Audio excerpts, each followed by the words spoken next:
on the edge of the outfield, but they're now starting to walk inside as well. So it does look like that we are now not going to get a start on time, and we will unfortunately just have to wait. So in the meantime, we'll pause here from Junction Oval. We can tell you that the news is that New South Wales won the toss and elected to bowl. We were hoping to get a 50-over game in with a 15-minute delay. That was reduced to 49, and now we just have to sit and wait like we did in Perth last night and hope that the weather gods help us through a day at the cricket. The forecast is better the longer the day goes on, so I think we definitely will have a game of some sort. It's just a question of how long it will be. So until we have more news here from Junction Oval, we will speak to you soon.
have been pretty exhausted after an intense, fast-moving Shield game that finished on Saturday morning with Tasmania getting home by 3 runs. So they've had a day off and they're back out there in the middle. Fanning. Not afraid to chase some width there. Tasmania electing wisely to go with the protection of a third there, so just a single off that slash over the slips. As part of the interchange of players into this Tasmanian team, we have a new name on debut in this competition for Tasmania. Ruatha Kalapatha, originally from Sri Lanka, with a first-class career in Sri Lanka, and has moved to Tasmania after playing in Victoria for many years, including representing Victoria in the Shield and the Renegades in the BBL.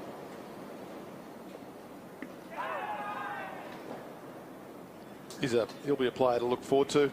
We will look forward to watching, and his Tasmanian cap was presented to him this morning by Ben Hilfenhaus, a leg-spinning all-rounder. Yes, 2 Shield games with West Australia in late 2022. 4 Victoria in late 2022. 3 for 190 in those 2 matches combined were his figures. So his cricketing journey continues in his 30s. But here's Ian Carlisle, whose journey is back on track. Getting it through at a nice pace. He's been given the job of running up the hill into this stiff wind. A bit more than a wind, it's not quite a gale, but there's strong winds. And it wouldn't make life any easier for a fast bowler, especially running up the hill into it. I'm sure he's just pleased to be out there with the ball in his hand. He looks to be moving very freely. Nice, yes. Fluent action. I like watching Ian Carlisle bowl. Yeah. It's pleasing to the eye. Terrific personality. Classical action.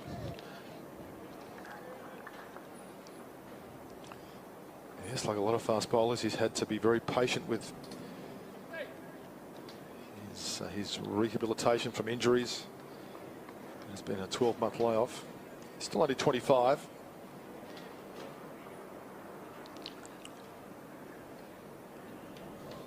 But has made a really impression in the time that he has been able to get on the field. Last ball of his first over. Bowling to Joel Curtis, one of WA's heroes in the Shield game. That's a bit wide, and Michael Graham-Smith agrees. Gets to bowl it again.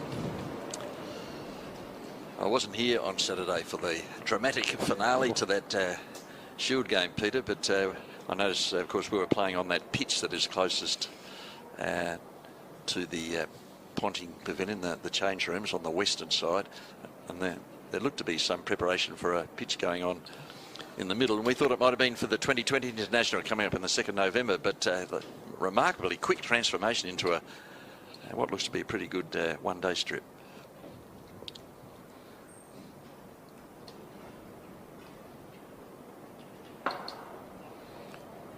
The end of the first over of the game, number 2.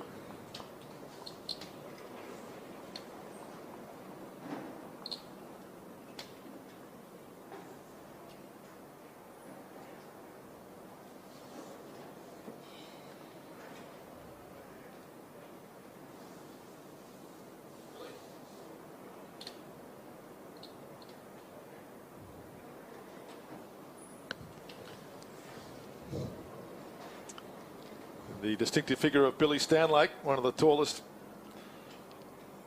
players around.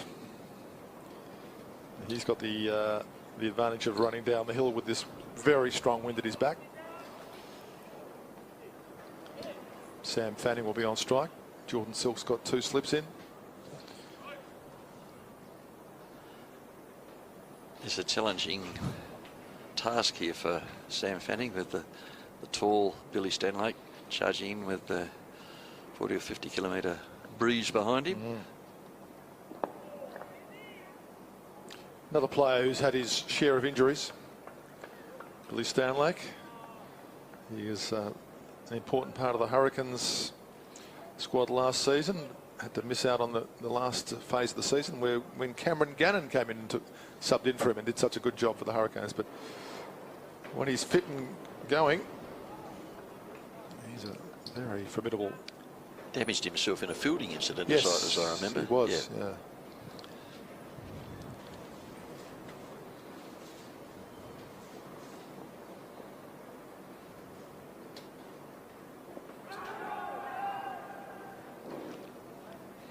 Yes, Joel Curtis impressed, I think, everyone with his performance in the Shield game, and perhaps if WA had got the win, he would have been right on the money for maybe the player of the match. Batted well in both innings and just about got his side home, but in a dramatic closing couple of minutes, he was pinned LBW by Riley Meredith. And went away disappointed. Play and a miss. But his temperament looked first rate in the Shield game, and he's been given the opportunity here to open.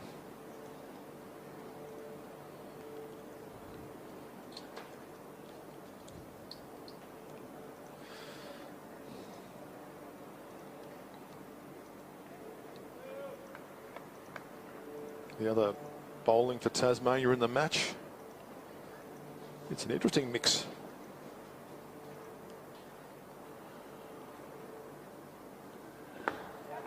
That's well played. Picking up from where he left off in the Shield. A couple of runs for Curtis. Yes, opened the season with 114 against Queensland up in Brisbane.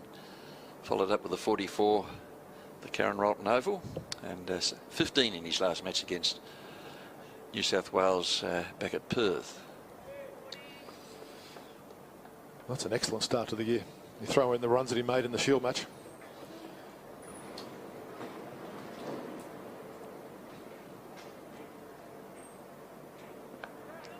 Ooh, that's hit him. Threw that one a little bit early. Yeah.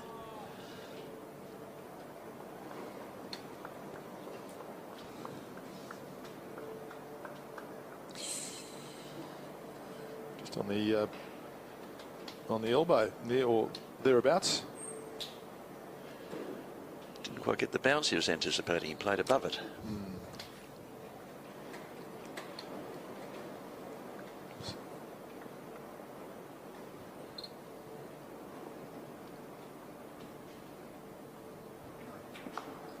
Got onto that one nicely. Kalawatha Fields at fine leg. So he's been involved early. The man on debut for Tasmania, wearing number 44, number 6 after 2.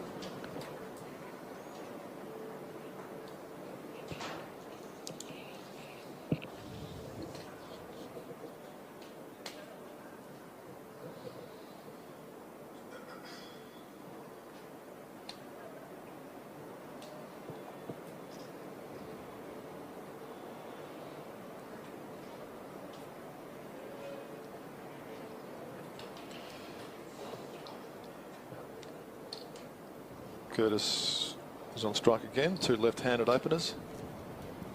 Bancroft, Whiteman, Wiley, Cartwright, Agar. Listed to come in the middle to low order.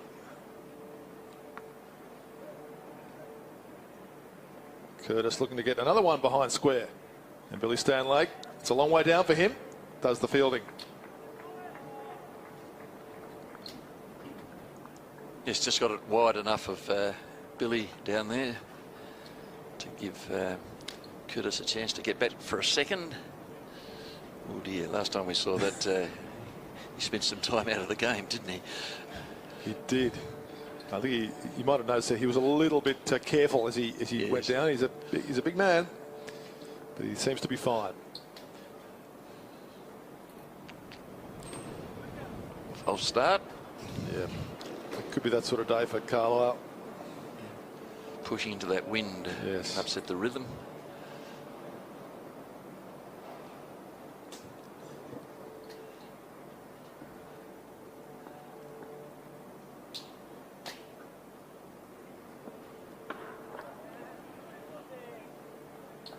The other bowlers for Tasmania to use in this game. There's Kalapatha himself.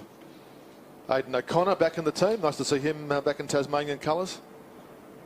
Bradley Hope. Nicky Chowdhury. You'd imagine that's where the overs will come from. So there'll be some interesting variations there. Yeah, I don't think we'll get too many overs from the top 5. No.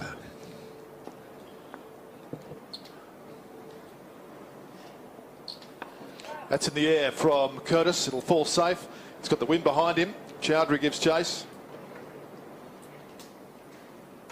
He had a hint of leading edge about that, didn't it? Didn't make the contact that he would have liked.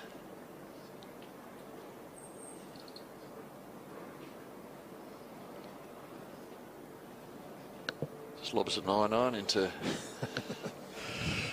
Yeah, well, mid-wicket. he's got the breeze behind him. He can take a club or two less. There's a deep backward point in place here for Curtis in the shadows of one of the light towers. That's nicely played. Wide of square, forward of square leg for a couple. Brad Hope's the fielder. Carlisle just settling in. Curtis getting the majority of the strikes so far in the first 3 overs. He's faced 13 balls to Fanning's 3.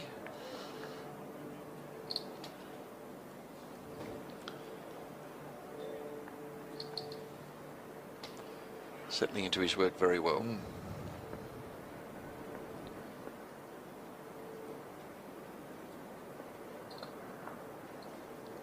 He's getting plenty of chances to score behind square leg. Billy does the fielding again.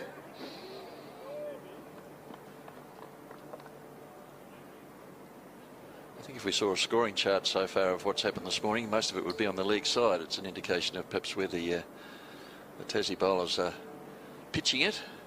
Very straight, leg stump. Offside fielders haven't had too much to do today so far. Not yet. Well, there's plenty of them. There's 2 slips, a backward point, a point as well. Extra cover and a mid-off.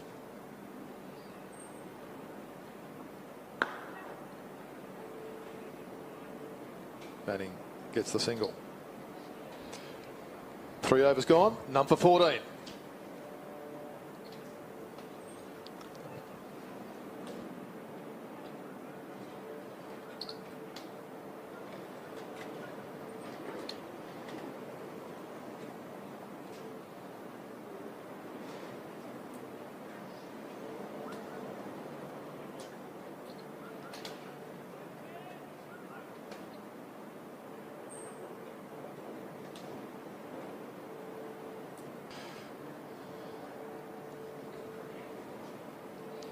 Billy Stanlake running into bowl to Sam Fanning.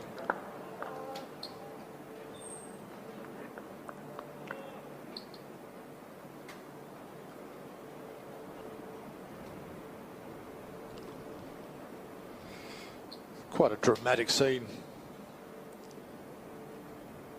here at Ninja Stadium. The river just over the back of the grandstand is there's thousands of whitecaps. And it's not yet 11 o'clock in the morning, so it's a windy one. Another attempt to score behind square leg from Fanning. Picks up the ball in a very friendly manner.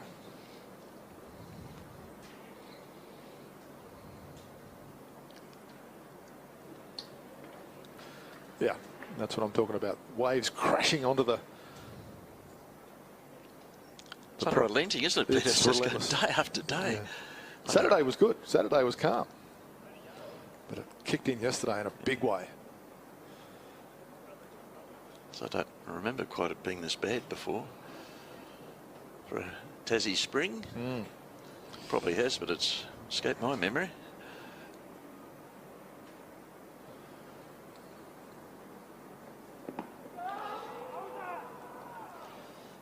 Billy thought about ask the question, thought he'd ask.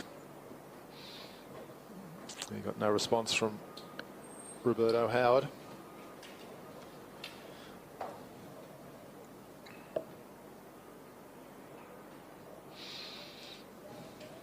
course, in this competition, the prize at the end of it all is the Dean Jones Trophy.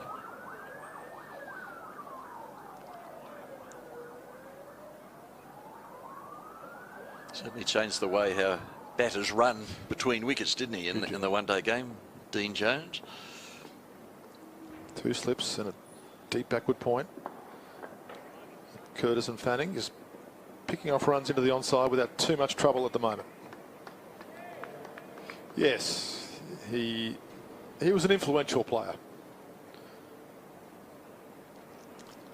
Very charismatic fellow too. I had a privilege of working with him for a few times in the past, and very genial man. Yeah, I like Dean. He was a real presence in the game. That's for sure. So it's very nice that there's a trophy named in his honour and played for this great and historic competition. Another attempt to score through the onside from Fanning. Going after the leg side this morning, Rick.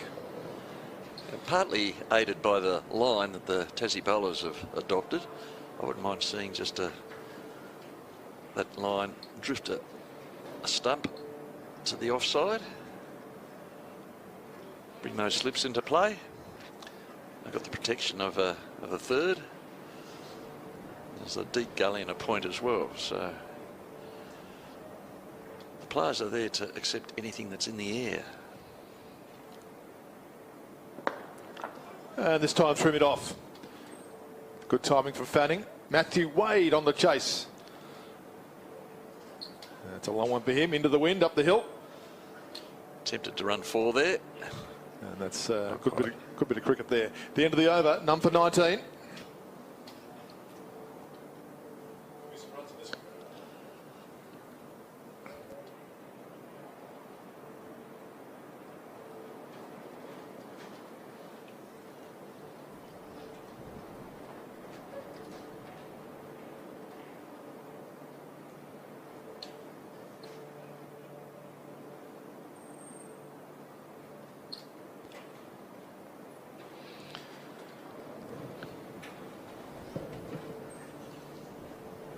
And Carlisle to bowl his 3rd over.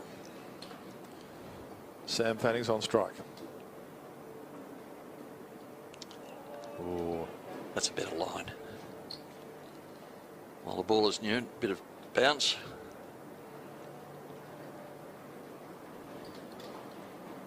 Ben McDermott with the gloves for Tasmania.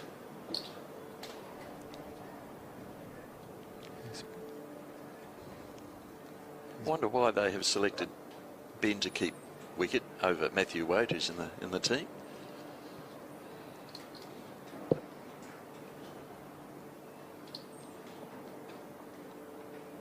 That's a good line from Ian and Carlisle. Not saying it's the wrong choice for wicketkeeper, but I'd be interested in the thought process that has Matthew Wade in the field. Well, Wade and McDermott are both excellent outfielders in their own right. I think Matthew Wade actually really enjoys the fielding in the outfield. Well, it'd be something to do with it then.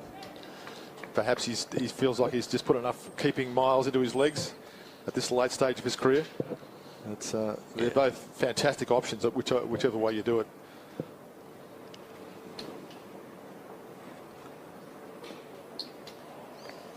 Good pace there from Carlisle.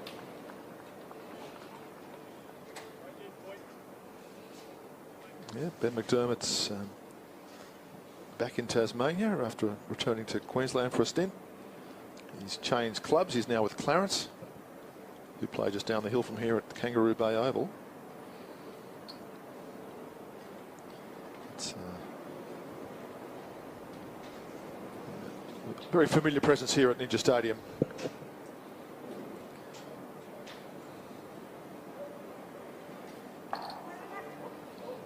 That's well run.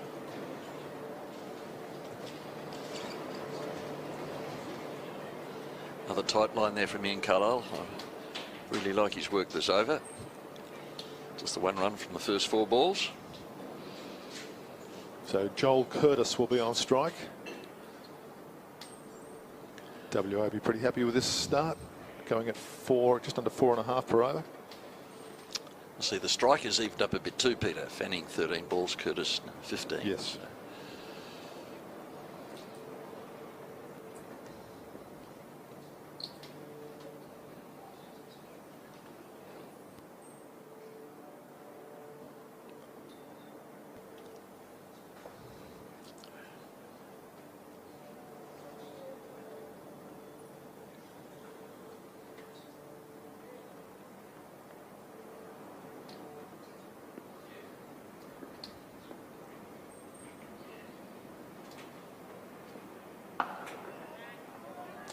Jake Weatherall not playing this match after his player of the match performance in the Shield game, but he did say after the second day's play of the match that in terms of concentration in the wind, he found it a bit hard to adjust to the fact that the bowlers were struggling in the run-up up the hill and with the wind and were a bit disrupted. He said that in itself threw him out of his mental routine.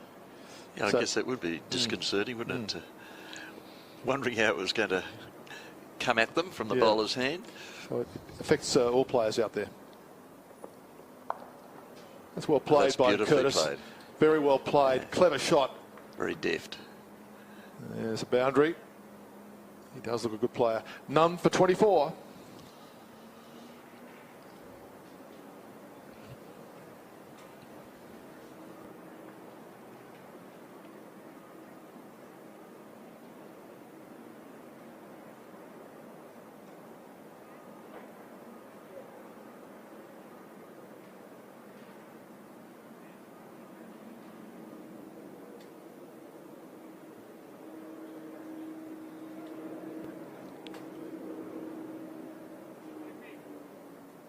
Billy Stanlake opting to come around the wicket to Fanning. WA are off to a good start here, just under 5 per over. With no real alarms. They won the toss and decided to bat.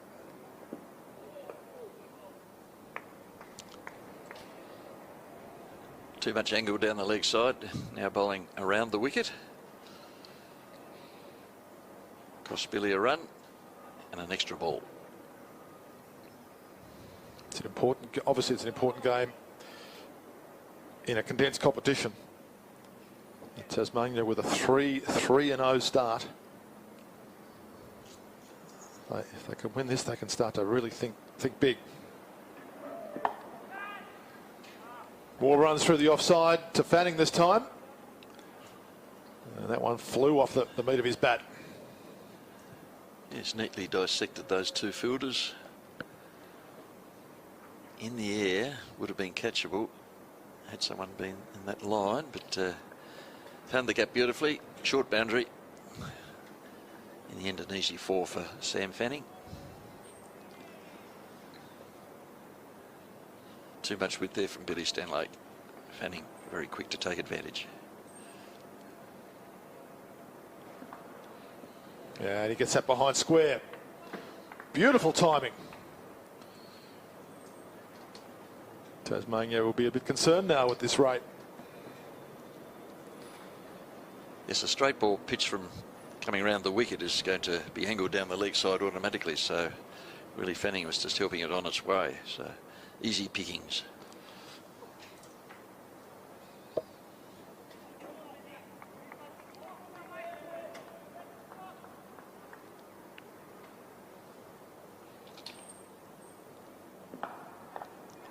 Another nicely placed shot by Sam Fanning. Another boundary.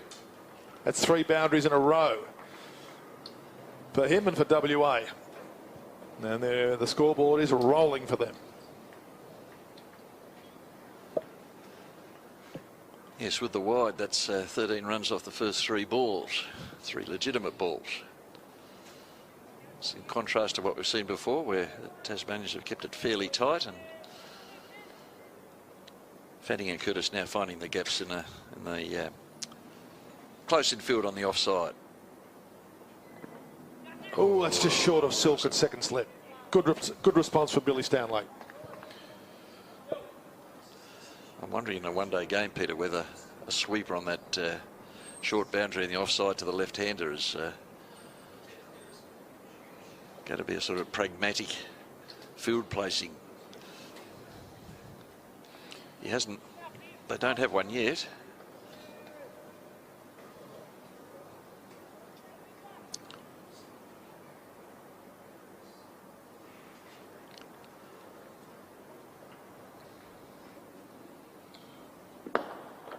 Well, that's well played. That is the straightest of straight drives, right out of the middle of Sam Fanning's bat. Beautiful shot. Nothing better to behold than a straight drive off a half volley, pitched up ball. Wasn't quite a half volley, but Fanning got it on the up beautifully and stroked it elegantly back past Stanlake, who'd switched to over the wicket. Down to that long boundary at the far end from us. This is a good start for WA. Stanlake. What's his response? Fanning again into the offside, but Matt Wade 17 past off. him. 17 off. Peter. 17 off. Number 41.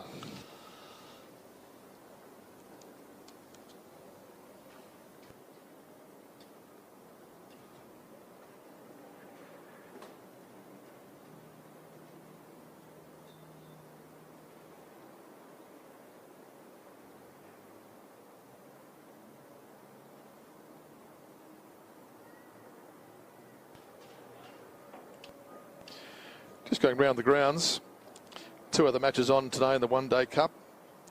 South Australia has won the toss and elected to bowl.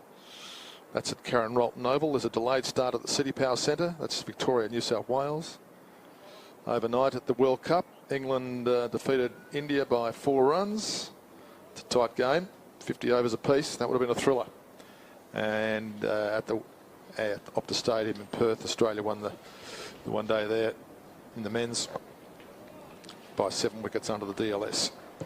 Good to see them getting some play in the Women's World Cup after those couple of games in Colombo. Yeah. Colombo has been most unfortunate, being blighted by rain for this prestigious women's event. Yeah, well, a classic match last night. Yeah. Here is a change of bowling. Aidan O'Connor, and he bowls to Joel Curtis, who finds a gap.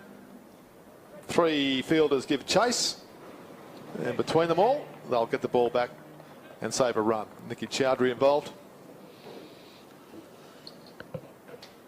Good chase there by the Tasmanians. I know it's a long boundary out there, and they do have a better chance of hauling it in than on the other side, but that ball was beautifully timed through the covers and took a real effort to haul it in. The veteran Matthew Wade. He never gives anything less than 100%. Fantastic competitor. He won the race, didn't he, to the ball? In the outfield, with the gloves, with the ball, with the bat, everywhere. He's always right in the contest. It's great to see him still playing in this competition. No more runs. Protection. Yeah. Kalawatha. I think I can see the answer now to my previous question. Why is Matthew Wade not keeping? He did a brilliant job in the field there. I think he really enjoys a run around the outfield. So Aidan O'Connor, rising talent, just signed a 2-year deal with the Sydney Thunder out of northern Tasmania, Georgetown originally, the Riverside club, and he's been hit over the head of backward point for 4 more. It's well fine of the third fielder there. Once he got it over the top of the slips, it was always going to be 4. So we've had a flurry of boundaries, Peter. We had 4 on the last over. We've had a 4 and a 3 to start this over, along with a single. At this rate, WA tracking for a score well over 300. I've already more than doubled the score from the 5 over mark, Peter, and it's only in 9 balls. So this will be a bit of a concern for Jordan Silk. Just looking to get a bit of more of a handle on this game. O'Connor up the hill into the wind. You have to wonder at what point he'll use his slow bowling options. There wasn't much use for the spinners in the Shield game from a Tasmanian point of view, but I think Chowdhury and Kalawatha will be used. Obviously they'll be used, but perhaps at the end of this power play at some point. just to try and settle things down a bit, get that run rate in check. WA be very happy with the way this is going.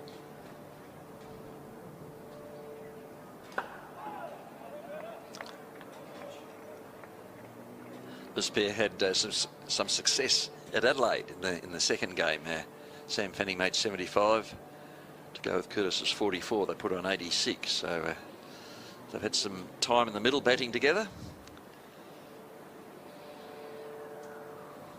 They seem well coordinated here, don't they? Yeah, they're looking like a very, very well oiled combination. Fanning's the ball's just flying off the middle of Sam Fanning's bat at the moment. Number 49, great start for WA. I'll take a break, and shortly for the first time today, you'll hear from David Lithgow.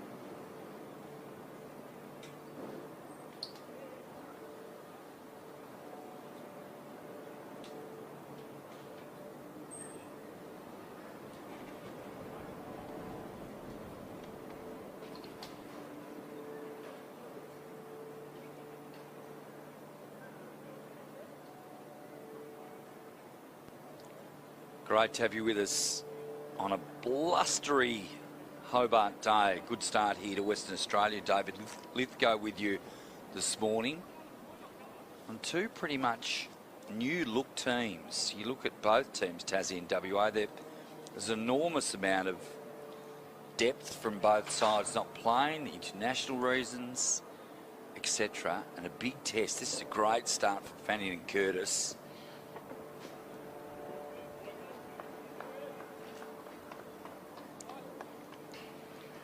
Brilliant to be here, as always. Slightly overcast conditions, freezing. Mark Diven, it's a rubbish time of the year, we know that. We're not going to ham it up. October in Hobart. Wind, rain, how's things? Good morning, Flash. Great to be with you again after a fantastic Shield game we had. One of the best last week. Yeah, one of the best I've witnessed, that's for sure. Yes, it's very blustery again here at Ninja Stadium. Good delivery. Yes, my father, all 87 years of age of him, who's a cricket fanatic, he'll be up to the members again today, so it's the best game of Shield cricket he can remember. Now, he's getting a bit doddery, but he's pretty good. And I tell you what, he wasn't far away from the mark. It was brilliant. It was so even from start to finish. But this is a different looking both teams, isn't it, completely? Yeah, some very different looking teams here for both sides. As Carlisle comes in again. So if you look at the Tassie team firstly. So there's no Webster, there's no Owen, there's no Weatherald, there's no Ellis. 4 absolute A-graders in this team. There's no Kuhneman, there's no Riley Meredith. So there's 6 people that walk into this team. I think there's no question about that. Absolutely. Whoever comes out, you can work that out itself. But then for WA, just watch Carlisle here, still operating here from the Church Street end now, where he swapped ends. Good bouncer. So, a host of names. No Aaron Hardy, as we know. There's no Inglis. Still no Richardson. There's no Cameron Green.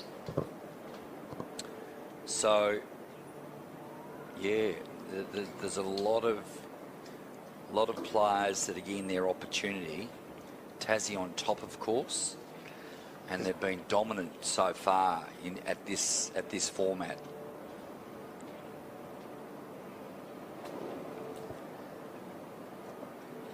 Slower ball. Both of these two guys here, Fanning and Curtis, batted well in the Shield game, didn't they? They both at times looked absolutely at home. They did. They looked. They both showed terrific temperament, terrific technique. Played a range of shots in the Shield game, and I think they'll enjoy this format where there's just a little bit more freedom, where you really need to keep the scoreboard ticking over and and go for some shots in this format that you may not go for in the Shield cricket. So I'm really excited today, Flash, about these changes. All up in the air. This is a big chance for Tassie. Can they take the catch? Stanley comes around. They do. It's a big one. Curtis departs. And that was a good over from Ian Carlisle, who picks up the wicket on the last ball of the 8th over. Yeah, absolutely. Curtis was just starting to hit his straps there, and maybe the commentator's curse has struck again. A little leading edge. He tried to flick it over mid-wicket. Leading edge, and it was a tricky one in this wind, and Stanley has done very well to judge that and hold it comfortably. They're always awkward, those catches, particularly when we've got a wind which is up over 50 kilometres an hour. Do you know what he did then so well? Because he's a huge man. He got so low to the ground, he covered it with all bases almost. So you looked at that. If he did spill it, he probably was going to give himself the best opportunity, second bite to cherry. They're so difficult, aren't they? He was almost just trying to smother his body around to give him a plan B in case it did spill. But yeah, they are tricky catches. Curtis will be disappointed not to make the most of that positive start, and they just missed out on that 50-run partnership. I know they just got to the 50-run partnership. My mistake. 50, yes. A little disappointing. Cameron Bancroft, his time to shine.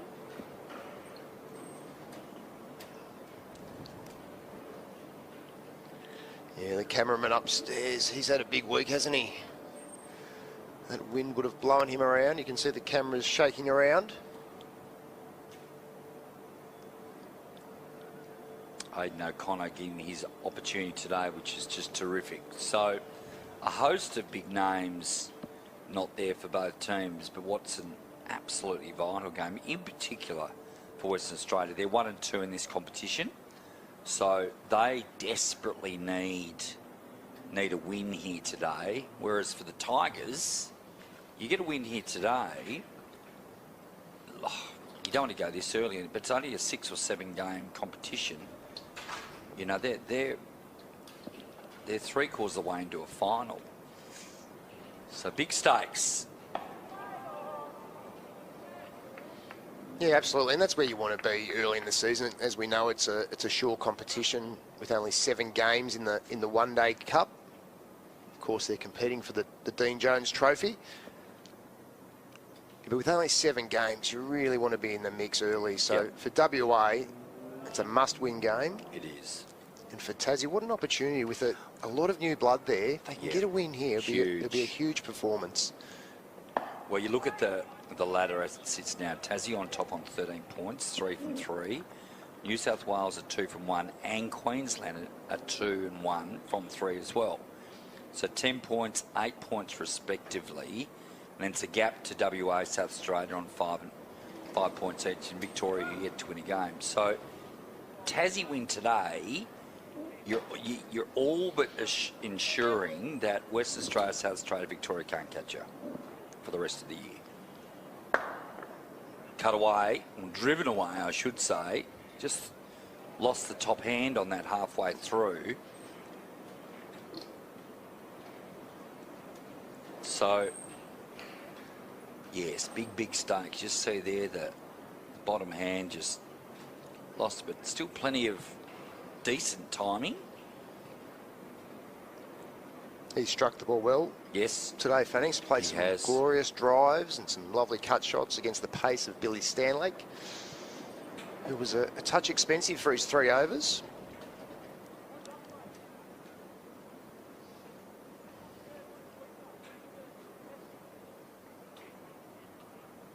Interesting wicket to Flash, as always. It's a new, fresh wicket today.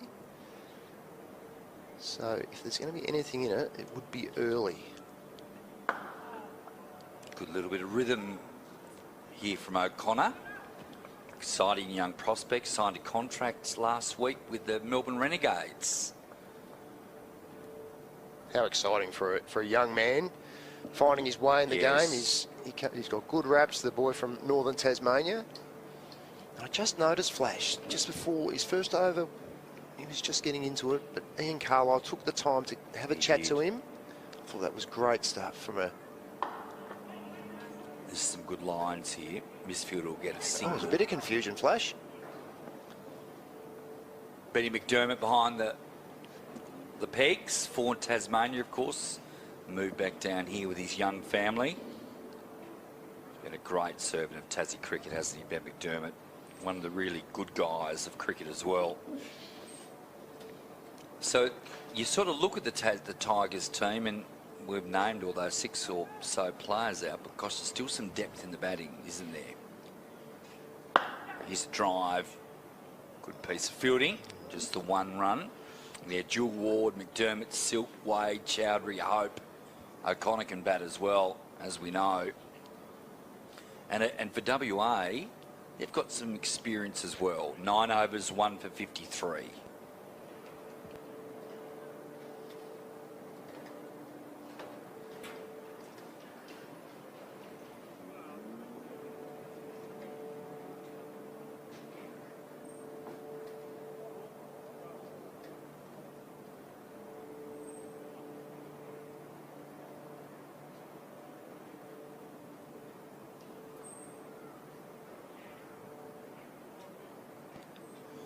Great to have you with us. 1 from 53. I said the Melbourne Renegades. Just got a text through Tim from Rugby, who's assured me it's actually the Sydney Thunder, which is spot on. Thank you, Tim, for your text. So a good start here. Carlisle has pulled it back with that wicket. Fanning and Curtis got things going for WA, but now we're just in a slightly new phase. The game always changes quickly. Bancroft will be keen to score some runs. Fanning on strike now. Just third and fine leg on the fence. Looking to get on with it, isn't he, Fanning? He's just looking to get on the front foot to drive. He is. You know, good quick single there. That mid-off is quite deep. So fairly easy single. But I think there's an element of just rebuilding that partnership. Yes. I think just looking at the wicket, it looks a good wicket, but it might be one that you just need to get a few balls and get yourself in, rebuild the partnership from a Western Australian point of view, and then start to get on the attack again.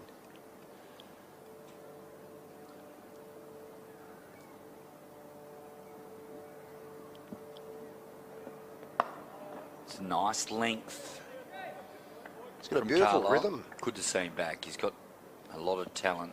Yeah, that WA top order, still plenty of experience there, isn't there? You know, just with Whiteman, Bancroft and Cartwright alone. Obviously, Agar comes into the team. But they too, you know, there's lots of changes there. So both teams, they're not unrecognisable, but, you know, almost. Yeah, both in a very similar place where they've got plenty of experience still on board, but a real smattering of youth coming through. Oh, hit on the pad. He walked across in front, looked to be sliding just maybe. Carlisle was interested. I think as we watch the replay here, Bancroft just gets his head outside the line, comes across. I mean, it's definitely a missing leg. Not much. Yes, it is. Good decision. But we saw that during the Shield game. There's times where Bancroft just gets himself outside the line, and he actually got caught down leg side. And you know, on review, I think that's part of what's happening here. So I think the coaching team at WA will be having a look at that with him. That'll be 4 runs. Field up, plenty of gaps, and Bancroft is away with a boundary. It's a good wicket, isn't it? Already, you can tell. Yeah, that's a good indication. The ball's, it wasn't a half volley. It was, it wasn't a bad length, and Bancroft just got over the top of that, and he's only leant on it really to get it through the gap between point and cover, and away it raced. Last ball, the 10th over. Ooh, it was a wide ball. Just got away from Carlisle there, the attempted slower ball.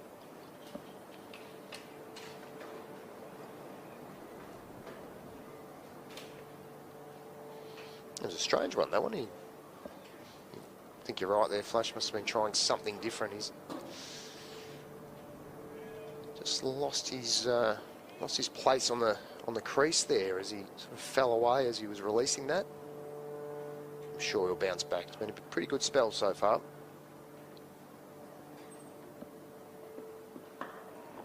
Little pace taken off that one as well. 10 overs down, 1 for 59.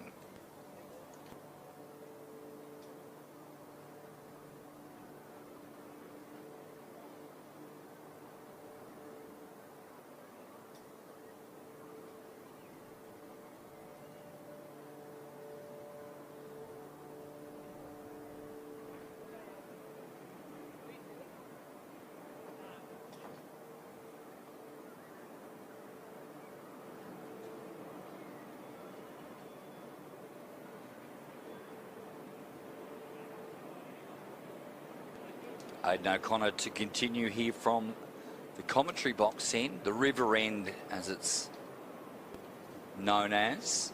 Fanning the left-hander on strike, and the field drops out now. We've had the 10 overs done, 4 on the fence, 2 on the leg side, 2 on the offside.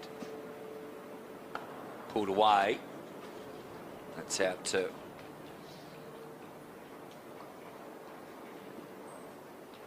deep backward square for a single.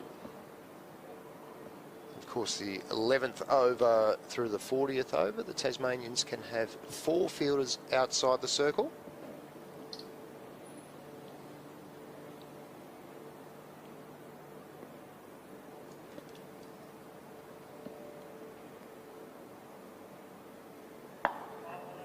Nice length.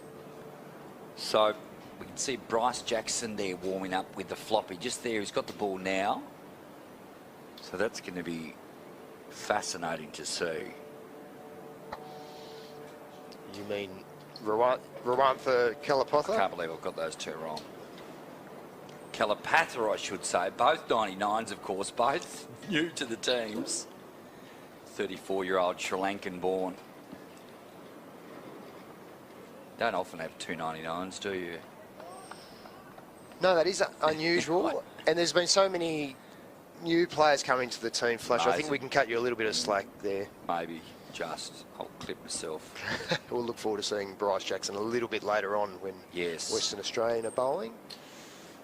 Just so many new names for both teams, isn't it? Jackson, Beardman, Critchdale, Teague Wiley.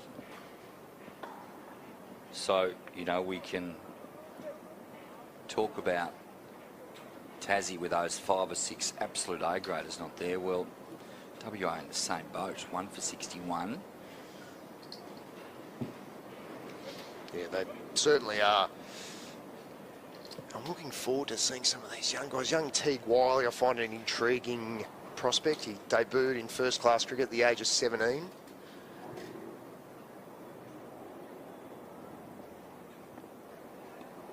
So I'm looking forward to watching him go about it and see what he brings to this one-day format. Of course, making his debut today for Western Australia. So all the best to him. Very exciting for a young 21-year-old now, but he's Amazing. It's funny to say that at 21, he seems like he's got quite a few years of experience under his belt. Absolutely. And then you've got the complete opposite in Rawantha's story at 34 years of age. I mean, that's just amazing. Absolute journeyman, continuing his journey, if you like, in cricket. And I listened to the Ben Hilfenhaus this morning presenting the cap, and obviously they've got to know each other at university, of course. But he just talked about how Hilfenhaus talked about how he loved the fact that this guy still wants to keep reaching high, you know, at 34 years of age, trying to play the best he can. Yeah, I can't not love that attitude. There's a short one.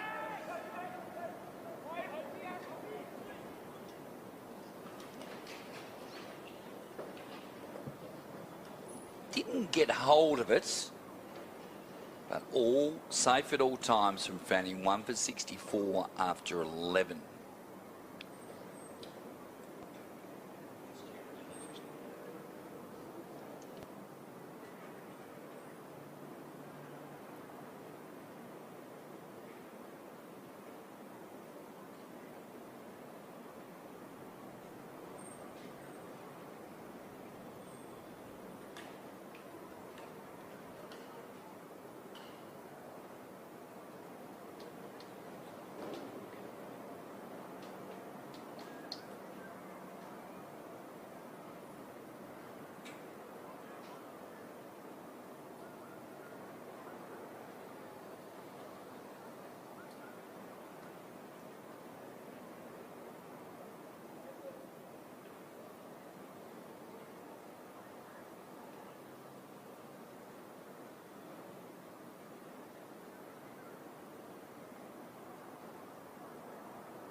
Kelapatha into the attack. Good story. 34 years of age. Spent the last decade in Victoria. Sri Lankan born, of course. And here he is making his debut for Tasmania. There's a short one, and he got away with it. Yeah, Mac was telling us the other day, wasn't he, about he's been difficult in the nets, and they've found him a bit of a handful, the Tassie boys. Yeah, no doubt that's got good. a lot to do with his making his debut today at the ripe old age of 34. Magnificent. But he's not without a lot of experience as well. Obviously has played first-class cricket in Sri Lanka, not to mention Victoria. His appearance for the Renegades and for Victoria. And I know, Flash, that Rwantha comes down to Tasmania taking somewhat of a risk. You know, he and his wife have moved down with no promises. Fantastic. Chasing that dream to continue that first-class playing career. That's 3 that he's probably a whisker short, all of them, but he's got away with it so far. He must be really nervous. Well, it's paid off already, if you like, hasn't he? He's got his, he's making the debut for the current best team in the competition. Good on him. Well done. Flicked away off the hip this time for a single. A fraction short there from Kelapatha as he gets into his work. Yeah, bowling leg spin is a difficult craft at the best of times, but with a newer ball, with that little bit less grip on it, makes it even that bit more challenging. So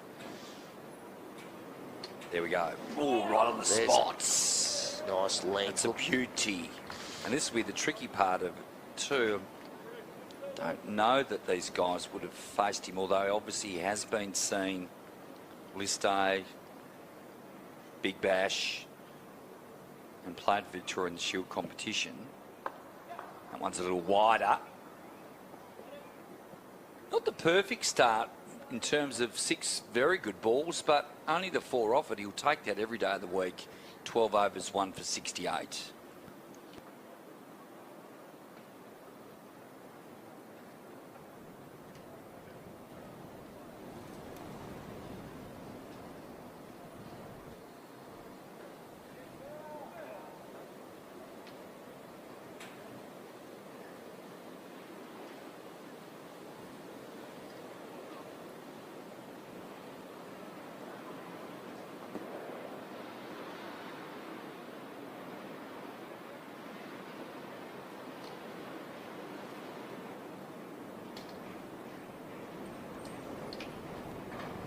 Changing the bowling here from the river end. Bradley Hope into the attack. What a game he had in the Shield. 6 wickets.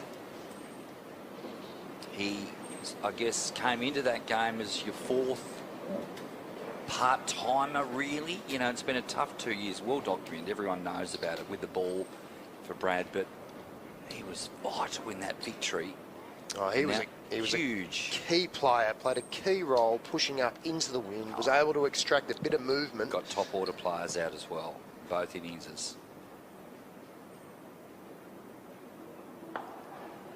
It's a single. Fanning did that so well, didn't he, in the second innings? His running between wickets in the Shield game was outstanding. Yeah, he's a busy little player. Isn't he? And he complements it with some really good stroke play as well. Yep. We've seen some nice cut shots and some nice strokes.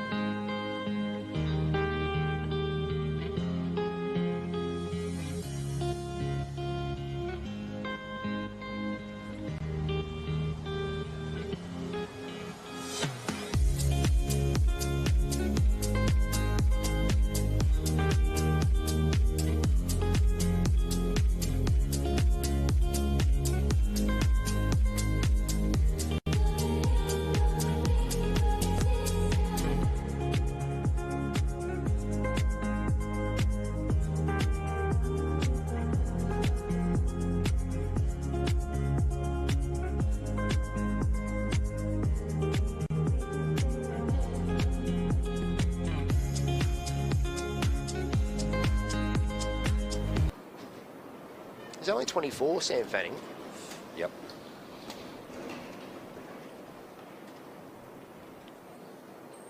want to use the commentator's curse here, Flash, but from what we've seen, you have to say there's a pretty bright future ahead for him. He's a young man. We know that on average, most cricketers hit their straps really at the age of 28. Oh, gets the edge. Runs, however, for Bancroft. Stanlake tidying up third. So 1 for 72. Blue sky here 10 minutes ago, and now we're surrounded in cloud. There was zero rain around on the weather forecast last night, this morning. Looking at it now, someone's lying to us because it does feel like there's some rain around. Hopefully it's not too much. Yeah, well played. Sam Fanning again. Oh, little misfield. They'll get 2 runs as well. A little misfield in the deep from Ruantha Kalapotha. Allowed the Western Australians to seek through for a second run. So good awareness there, good running from Sam Fanning.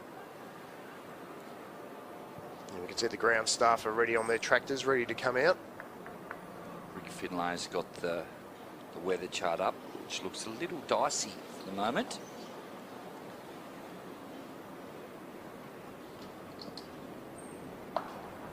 Cut away. Good timing. Shot of the day from Fanning. That was an absolute beauty. Waited on it and he pounced. 13 overs down, 1 for 78.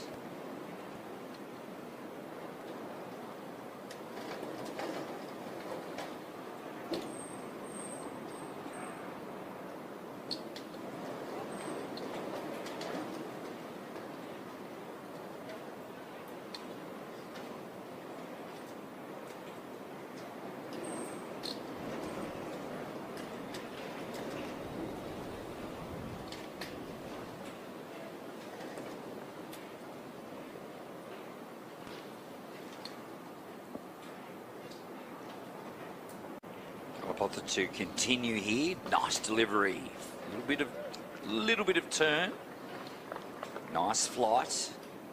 So yeah, he's got to deal, and he's seen all this before, of course. 34 years of age, veteran experience, but got to deal with the wind and the new ball, which is quite difficult. Ooh, caught a wide down the leg side. Good take from McDermott. Now here comes the rain, and it's coming sideways. Look at that wind taking that rain. It looks like it's coming from the ponting stand. They've almost like they've got a rain machine in the ponting stand, which has blown it out. Well, it's not. And off they come. That's a little disappointing. I don't think we're going to have bucket loads around, but nonetheless, the players are off. The staff have come out, and we'll have a little break in play. 1 for 79 early in the 14th over. Curtis, the man out earlier, caught Stanlake bowled. Carlisle for 22. This partnership is now worth 29 off 31. Fanning is 41. Bancroft is 10. Look at that rain, Mark Diven. Have a look at it. Yeah, it's coming in sideways. Very gusty. The curators are going to have their work cut out getting these covers on. I'm glad we're sitting in the comfort of this commentary box, Flash. All right, rain has stopped play. 1 for 79. I don't think it'll be too long before we're back. Stay with us around, wherever you're listening around the country, around the world on KO Sports. David Lithgow and Mark Diven with you. We'll keep you updated as the next few minutes pass. Thank gosh I'm not out there with the curators, I can assure you. Come back shortly.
Queensland so far, 5, 18 and 6.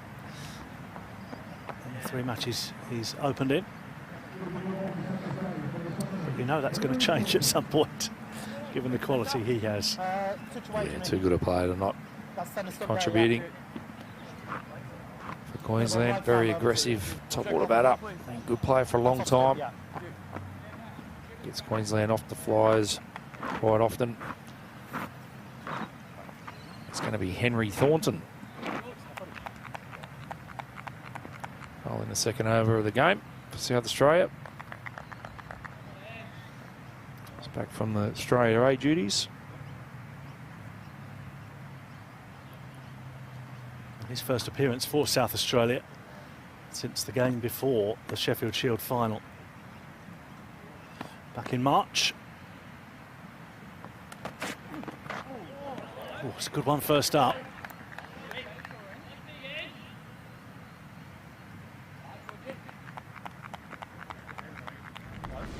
Nielsen back behind the stumps for South Australia.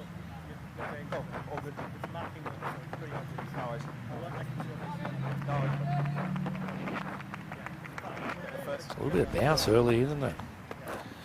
It's Karen Rotten pitch, a little bit of movement as well. A bit of weather around in Adelaide today, down south in particular. Blowing in showers. Hopefully it stays that way, stays down south, and get some cricket in today.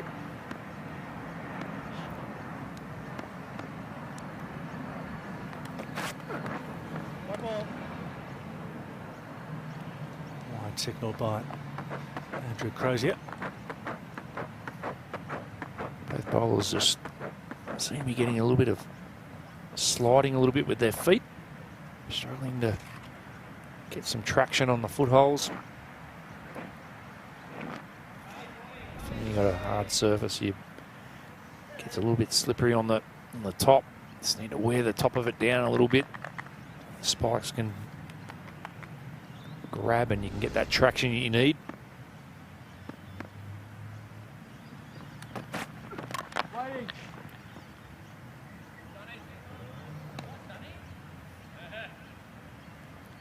Fraser McGurk at cover. Liam Scott at mid-off. Back into the side after his own duties with Australia A. Liam Scott, and player of the competition last season, player of the One Day Cup. Helped South Australia to the trophy.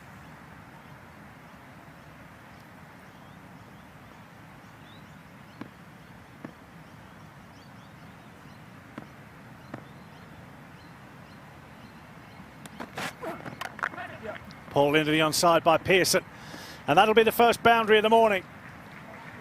Nicely played by Pearson. He seemed to have a lot of time there to pick his spot and find the rope. Nicely picked up, wasn't it? Jimmy Pearson. Saw a couple bounce, a little bit more than normal. Anything short, it's going to sit up a little bit. Sweating on that one. Picked the length and placed it beautifully. Right out of the middle of the bat.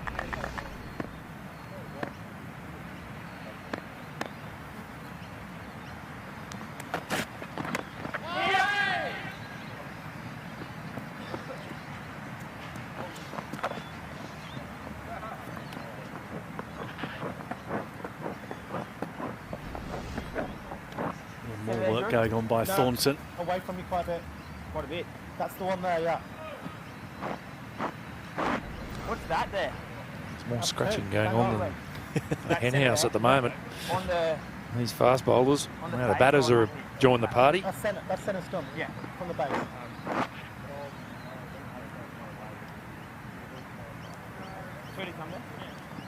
Clayton making sure he's got exactly the right guard.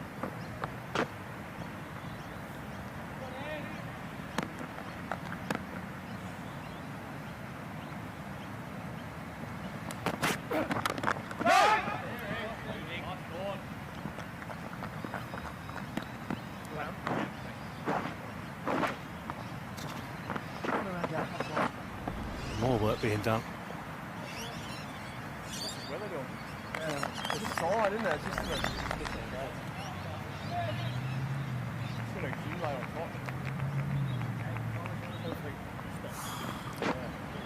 Two slips in play for Thornton first up.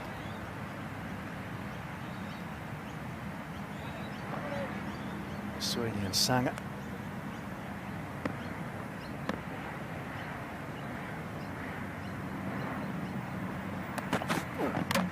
Got in! Right through the defences, and Clayton falls for a single.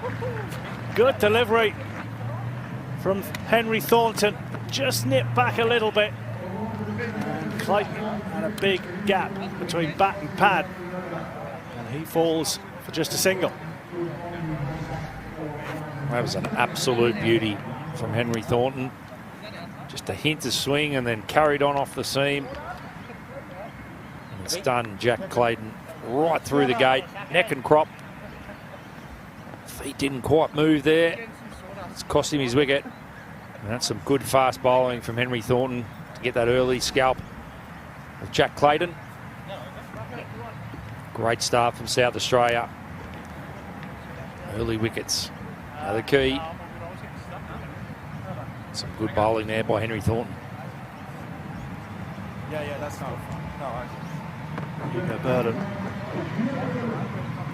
makes his way to the wicket to bat at 3 for Queensland. Last One Day Cup match was about a year ago against South Australia. It was Queensland won by 9 wickets. He never got to bat. See there, just no feet, wasn't there, from Jack Clayton. Front foot didn't go anywhere, didn't get to the line of the ball. Big gap.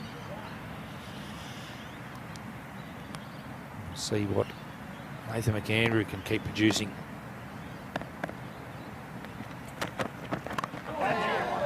Leading edge as well from Pearson.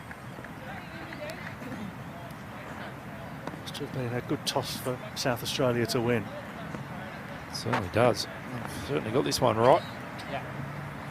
There's a little bit happening. Just touch away, Hugo. Yeah.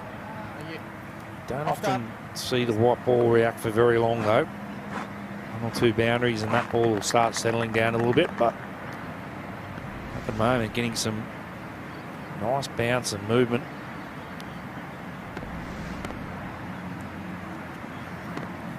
Brings Burden onto strike. His first ball to McAndrew. Let's move back a bit. Good lead from Burden.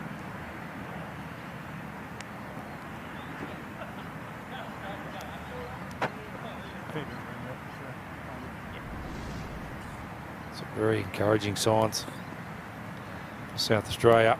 Harry Nielsen enjoyed that one and how much that moved. Going to have to negotiate this early period strongly here, Queensland.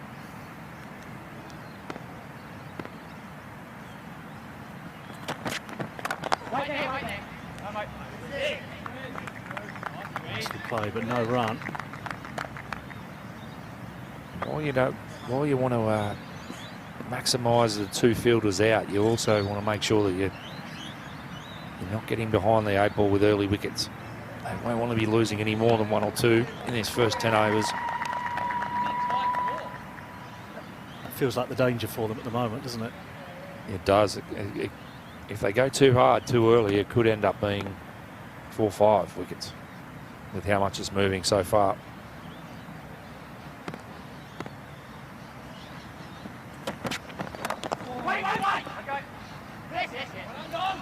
Burden will get off the mark. Agar could parry, but no more. Matches elsewhere scheduled for today.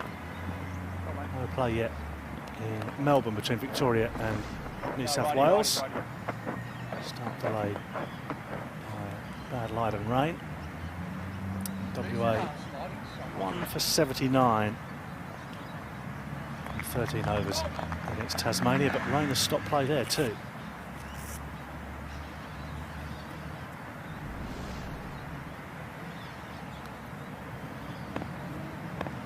Back on in Hobart as soon as possible.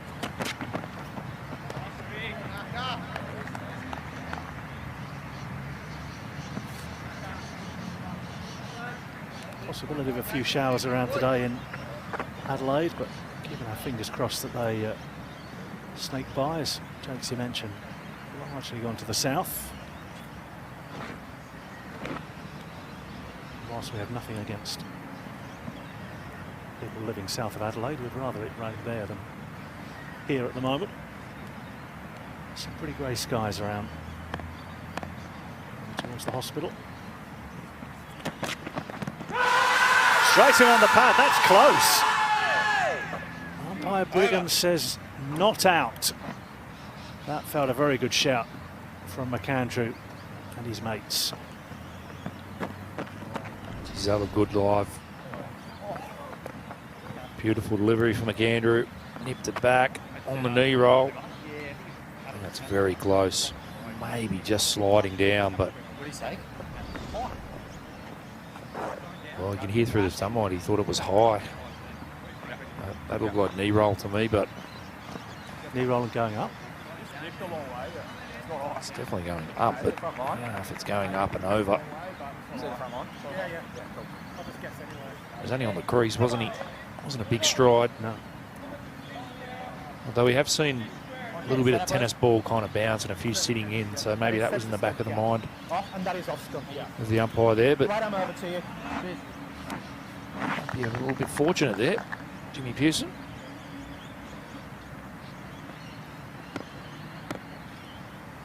Thornton to continue. Dangerous start here from South Australia, looking good. Why not?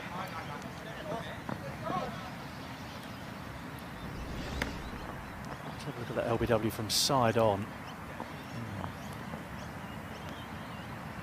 That probably helps the bowler's cause, doesn't it, that angle? Yep. You think it was out? I think it was out. I went up. Yeah. I went up live. Seen nothing to think that otherwise. Very, very unfortunate. Nathan McAndrew, some good bowling.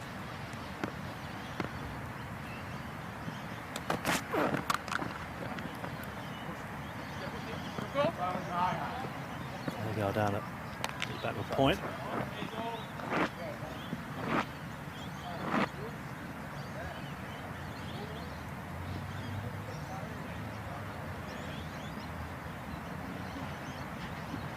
Almost live with it, the fact that it might have been doing a little bit too much, but not sure height was the problem there.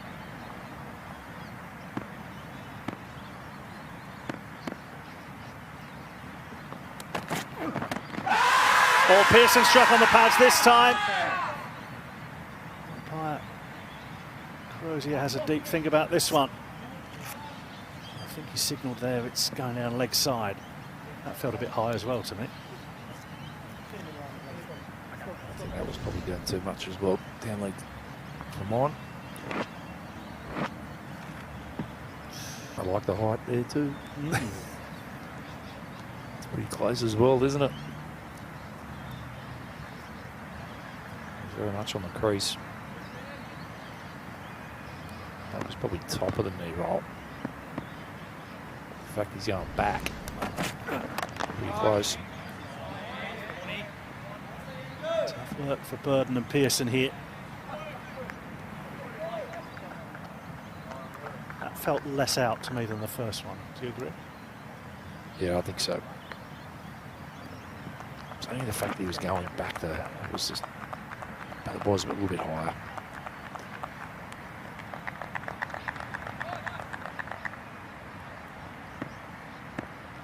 One for 11 here, hard work for Queensland. And that's gone down. There was a little nick on that. Sweeney Fields. Did Nielsen spill it? Inside edge, I think, wasn't it, rather than outside edge? Let's have a look again on the replay.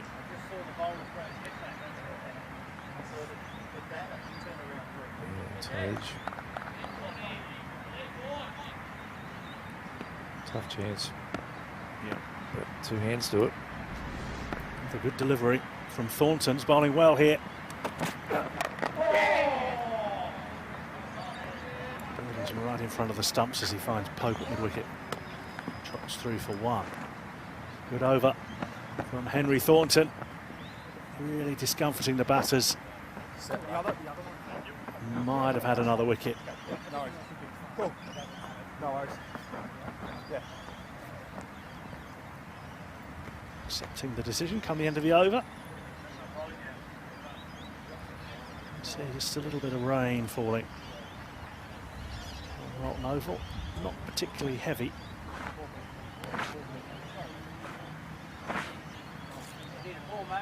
A nice day to be a security guard on the boundary, is it? No. Poncho's ready.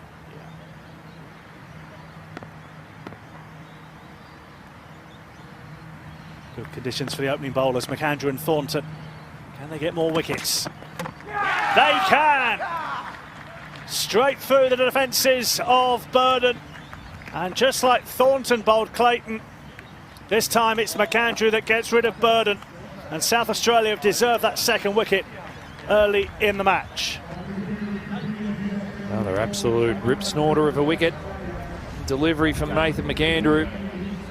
Pitched on about fourth, maybe even a little bit wider than that. And that's taken the top and middle stump. Beautiful delivery. Nip back.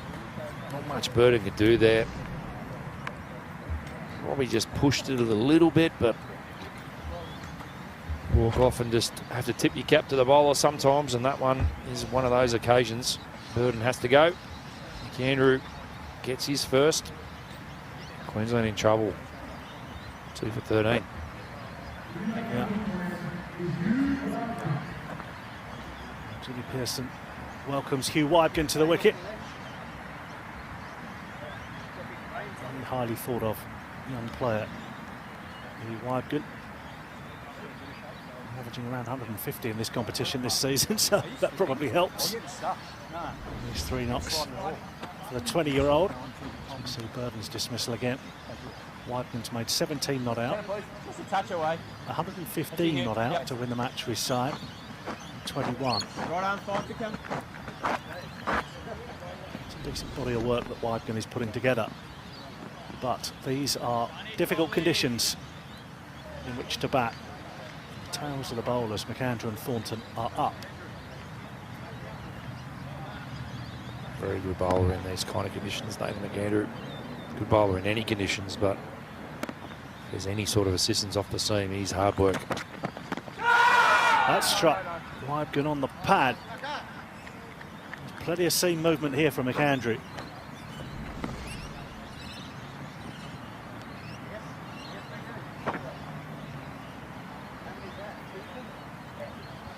Too high on this occasion. Pad nice and close together. Got outside the line as well.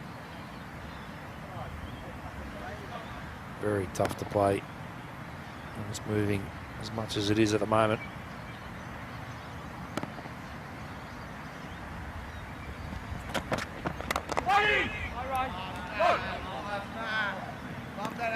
Scott mid off.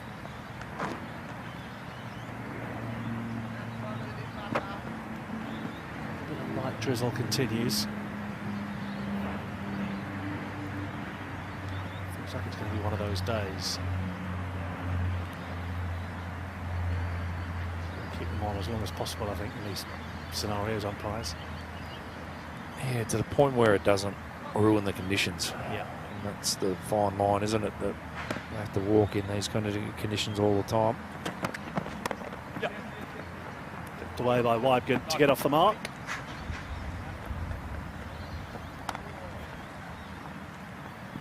Biggest part, it's hard to give him one, but umpire's given it as a leg by, so he's not off the mark.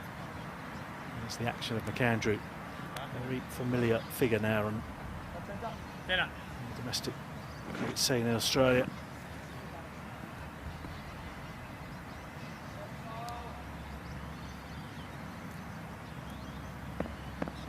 Very strong, powerful man. Good economical action.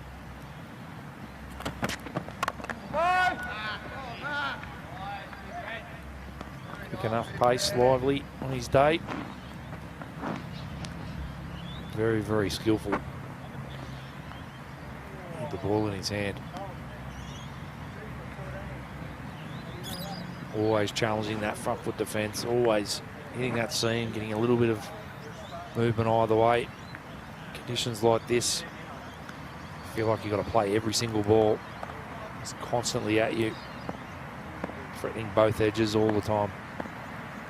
And just getting a bit more steady. Wide. Down the leg side and giving us a wide.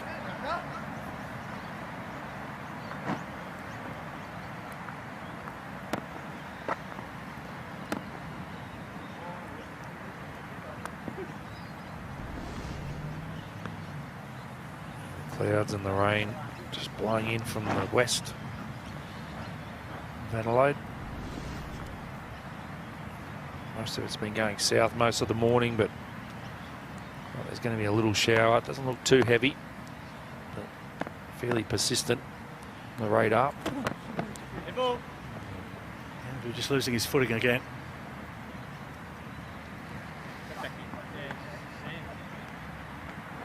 This is the challenge when it does rain. It just gets a bit greasy on the top. On this occasion it was more where he's taking off from for his jump. Got a little bit of sawdust there. Trying to firm it up a little bit. A bit less skiddy where he's taking off. That was right as he was landing.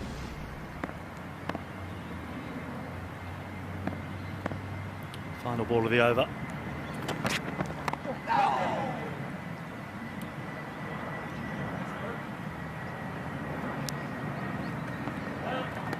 Another leg bite added to the total. I think the umpires might have a bit of a look here. Tractors are ready. Definitely looks like it's a bit more persistent. I have to put those coffees down.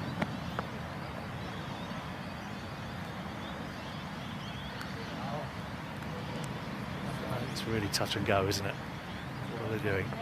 They're going. Umpires Brigham and Crozier call on the ground staff. Yeah, do it now. Gone off at 11:26 Adelaide time. Ground staff come on. South Australia be very pleased with their start. They picked up a couple of wickets and bowled very well as well. Taking the coffees out there with them, good idea.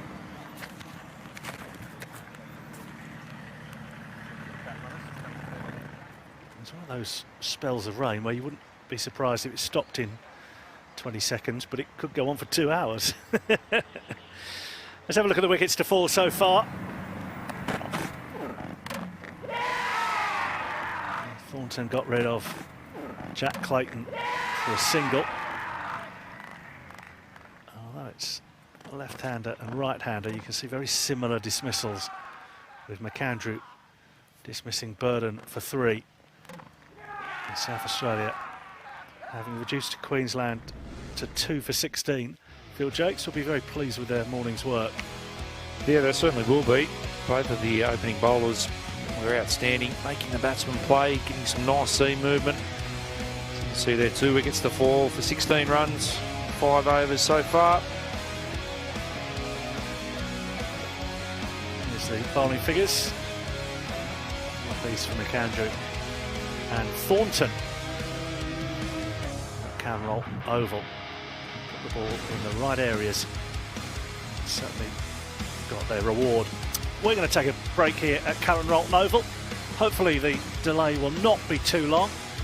We'll be back well before any play resumes to keep in touch with what is happening at Canroll Oval. A good start here for South Australia with Queensland 2 for 16.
Welcome back to Ninja Stadium in Hobart.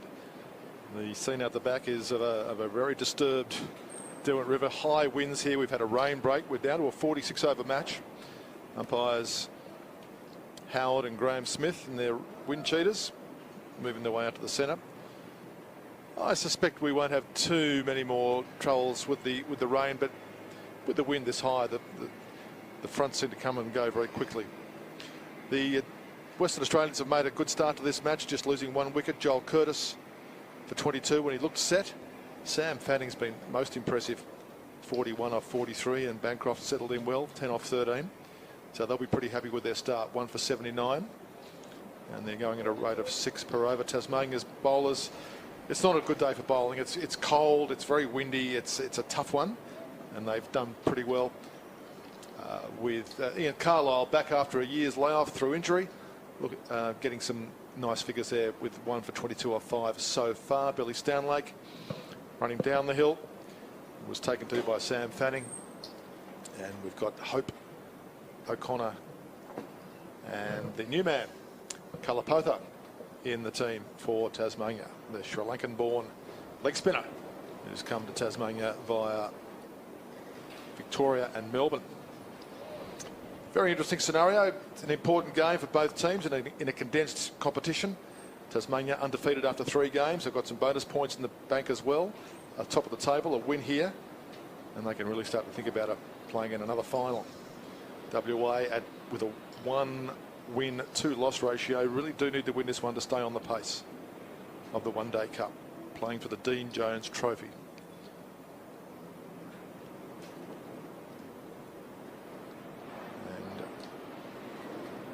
Kalapotha from the members' end to the right-handed Cam Bancroft. Big day for him. It's a fascinating story. He's come through the Sri Lankan school system, their first-class system.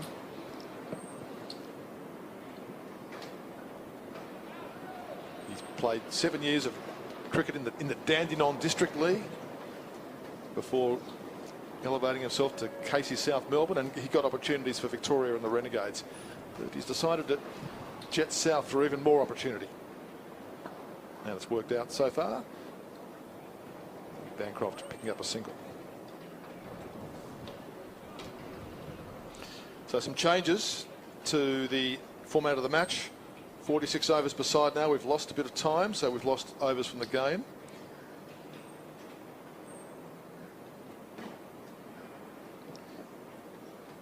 There's a few changes to the bowling restrictions, and there might have been a bit of a half chance there for the newcomer to the Tasmanian team. Looks to be a very lively operator. So it's 46 overs per side. 1 over, 1 bowler can bowl 10 overs, 4 can bowl 9. And an adjustment to the power play as well.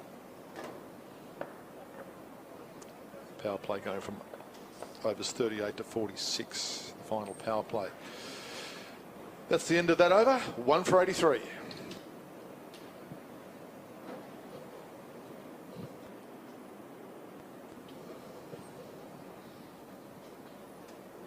fact, there's one to come.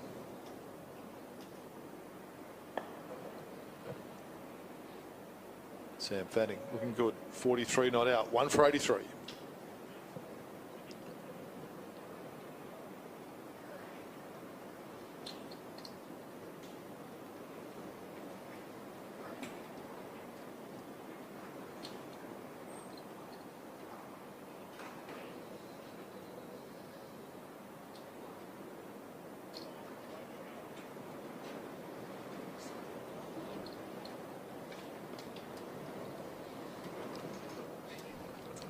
Nicky Chowdhury coming off a pretty quiet Shield game. I'm sure he was as exhausted as anyone after the 4 days, but he'll be looking to have a good spell here from the southern end to bowl some holding overs into the wind.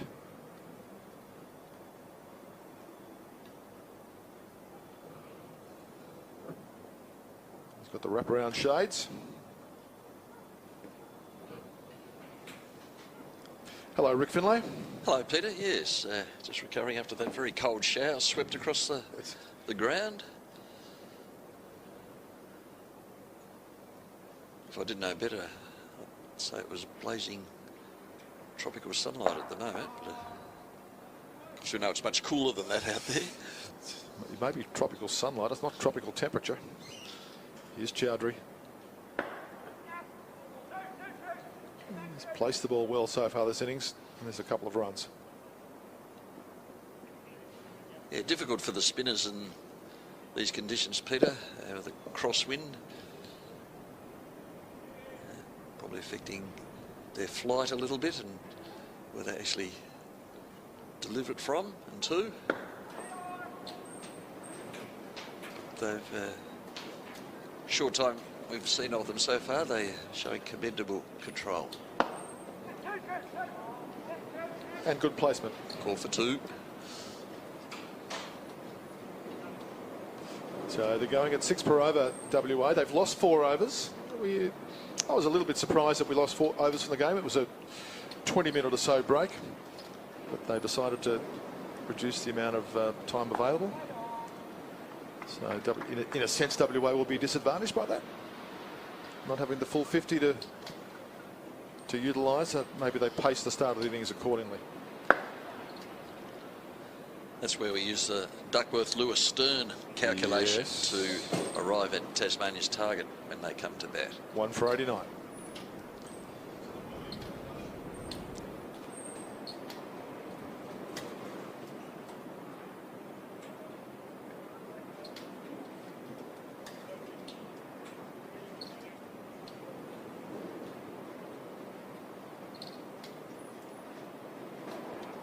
Peter Newlands and Rick Finlay with you at Ninja Stadium. Just on the application of the Duckworth-Lewis-Stern method, it was interesting to see last night in the game at Optus Stadium in Perth, where India ultimately had an adjustment that reduced the number of runs that they posted in their innings. How does that work? What principles are involved there with the DLS?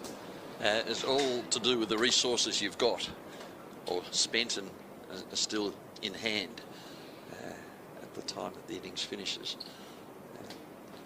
There was a sense that India were unfairly treated by that reduction from 136, I think, or 137 to 131. But they'd lost 9 wickets. If they'd lost many fewer wickets, then it's possible that the target could have been more than Australia had actually scored.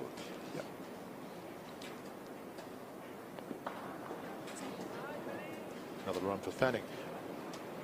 In that sense, it's a fair system. So the team in the field has been rewarded for taking the 9 wickets? That's right, yes. Yeah. So in this case, Western Australia will be rewarded for not knowing that the game was initially 46 overs. But in their desperation to score more quickly, perhaps earlier, they've got to make sure they don't lose too many wickets, because that will reduce the target that Tasmania has.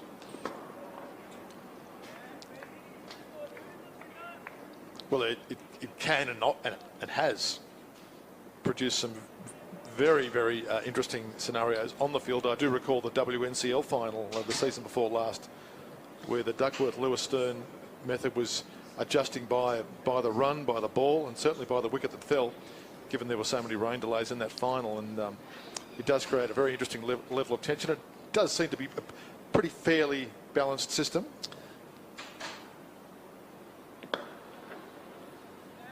Yes, they use thousands of matches as their data to come up with a chart of tables after every single ball, depending on how many overs the second team has got to face. So WA have lost 4 overs from their allocated 50, but there will be a calculation that may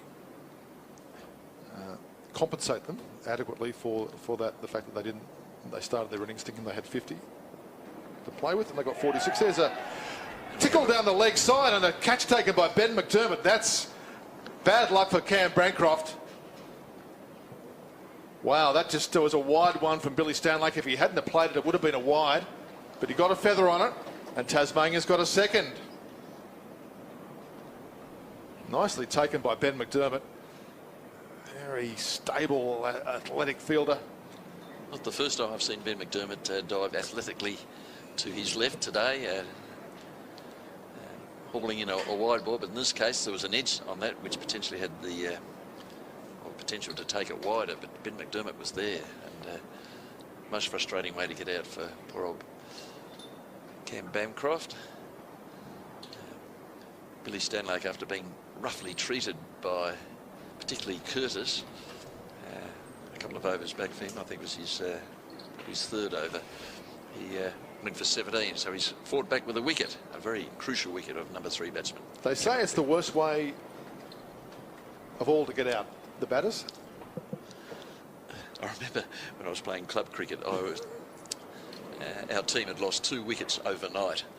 Well, over a week, because it was Saturday to Saturday, and I was due in the next 2 weeks on consecutive balls. I was due in the first ball next week, and got a ball on leg stump, very similar to Cameron Bancroft. Did exactly what he did, edged it, caught. So I was the third man out in a hat trick from such a delivery. And you didn't get it, and you had a long week. I had a long week to be out first ball next week. Yeah. Yeah, it is.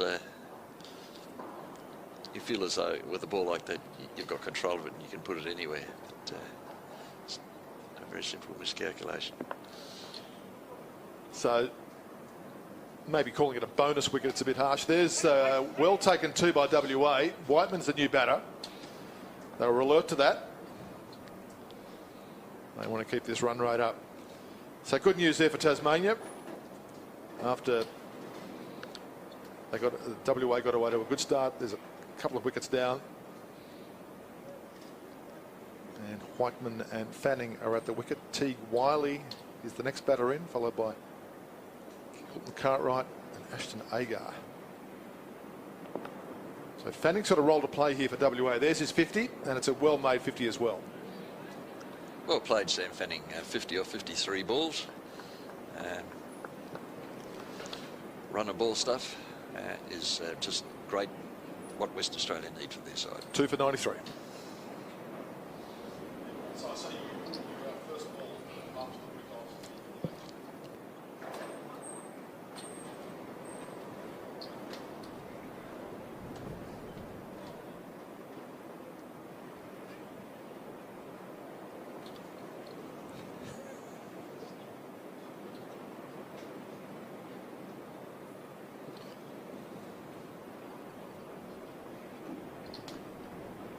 It's always good to hear about Rick Finlay's club days.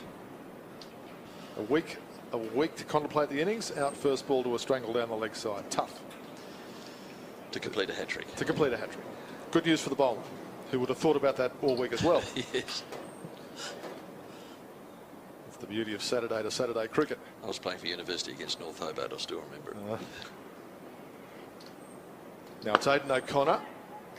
Jordan Silk bringing the changes here. Just the one over from Chowdhury at the Boone stand end. O'Connor's into the attack.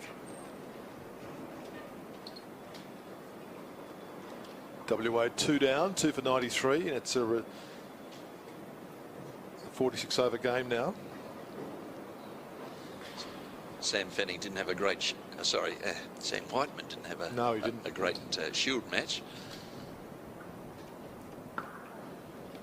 He's a fine player. And he's got that one. He's put that one away beautifully. Yeah. What a lovely time shot. That's the beauty of these one-day games that follow the Shield game. If you haven't had a great match, you've still got a chance to redeem yourself. And Sam Whiteman looks as though he's might be in the right form to do exactly that. Yeah, I think this is great that there's a little block of matches involving 2 squads, with a day off in between. Different formats, nicely timed by Whiteman. Obviously has positive implications for the travel budget if you can do 2 matches in the one trip. As the women's WNCL works on that principle, I think, doesn't it? Yeah, they play the double headers. They play double headers. Enables them to play twice the amount of cricket perhaps they might normally play. Yeah. Yep.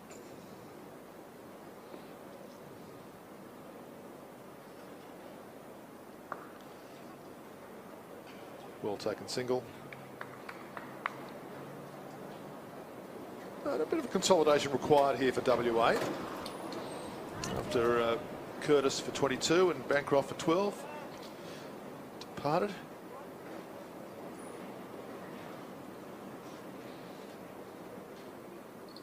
O'Connor.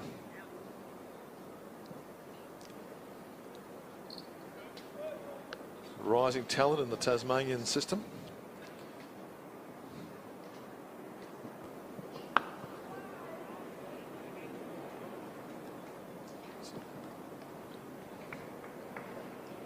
One ball left in his over. It's his 4th. So one Tasmanian bowler will be allowed to bowl 10. We'll wait and see who that is.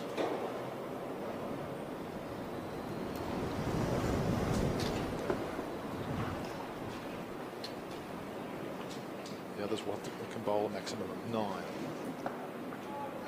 That's a good reply from Connor after being dispatched to the point boundary by Whiteman earlier on the over. 2 for 98.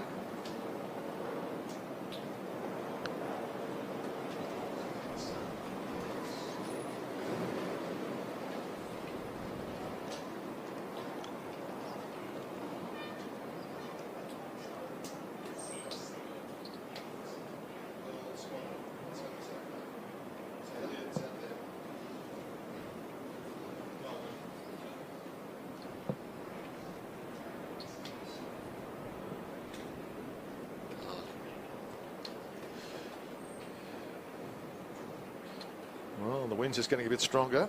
You might get a sense through our effects, Mike. You might even notice that the sawdust is blowing, blowing sideways. Difficult conditions. Just on the Tasmanian team, Ian Carlisle looks like he's off the field.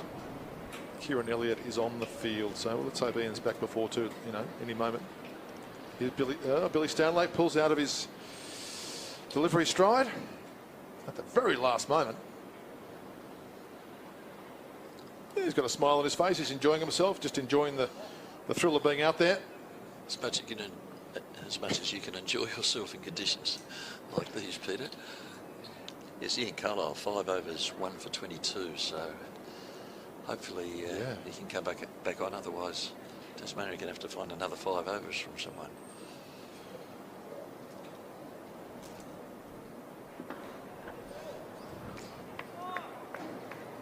Because he looked to be bowling really well, fluently and plenty of pace.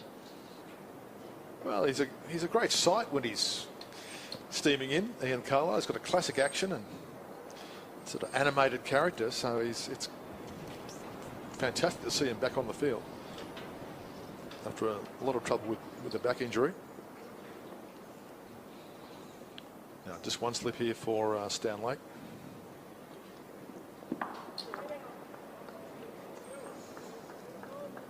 Tasmania have used 6 bowlers already, so those 5 overs can be covered.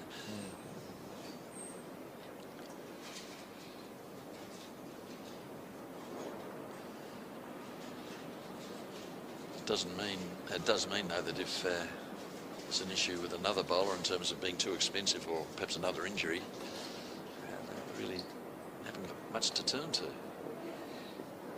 Perhaps Matthew Wade can turn over his arm over for a few offies. It's been known to happen.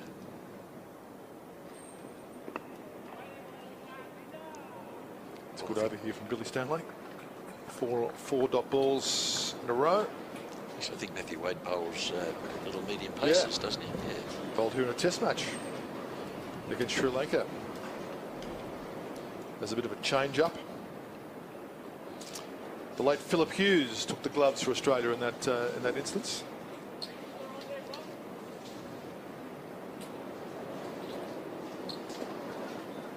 That'll be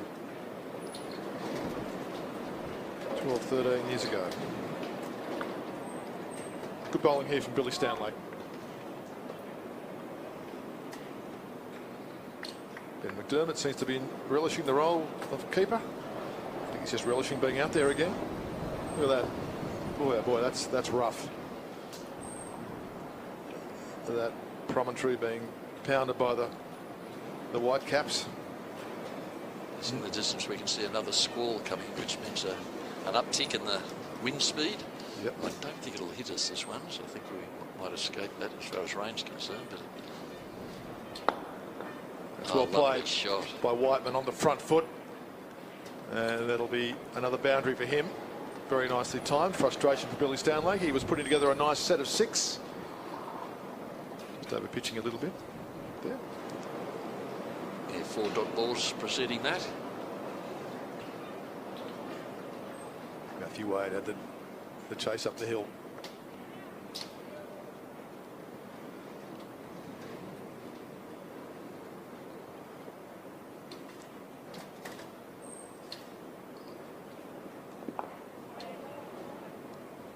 And a good response from Stanley. 2 for 102.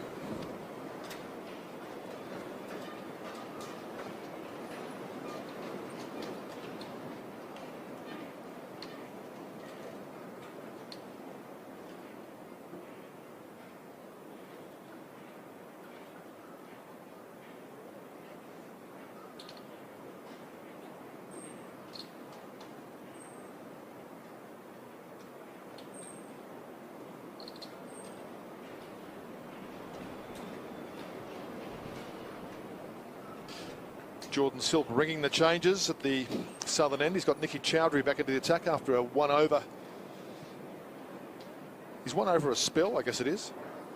1 over from Aidan O'Connor. Chowdhury's back in. Certainly not letting the WA batters settle into a rhythm against this attack. And Chowdhury looking to hustle through a quick over here. Sam Fanning, who's on 49. He got through his last over in about 90 seconds. Yep.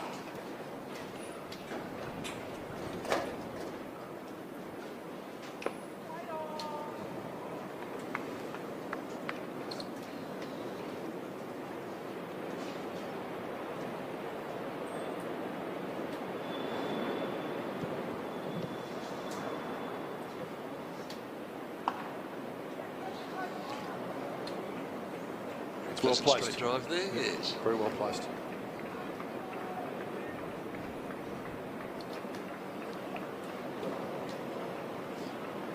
Umpire Graham Smith hanging onto his hat. He might have to go and there's another Billy's lost his.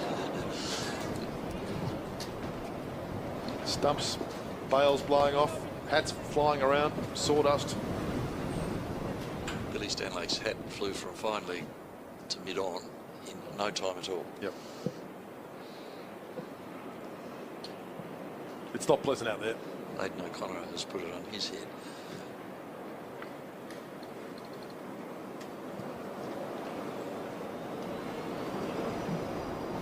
These are almost impossible conditions to play. Yeah, it is. And a leg side full toss. There might have been some bat on that. Stanley's on the chase. He's right in the game, Billy Stanley. Let's check. It's a wide from Mike Graham Smith. They ran a couple, so that's 3 to the West Australian total.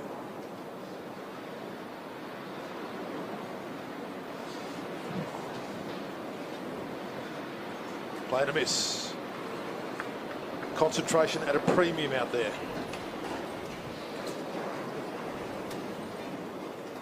Chowdhury trying to hustle through and over. Fanning. Fanning very nicely. Beautifully fielded in the covers there. That was firmly struck. Yeah, Jordan Silk.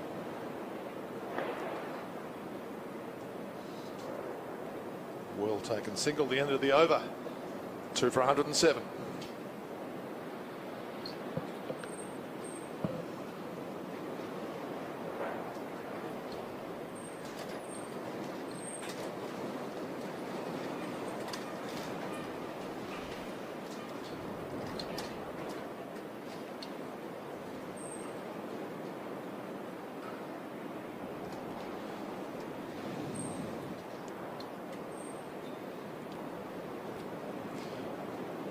So half century to Sam Fanning.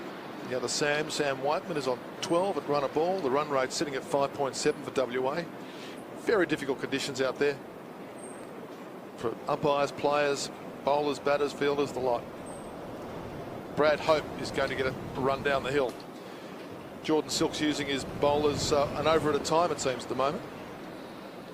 The bails are off. It's just too windy for them to stay on. And Hope is round the wicket to Fanning, who gets on with it. Keeps the scoreboard moving with a single.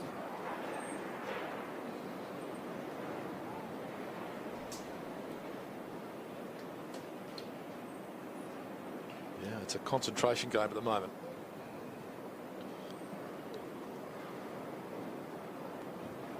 Hope, one of the heroes of Tasmania's Shield win. I think all the players in that game were heroes in their own way.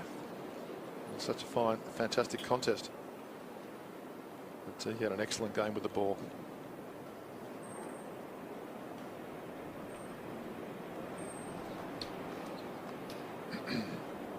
It's a different story now. It's a totally different wicket. It's a much more even surface for the batters. Play and a miss. It's a nice bounce there from Brad Hope.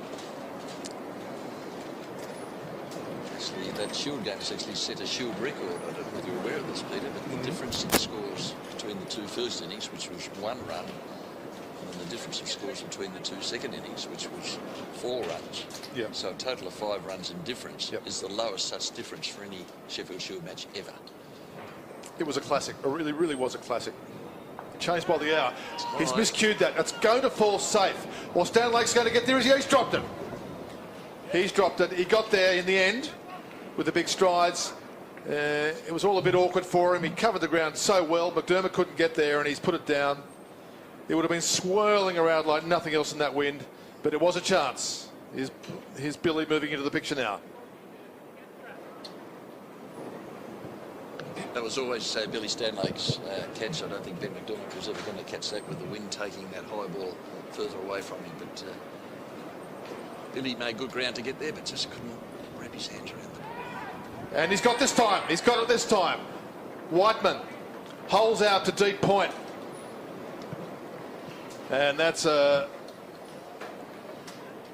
good one for Tasmania, having dropped the catch. Straight to point. And Sam Whiteman has gone. A disappointing week for him. Billy Stanlake looked very happy as he ran into the huddle there. Caleb Jewell doing the work at deep point. Nicely taken catch. That's a good wicket for Tasmania. They're getting back into the contest now after Western Australia had a flyer. Whiteman has to go. Oh boy. Hard to maintain concentration in these Yes. conditions. I feel for the batters and the bowlers. It's difficult for both sides here. Sam Whiteman gave a chance the ball before, wasn't accepted, ran 2, came back and then spooned that one out to point. And another wicket for Bradley Hope. That's his 7th for the week across the Shield and one-day formats.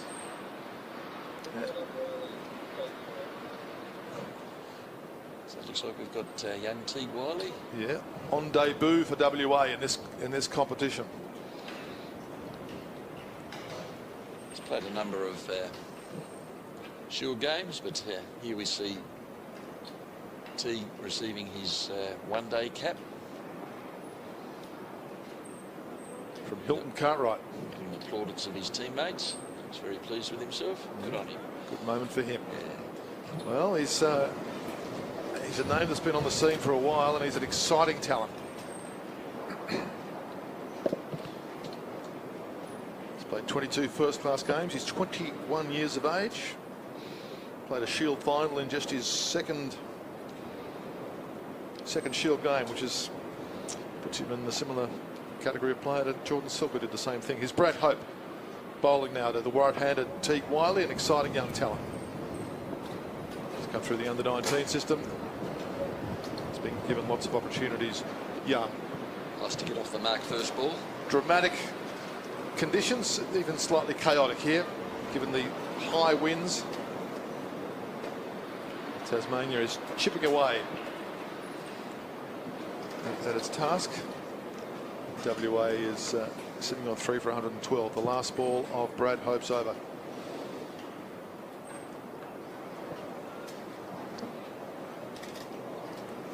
And the score is now 3 for 112.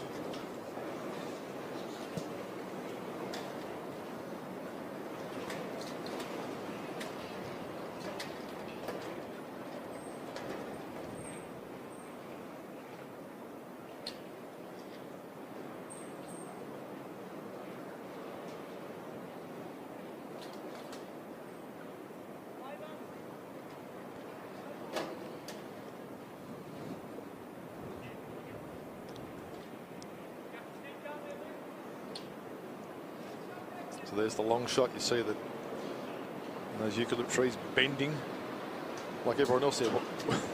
Looking forward to a bit of a respite from the high winds. So Nicky Chowdhury is going to continue. The bails are off. Wiley is the new batter on debut for WA in this competition. He's got an important innings to play. T. Wally opened his first class match batting at number 6.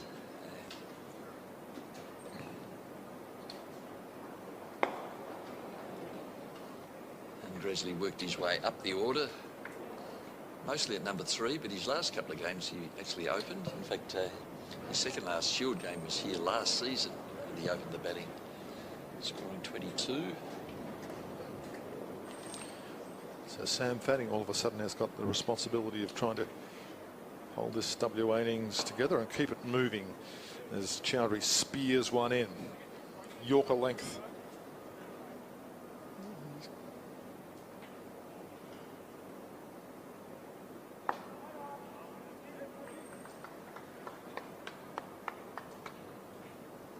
He's not giving Fanning any time to think about it in between balls.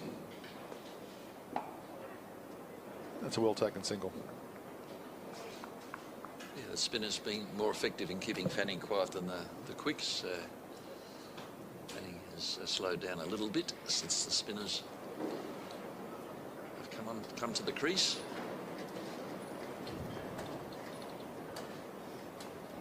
Shorter, and that's well bowled by Chowdhury. Just 2 runs off it, 3 for 114.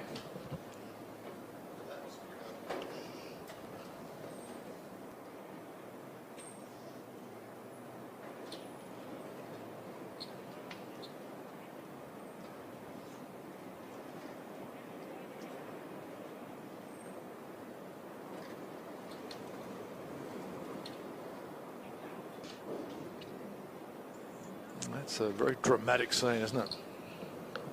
If you got your windsurfer out, you might set a world record for speed across the water. Hope to Fanning.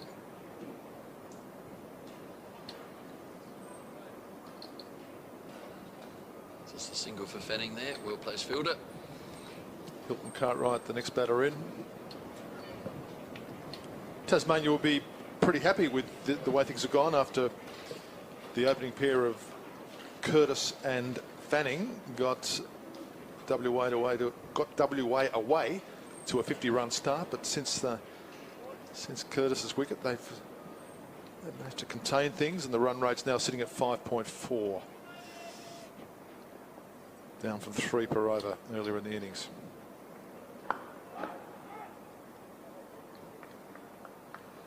When they took the rain break, it was 6, wasn't it? So the Tasmanians have done well to peg that back. West Australians need to be a little bit careful about wicket loss, because that will affect their ultimate, Tasmania's ultimate target. So wicket loss will affect the Duckworth, Lewis, Stern allocation and calculation at the end of the innings. Getting it through well, Brad Hope, isn't he? He shortened his run-up. He had a stint with Sevenoaks in Kent, and I spoke to him at the end of the second day's play of the Shield game, and I asked him if it was a particular coach he was working with. He said, no, I worked it out myself. I just shortened my run in England, and it's working out. So it's a shorter, more concise approach, and he's getting the through well here.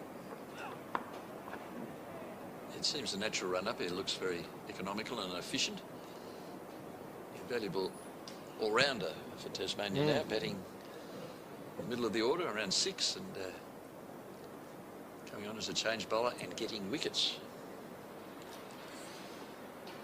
Well, he's a beautiful, free-flowing, free-scoring batter. Playing against his original team here, of course. Yes, I think he relishes that. I think he was born in South Africa. Yeah, Southern African heritage. In the air for a little while. Bit of a yelp from the Tasmanian fielders. There's Kieran Elliott on the field for Ian Carlisle. Didn't carry. did the 12th man duties in the Shield game. Did Kieran Elliott. He's a fine squad player. I'd excuse him for feeling a bit of frustration being 12th man for the Shield game and this one. At least he's seeing a bit of action now.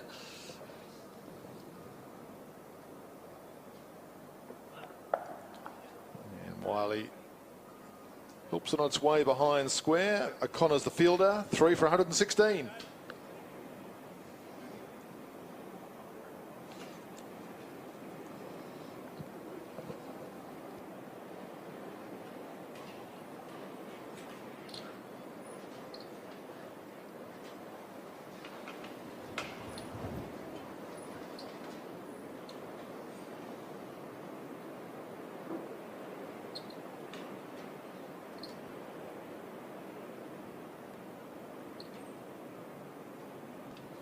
Nicky Chowdhury.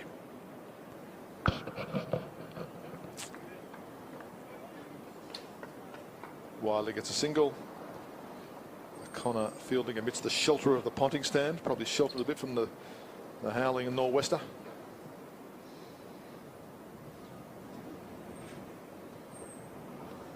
A bit leg side from Chowdhury.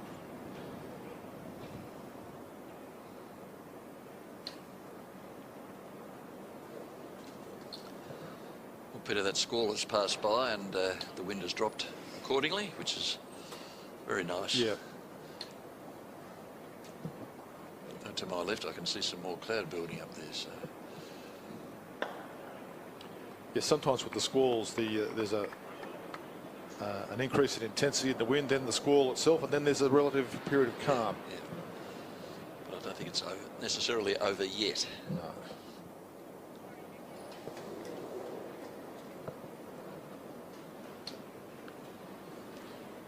Three singles off the over so far.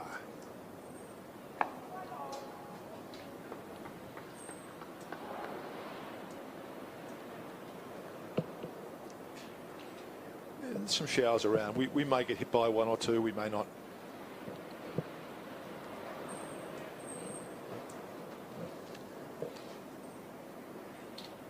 Doing a good job here for the Tigers is Chowdhury. Just what the skipper wants. Devon showing me the radar. A few more scores to come, I think. Touching by the blue.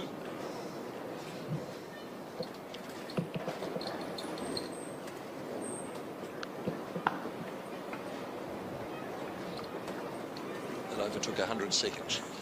4 runs off it. 3 for 120.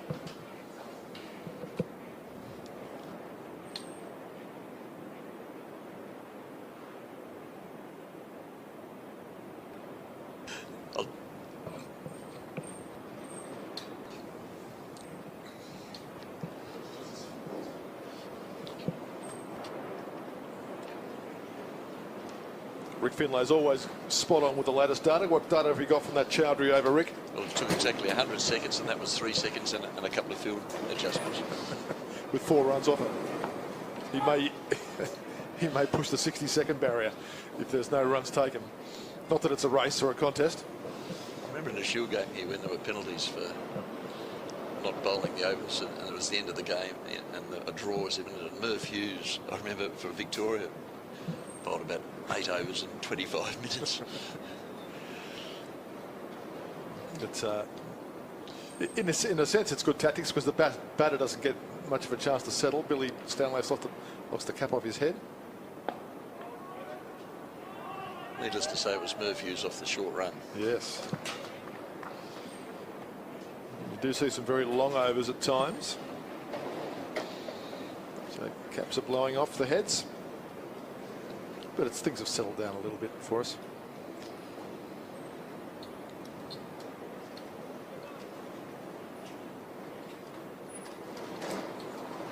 Brad Hope doesn't seem too perturbed by the conditions, and they pinch another single. It's good running. Would have been interesting if he'd picked the ball up, Jordan Silk, and delivered accurately, but he overran. Oh, he got to the ball and lost control in the pick up and throw motion. He's got a smile on his face. His team's riding high, undefeated this season in the Shield and the One Day Cup. They're very much intent on making that record continue today at Ninja Stadium. Wiley advances and they pick up another single.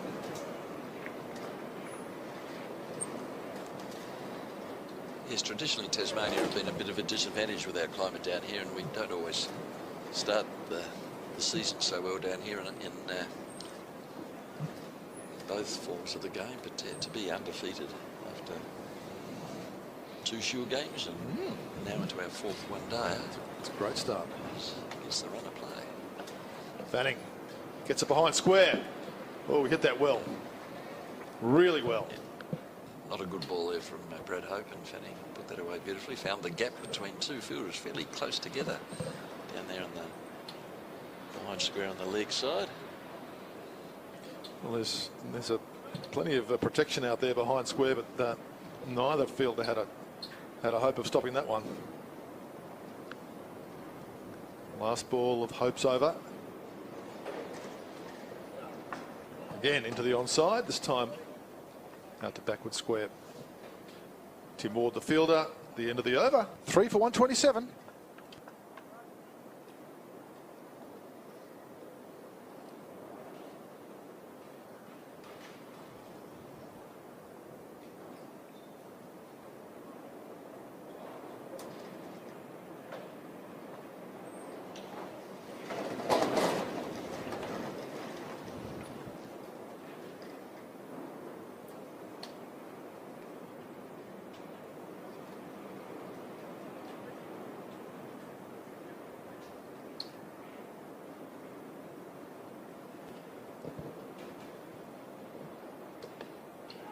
Chowdhury again.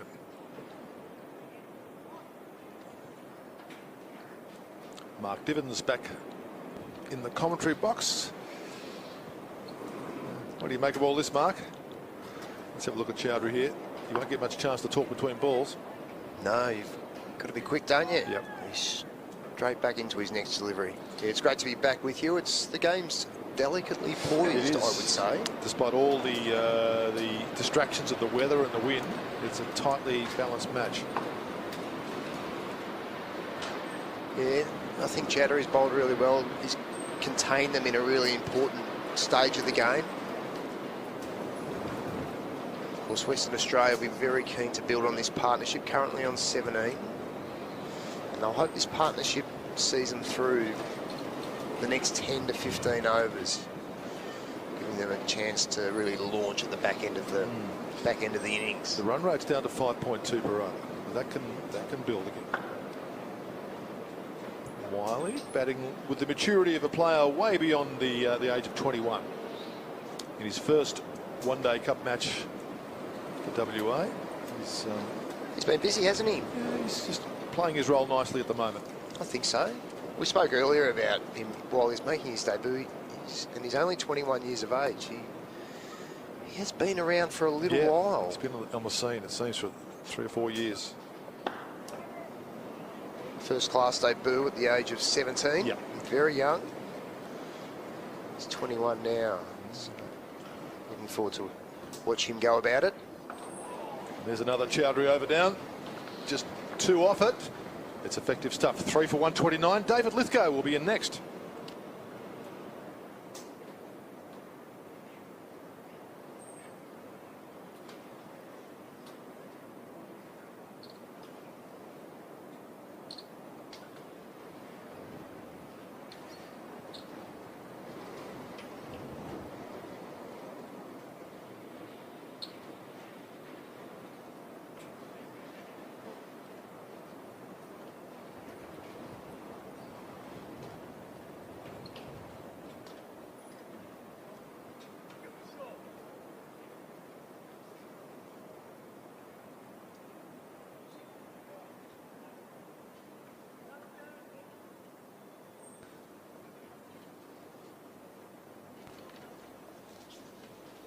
Good time here. Wiley, 7 off 13. Tight little middle tussle, a little half shout on that occasion. Ruwantha, what a great story. The 34-year-old veteran making his debut for Tassie, and then on the other side, you've got the young 20-year-old in Wiley. Back foot punching, can't beat the field. Chowdhury's done a good job, Mark Diven, hasn't he?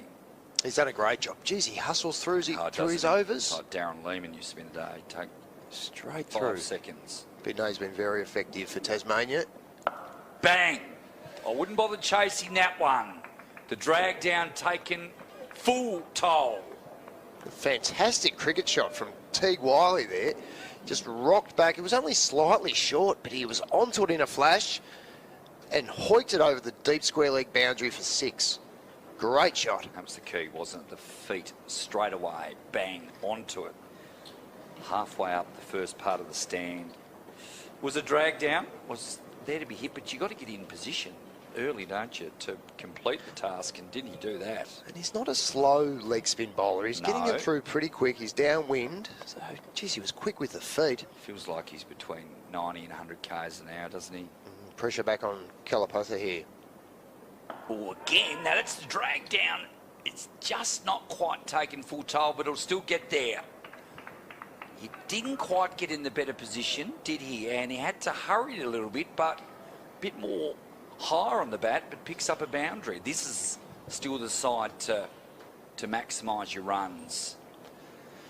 Yeah, it's still into the wind though, isn't it? Yep, yep. Just gives you an idea how that first one was a big hit, wasn't it? It was a big hit. And look, there's a big gap out there. We've only got a deep backward square. So Kalapatha will want to get his length right. That's a bit better, a bit fuller.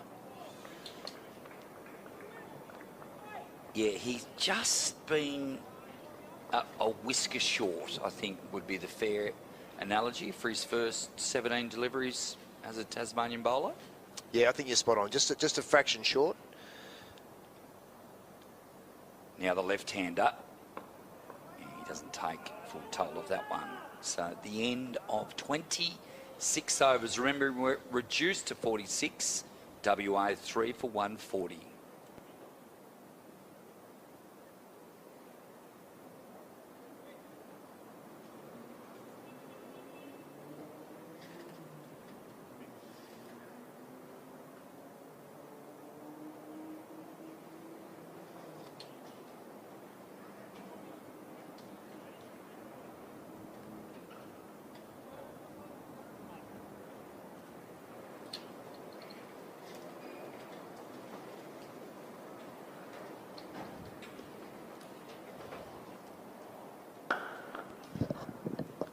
Single down the ground.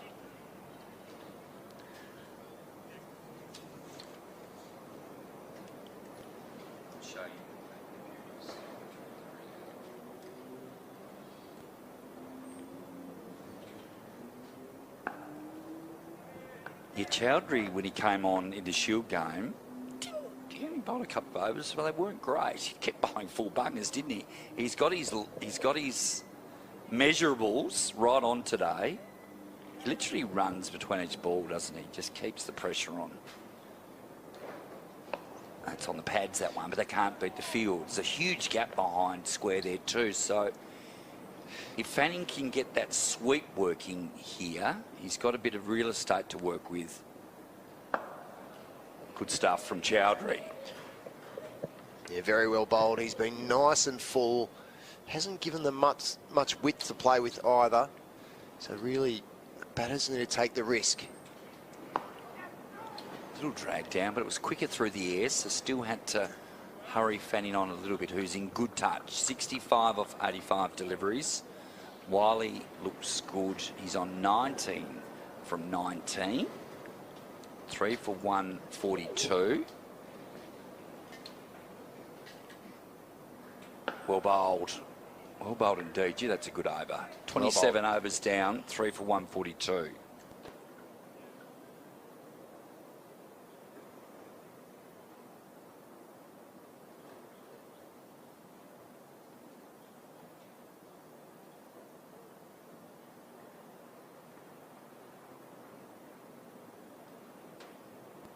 Mark Diven, can you go and make yourself useful and go and pick up all those bins that have been blown over down there at the back of the hill? I saw Tim McDonald out there moving the covers around before one of the Western Australian assistant coaches. He's a good egg, isn't he? No, he's a ripper, Tim McDonald. Always a great personality to play cricket alongside, and I'm sure he do a wonderful for the the morale in the Western Australian change rooms. So it's great to see his coaching career taking off. Yeah, assistant coach of the English women. He was for a few seasons. They loved him over there. Oh, that was a reverse paddle. It was with danger only because if he misses there, the LB is on. But then he was a bit stiff not to beat the field. Great piece of fielding. Jewell was brilliant. He's done some good things in the field today, Jewell. It's not his first little diving save. No. And all those little saves really add up at the end of the game. We're talking small margins at this level. We've seen a change in the field straight away, taking that shot away from Fanning. It's a wide delivery with the wrong one. Just pushed it a bit too far across the left hand of Fanning's bat.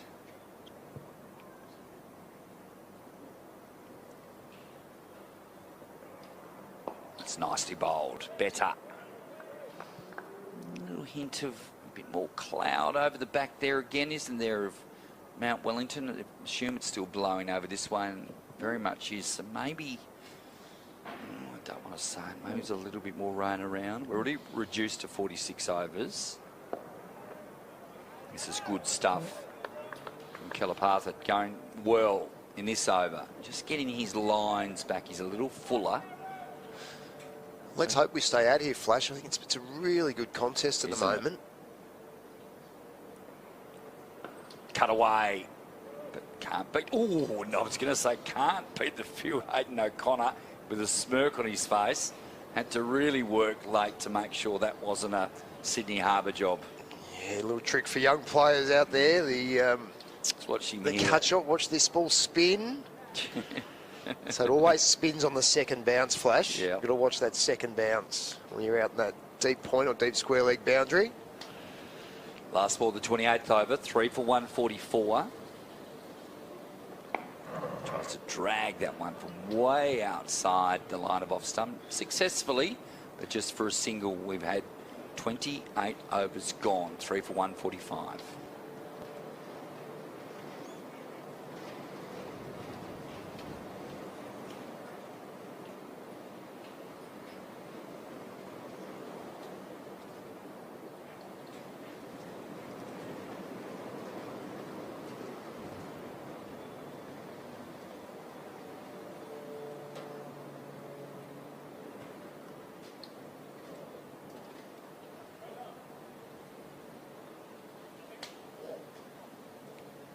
Chowdhury to continue. Another dot ball. This is good stuff. Wally just looks like he wants to attack. So you'd imagine something he'll give here shortly. Wide delivery will be called a wide. Where's the gaps? Where could he launch from what you've seen so far, the youngster? It's a great field because he's, there's a big gap at mid-wicket. Possibly through the covers if he can get through those two fielders. There it is. Just a single, however. Talk about veterans that have taken a while to make their mark at state level, first class, list A level. Chowdhury's right at the top of the list, isn't he? 30 years of age. Oh, this is up in the air, and I don't know that he's got all of it. The fielder will come in, try and take the catch. It's a good catch. O'Connor had to really wait for it to swirl, but the big wicket of Fanning, and that's just reward to Chowdhury. Right on his birthday, he's had a birthday party, he's made 66, but he wouldn't be pleased with that, Mark Diven. No, we just talked about where the gaps were, and there was a gap at mid-wicket, but he's hitting into a very, very strong wind, and you could see that ball hold up. Hayden O'Connor, fantastic movement. Moved quickly, very agile fielder, very athletic. Moved to the ball really well and took a very good catch in difficult fielding conditions today. That was tough. Well batted, Sam Fanning. That was a really impressive knock. He's played some glorious shots. But leaves the ground at a pretty important stage of the game at 4 for 147. Yes.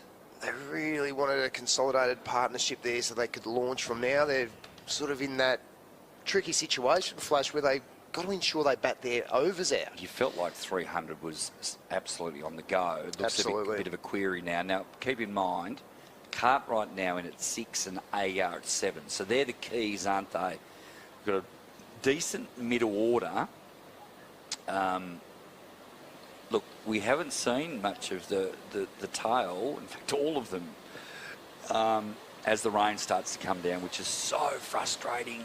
There won't be much around. They're going to go off. That's annoying. So we're going to lose a little bit more time. I'll get Rick Finlay to bring up the weather chart to see how that's going. But we are going to have a little break. So, a recap. 4 for 174. The wickets today, well, they've all looked in pretty good nick, it's got to be said. But they've just kept losing consistent wickets. Fanning made 66 was the last man out. Curtis looked good too for 22. But then not single figures, but not enough. All under 20.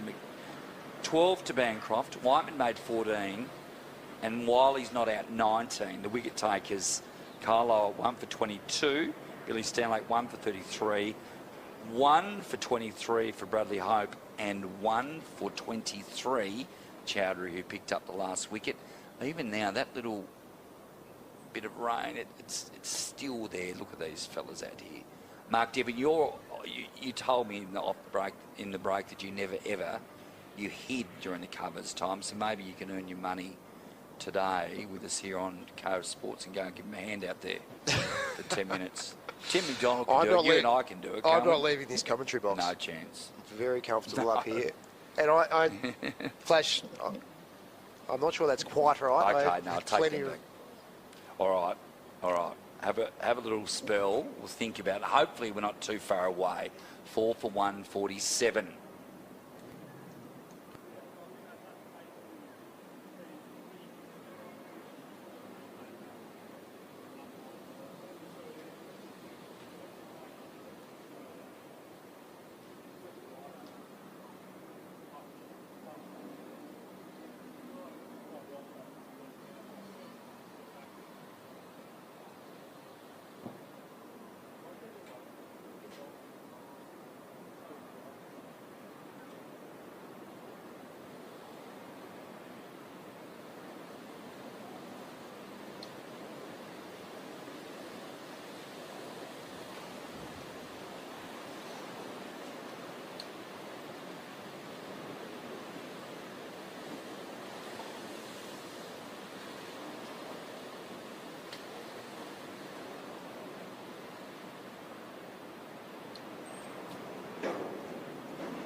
Not prepared just to be stuck on the crease and playing the ball late to defend. No, he's going to throw something at them.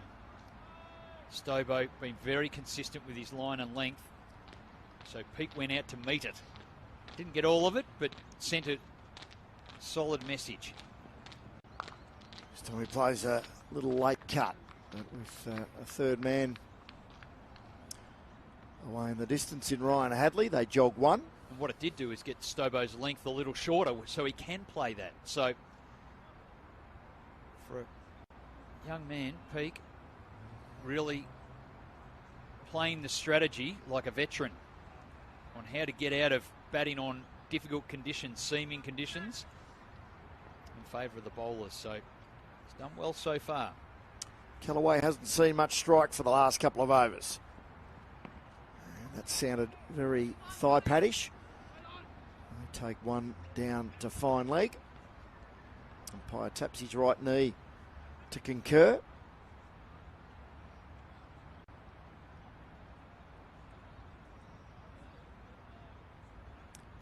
If you've joined us late on cricket.com.au, the Cricket Australia live app or KO Sports, the match didn't get underway until 12:15 local time. It was meant to start at 10 a.m.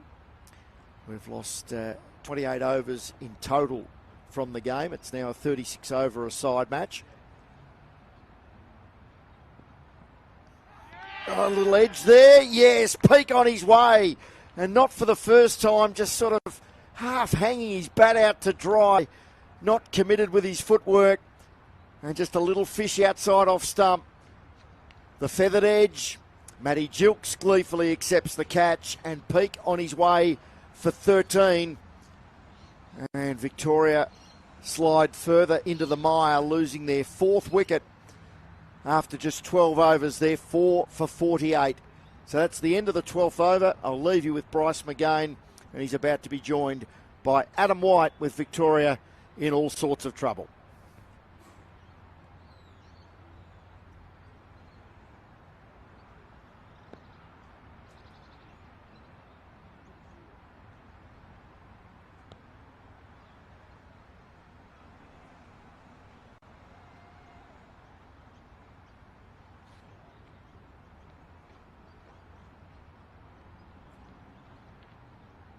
Stobo's got 3. He's ripped through the top order of Victoria as we welcome back Adam White. And, well, it's a very different complexion to the game when the one you handed over. That's exactly right. It's been some unusual batting. There's been some good bowling. And we're still not really entirely sure about the pitch, which has been under cover for the last sort of 12 to 15 hours before this game started. So we're having a look at the collection of wickets. This is a Stobo 3, if you like. That's 2 balls in succession. And then the third one now, the outside edge of Peake, stuck on the crease, squared up. Kellaway flicking away. Nice. This is the shot that he's really perfected through mid-wicket in the last 12 months. And he's got himself a boundary.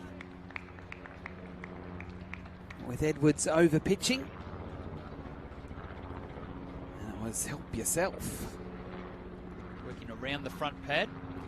He couldn't play that shot. Well, I shouldn't say that. He found it difficult to play that shot 12 months ago. Yep. But it just after the Big Bash break, he came back and just started playing it beautifully. And it punishes bowlers who get a bit straight, where before he was trying to defend around the front pad. Yes, he now now just steer it around. Yeah. Yep. Now he gives it a solid with the wrists, and he punishes them for trying to get him LBW, where that was a bit of a stumbling point early in his career. And he spread the field. Edwards again. Kellaway just dropping it on the onside. No run. Edwards was shaping to collect on his follow-through, which stopped Kellaway thinking there was a single. So it's complimentary of Peake. Look, there's some good signs there. 13 off 17, okay, whatever it is. But the way that he batted, his strategy to try and counteract this type of wicket, which is bowler-friendly, he was defending nicely, really late, but he knew that he's got to keep going and pushing the game forward. Oh, that one beats Callaway on the inside. Good skill. But then he came down and skipped down the wicket and took it on, and didn't get it for 4, but was bold enough to do that. And then Stobo brought his length back, so he cut it away for a single down to third man. And as soon as then he got caught on the crease and played from the crease, well, that's where the trouble is. So things were looking good that he was avoiding that, but his downfall was the one he was trying to stop doing, stuck on the crease. Oh, now he's beaten on the outside. High quality bowling here from Jack Edwards. 4 for 52. Callaway. He's on 11 here, but he's fighting hard.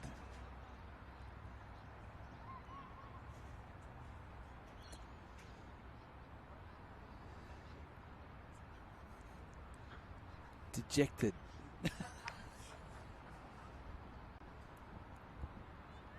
Edwards, Callaway, that's better. Firmly into the covers. No run. 4 for 52 the score.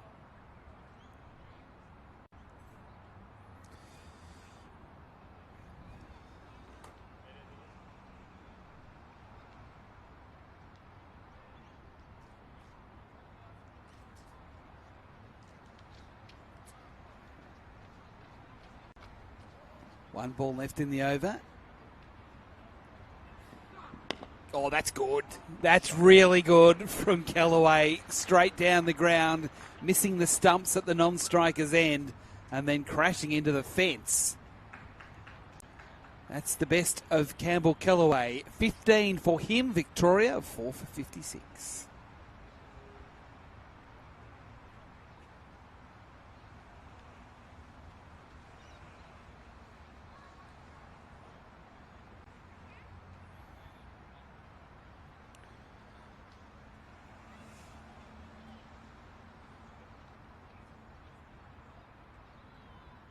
An over bookended with boundaries.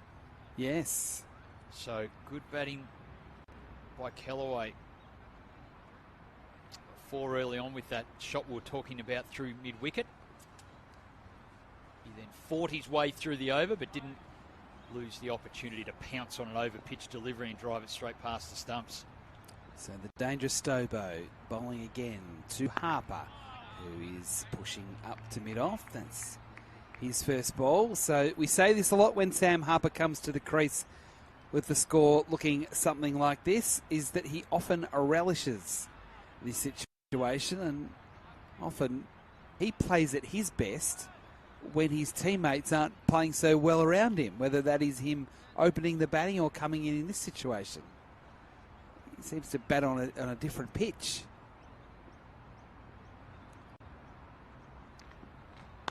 And plays shots like that. Handy way to get off the mark. Through the covers for 4. Just still any boundaries, the Victorians. How many times do you reckon he's practiced that shot? From 8 years old and then all the way through to now. Lent on that. Good step forward. Played it late under his eyes. Round the grounds, it's rain everywhere. That's all you need to know. That's right. Rain delay, South Australia, Victoria. Rain delay, Tasmania, WA. And we're on in Melbourne. Harper shoulders arms. That ball just coming back a little bit. So it's worth mentioning that New South Wales did win the toss and bowl first. Now, there's 2 reasons you do that when it's a dodgy day weather-wise. Firstly, you want to have first use of the bowling conditions when the pitch has been under cover for 12 or so hours. But the other part too is, as we found out last night in the One Day International, it's such an advantage to know what you've got to get in a chase if there's been overs lost, which has happened here as was the case last night. Harper hit on the pad to another ball that jagged back in, hitting above the flap of the pad.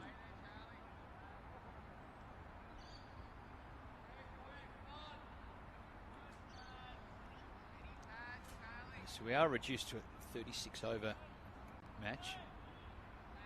last night was challenging because there kept being rain interruptions, so the Indians could never really get going. They have to start again, and then there's more interruptions, less overs. This one we know that we've lost a chunk at the top, so hopefully there's no further rain, which I think will be all clear. Harper comes down the wicket, punches up to mid-off, takes Sanger on and does so successfully. Just went with a shot. Bunted to mid-off. Good fielding by Sanger. He tacked it one hand, quick release, but Harper too quick between the wickets. So often said when Sam Harper comes, he's busy. Yes. And that is exactly what being busy is, using his feet to get to the pitch of the ball, anticipating, but then taking those quick singles.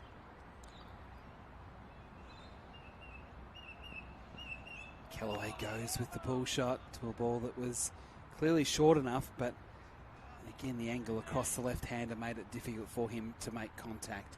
Over bowled, 5 runs from that over. Victoria 4 for 61.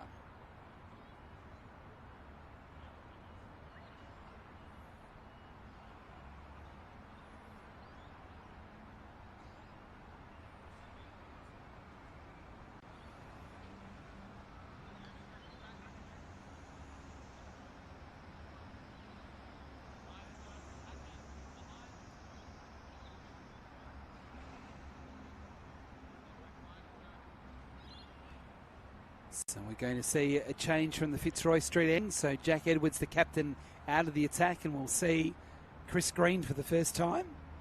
Got a bit emotional. Yeah. Keep it together, Whitey. So excited to see Chris bowl that it's got the better of me.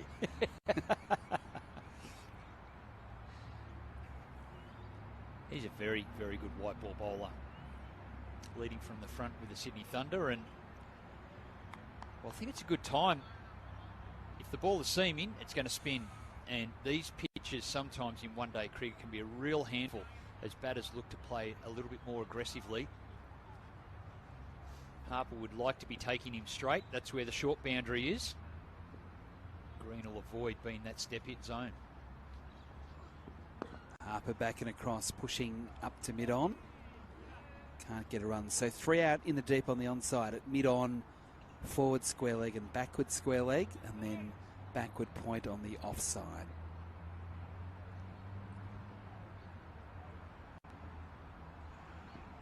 Harper comfortably this time up to long on to Moses Enriquez, and they get a single. So Harper has started brightly. He's 6 off 7. Victoria 4 for 62 in the 15th over. So 14 overs from the quicks. Still Tanveer Sanger to come on as well. So there'll be quite a bit of spin to be bowled.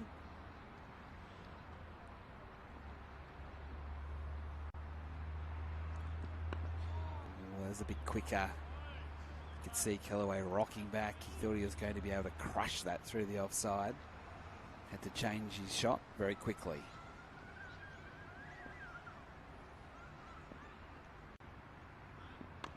Again, trying to do the same thing. They'll get a single this time. It was a cheeky single. Yeah, good running. So if the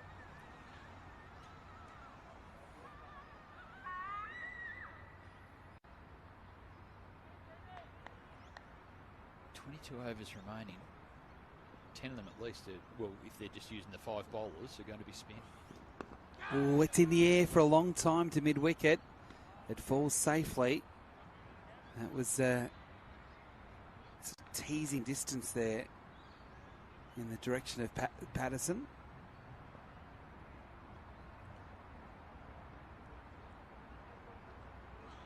Harper using his feet, then getting squared up and forced in the end to push back to the bowler. So a good start there from Chris Green.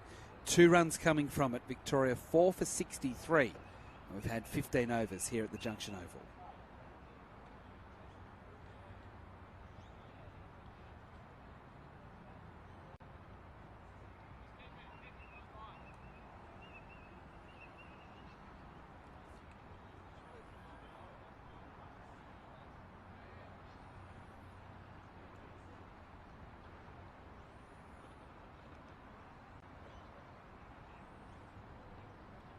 Charlie Stobo will bowl a 6th over on the bounce from this end, with the figures 3 for 17 from 5 overs. He's bowling here to Campbell Callaway, who advances and launches down the ground just short of the rope. A boundary again to Callaway. That's 3 boundaries in the space of 7 balls from Campbell Callaway, who is really now starting to get into his work. Again, it's anticipation. It's not premeditation. It's calculating everything around what Stobo's going to deliver, and he'll want to go to that best ball, which is pitching middle and leg and seam in away at that difficult length.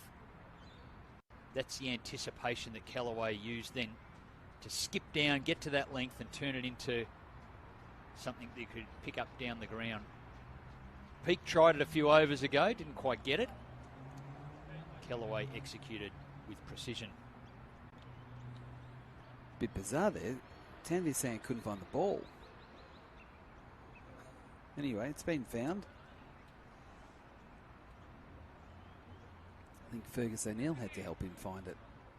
He's not playing in the match today. Threw out an old training ball, I think. Just check it. Stobo again to Callaway. Hook shot. And around the corner. He gets a single. He does like that shot, Campbell Callaway. When he first burst onto the scene as a young Victorian batsman, he did that a couple of times. I reckon he may have even done it to Mitchell Stark in a one-day game on debut. Hooked him away. It might have been Shield cricket when he first started. 4 for 68. Harper drops it away on the offside, backward of point, no run.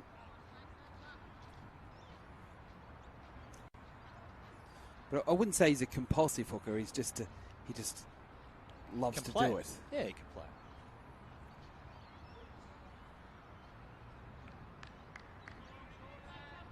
He's got a terrific all-round batting foundation. Confident on the back foot, front foot.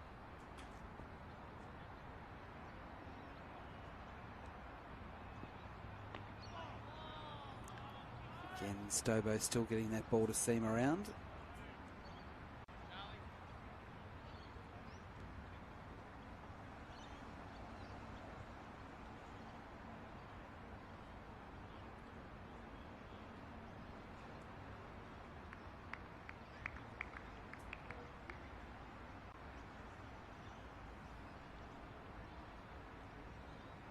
Two balls left in the over, 4 for 68.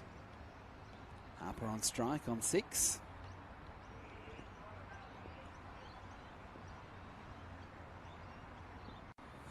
Lifts it away on the onside, forward of square leg. So there is a chase into the deep, and they can speed through for 2. With Constas doing the work there out in the deep on the onside.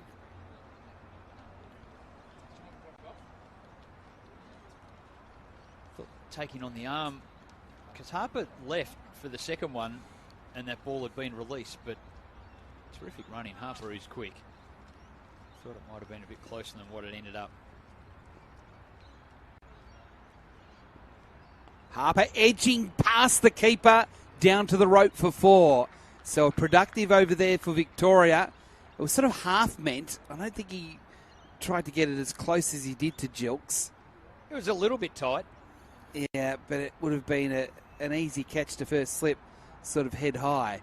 But it's a boundary, 4 for 74 Victoria. As I said, a good one there for the Vicks.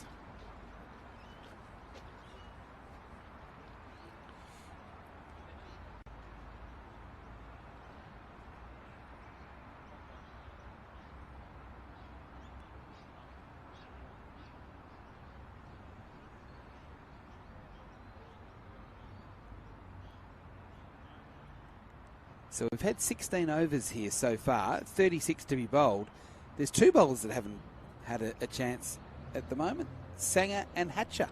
Yes.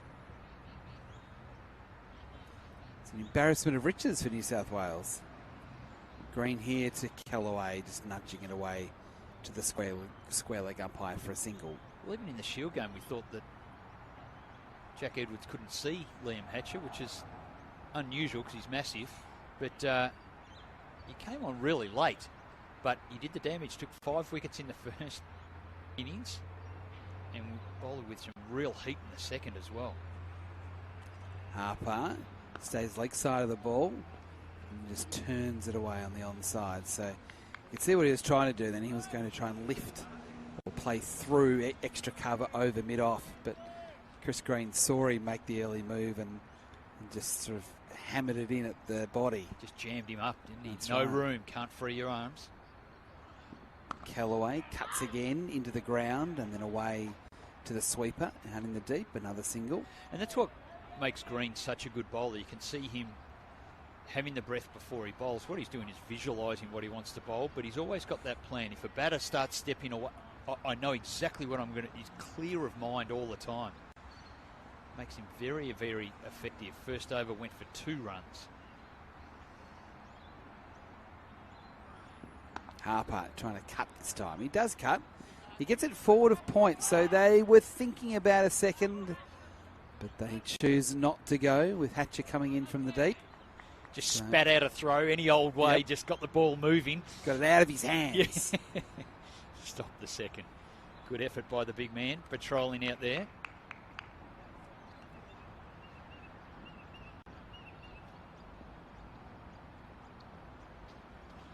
Callaway using his feet, then pushing up to long off.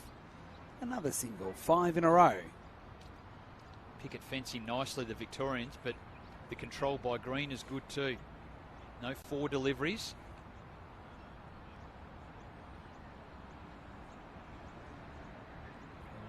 Looking to hurry Harper there as just as he was over the bat. Bit of a standoff. They can't get 6 in a row with Harper just pushing into the onside. So that is the end of the over. It's also drinks here at Junction Oval. Victoria sending to bat by New South Wales, currently 4 for 79 with Callaway on 24, Harper on 14. These two for Victoria trying to put together a rescue operation.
4 for 79 as the players have completed their drinks break. Callaway on 24 and Harper on 14. I mentioned it's a bit of a rescue operation at the moment, as Stobo is going to bowl a 7th over in a row from the city end. He bowls to Callaway, who advances and then tries to help it over the keeper's head. There's a lot going on there. The dancing ramp. Bobby Quiney back in the box. Do you ever try that sort of shot? Not intentionally. Definitely try to come down the wicket and get myself in a bit of a tricky situation, but I'm loving his intent here. Stobo obviously pick of the bowlers at the moment, hence why he's going to max out at 7 overs. Trying to search for his 4th and Victoria's 5th wicket. Callaway into the onside. Again, getting the ball forward of square legs, so it's a pocket of space there. And so he can come back for 2 with Sanger having a fair bit of work to do to come around from square leg. 4 for 81. And Callaway, 26. Busy, but in control, both these two. Played the same club as well, Melbourne Cricket Club. I'm actually really enjoying Sam Harper's approach. I noticed it in the one-day game against South Australia. I think he got 60 that game as well. I'll touch on after this ball.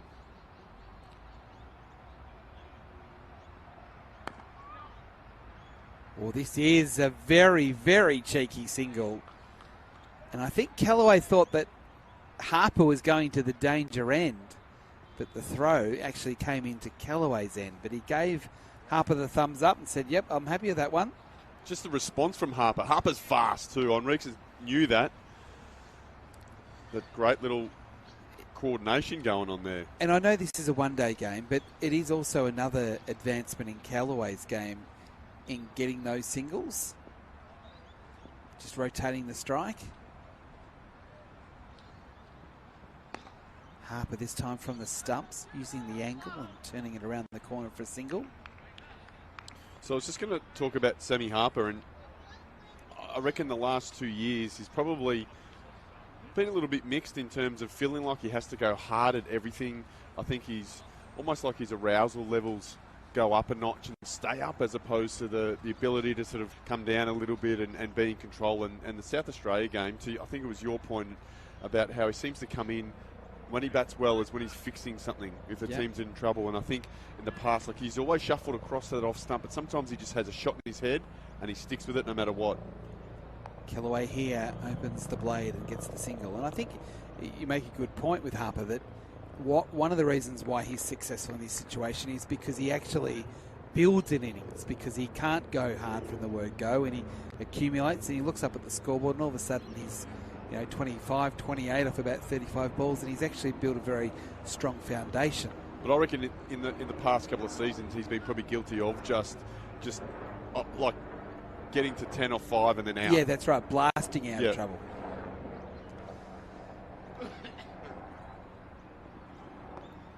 He can't get a run here at bottom edge into the ground. So that is Stobo done, and a great spell from Charlie. 7 overs, 3 for 33.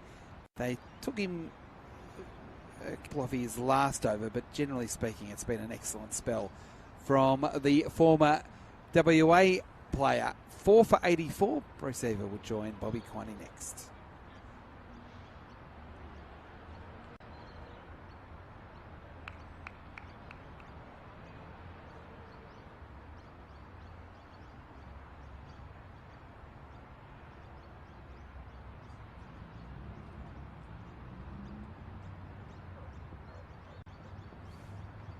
Chris Green to continue.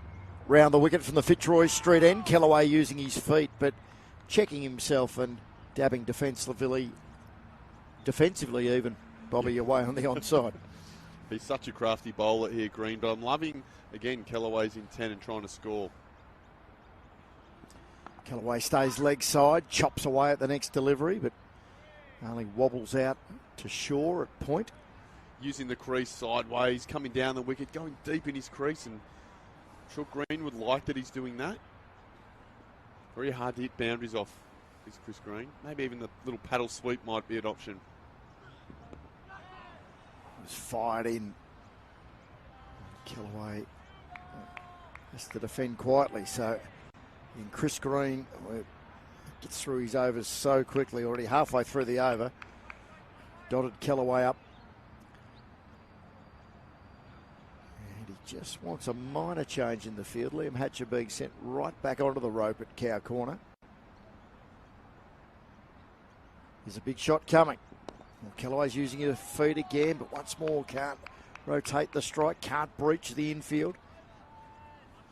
So he varies his pace really, really well here. Bowls your traditional off spinner, but quite often can go up a couple of gears too. Conditions continuing to improve. As again, Kellaway can't get that one away. You can sense the frustration building in the young left-hander. Great time for a maiden for the New South Wales. Just ticked over the halfway mark of the innings, and there you go. A maiden, 6 dots. Terrific over from Chris Green as Victoria remains at 4 for 84.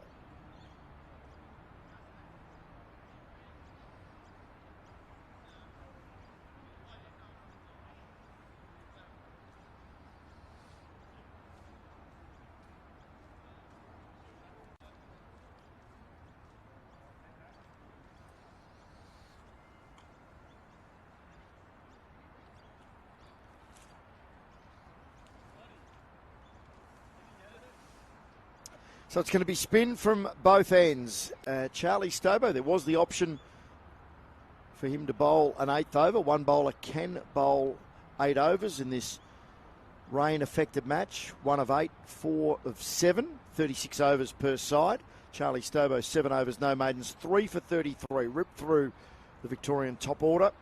And the young leg spinner, Tanveer Sangha, is into the action. He'll be bowling to Sam Harper, who's on 15. New South Wales right on top, having sent Victoria in. As Harper's cutting, and he'll pick up a couple. Stobo has to scream around the boundary in front of the scoreboard. Good cricket all round, good fielding, and Harper takes 2. New South Wales leading wicket taker coming up against Victoria's leading run scorer currently this season.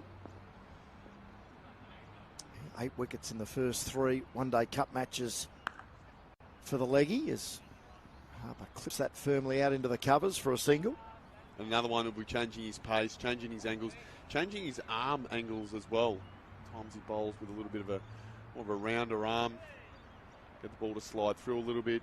Keen to hear Bryce talk about the different trajectories and weapons that Sangha's got.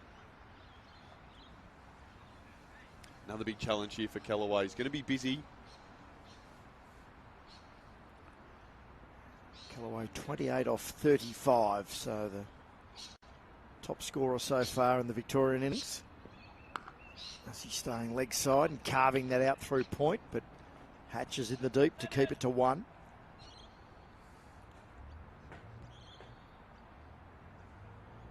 Sangha has played 4 one-day internationals for Australia, all of them overseas. Yep.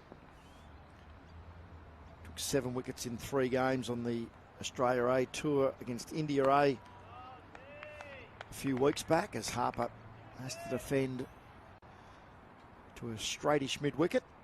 Got that nice energetic run-up. Generate some of the pace from that. Oh, gives that more Turn. air and, yep, spun past the outside edge of Harper's bat. Great signs. Take a look at this. The revs spins right over that front leg. Sometimes you only need to spin one that big once and it casts seeds of doubt in the batter's minds. Love that Edwards has got himself at first slip there as well. Still a wicket-taking opportunity. He's got a lovely bouncy approach, hasn't he? As Harper gives himself room and cracks it out through cover point. But Stobo sweeping in the deep. Again, keeps it to 1. So good first over there from Tanveer Sangha. 5 from it. Victoria 4 for 89.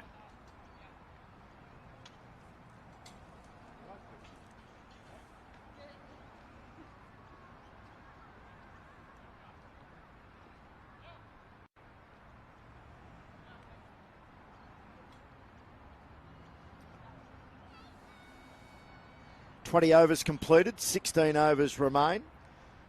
Victoria 4 for 89. They did lose 3 for 2 after being none for 26. So a recovery of sorts from 3 for 28. Run rate just hovering around 4.5 per over.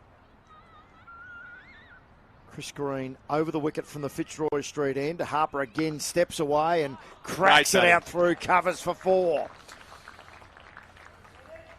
Beautiful footwork there from Sam Harper. He tried it the previous over, and he probably didn't go as far as he did with this, but watch how big that step is. Out onto that blue wide line. And there's one thing to get yourself in that position, but you've got to execute the shot as well. So a lot of cat and mouse here. Great contest between Green and Harper. And geez, he middled that one. Third boundary to Harper takes him to 23.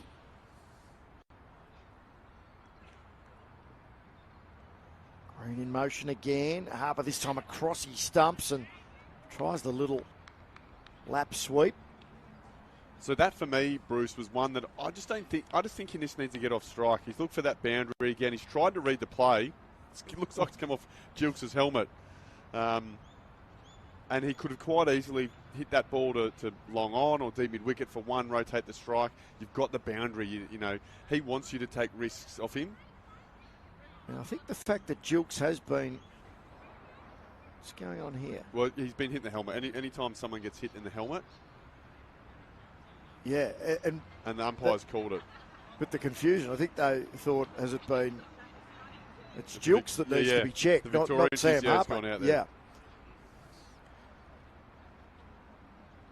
So a little opportunity here for everyone to take a breath, take a sip, some Hydrolite. Fergus O'Neill with the hat backwards. Sam Harper had a wry grin on his face, pointing to Victorian Medico. No, I'm fine, mate. I'm all good. I actually hit it, but I did hit it into Matty Jewell's helmet. Of course. So I'm watching. So he's just hit a boundary and he's just exposed a little top edge on it, off the helmet. Got a run. And Sammy Harper acknowledging Jewell there, and nice little respect between the two of them. The wicket-keeping cartel. Although I'm sure there might have been a couple of questions asked from Jewell as to, why'd you get me out stumped like that during the Shield game? Oh, yes. But down the other end, which is good, and again, the challenge back to Kellaway. Harper, 24 off 25, just creeping up close to Kellaway. It's batted beautifully here. Kellaway. Partnership now worth 46. Came together at 4 for 48. Green round the wicket. Oh, Kellaway almost chopped on, an under edge, and thankfully for the young Victorian, it bounced over the stumps. The shot that Harper played last ball, I think, is a shot that maybe Kellaway, he may not have in his repertoire, but could get down and just do a little paddle, try and beat Sanger here at 45. Oh. He's heaving that out towards mid-wicket, but all the way along the carpet to Hatcher. Doesn't look too happy out there, Hatcher, does he? Well, he hasn't had a bowl yet. Bryce talking about it. It's like, hey, I'm here. It happened in the Shield game, I know. Yeah, Bryce is saying you should send a flare off out there to go, hey, Jack, I'm ready. But he might be there for the finisher. He might be there for the late overs. Green very close to the stumps, and again Harper backing away and trying to bludgeon it through the covers. Picks out it did work though in the Shield game, because when he was finally throwing the ball, he was breathing fire. So Jack Edwards pushing the right buttons with his the feisty redhead. Very strategic here, Chris Green. Sometimes it's a little bit just for seed of doubt. Sometimes he's very meticulous. Last ball of the over. There we go. Harper works it off his hip. Constance dives and stops the white kookaburra, but can't prevent a single. So Harper retains the strike, and after 21 overs, Victoria are 4 for 96.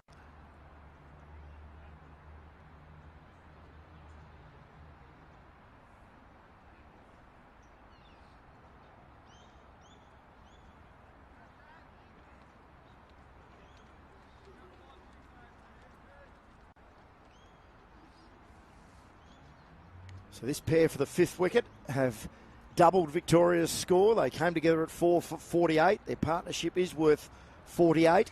The bowling all-rounders to come as Tanveer Sangha starts his second over. Oh. Harper, top edge. He tries to slog it out of the ground, and he will be caught. Almost on the edge of the circle. Catch taken very comfortably by Curtis Patterson. And Sam Harper's typically breezy little innings comes to an end. 25 he contributes, a partnership of 48. But Victoria lose their 5th wicket with the score on 96. Nice bit of bowling there from Sangha. Harper trying to give himself room again. Give the stumps to the bowler. Sangha was up to it, followed him a little bit, bowled in the leggy, and it was probably that little bit of drop and bounce. Harper's plan B was to go a big slog sweep over mid-wicket, but unfortunately for him, didn't clear mid-wicket. Straight in the day's sky. And Patterson takes a relatively easy catch, which is a big, big break for Victoria, because those two, Harper and Kellaway, were going along very, very nicely. And again, we reassess what the past score might be for the Victorian boys. Handy wicket for the New South Wales boys. You can see here he's just bowled it into leg stump. Matty Jewell is ready to take it. And straight up in the sky. Disappointed Harper walks off. Maybe the sweep could have been along the ground, but there's always hindsight in there. So true, Bobby. Very well described. A partnership of 48 in 9.1 overs. And Sam Harper's innings analysis, 25 from 28 deliveries with 3 boundaries. It does bring the Victorian captain to the crease in Will Sutherland. Kellaway still there on 30. He's faced 38 deliveries and struck 4 boundaries. And again, another important partnership with a ball less than 15 overs remaining in the Victorian innings. A slip in place for Big Will. Sangha bowls and Sutherland a long way forward and playing low to the ground. He's just taken a stride down the wicket and his front foot landed halfway down the wicket, the big fella. I'll tell you what, I stood next to Will Sutherland and Jack Edwards and I felt like Matty Wade. They are extraordinarily big humans, those two. There's no shortage of them around the country. Pardon the pun. Big, strapping all-rounders. And Chris Green now comes into a catching cover. If our camera just pans back a little, it's about 2.5 pitch widths away from the batsman as Sangha fires that in flatter and quicker. And he's there for that big lunge. So either trying to camp him back and get that LB bowled or that lunge, and whether he actually just meets the ball out in front of him a little bit more or not. So Chris Green and slip and keeper in play. This is a very dangerous run, and umpire says not out. There was a big pause there, a hesitation from Kellaway. Sutherland went straight away. You've got to back up. He's sitting on a duck there. He wants to get off the strike. Campbell Kellaway just on his haunches there. He's going. He's got to make some ground. What about that dive? The athleticism. Great effort there from Kellaway. Sigh of relief from Sutherland. Can't say no to the captain. No.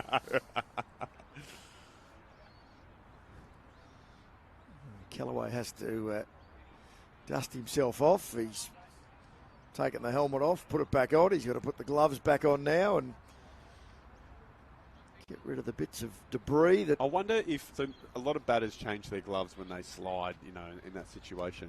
How many guys throw their batting gloves out, or do they use them again? And if they use them again, why can't they just keep using them in the first place?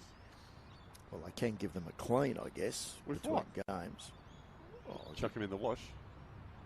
Like a wet wipe? Well, yeah, exactly. Wet wipe. I was getting all dislocated my tongue there trying to say wet wipe. As Kellaway almost edges into the gloves of Matty Jewell.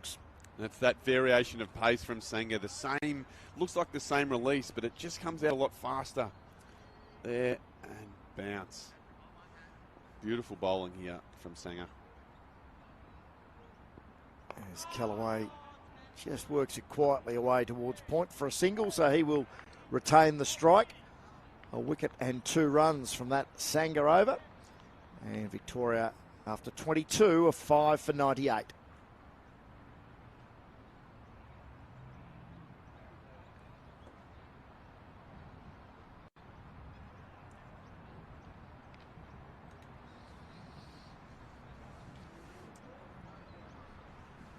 $14 overs remaining, 5 for 98 Victoria, having been sent in by New South Wales. Campbell Callaway on 31. The skipper Will Sutherland, not long at the crease, has just the single to his name. And finally, Liam Hatcher is being introduced into the attack. So he will be the 6th bowler used, 3 seamers and 2 spinners, and the quickest of the New South Wales pace quartet will be operating from the Fitzroy Street end.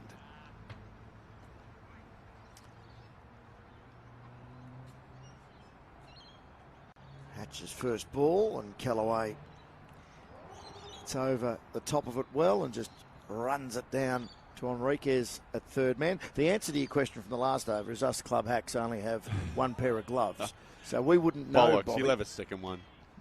How many pairs of gloves did you used to carry around in your coffin? Probably carried 3 pairs, maybe 4 at most.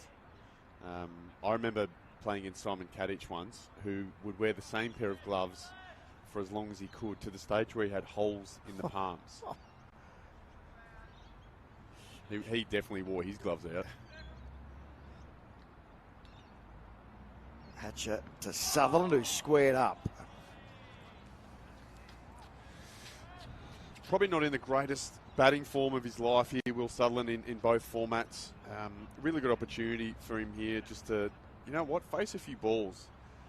Delay the inevitable, get in, get a bit of a start. Try and build a partnership with Callaway, get down the other end, and slowly build that confidence when it comes to him wielding the willow. Pretty stock standard field here for Hatcher. Slips in saying that, deep covers come in the ring. 93 out here. When's the short ball coming? Being Sam Constas brought up inside the ring as Sutherland clips that shot. Beautifully.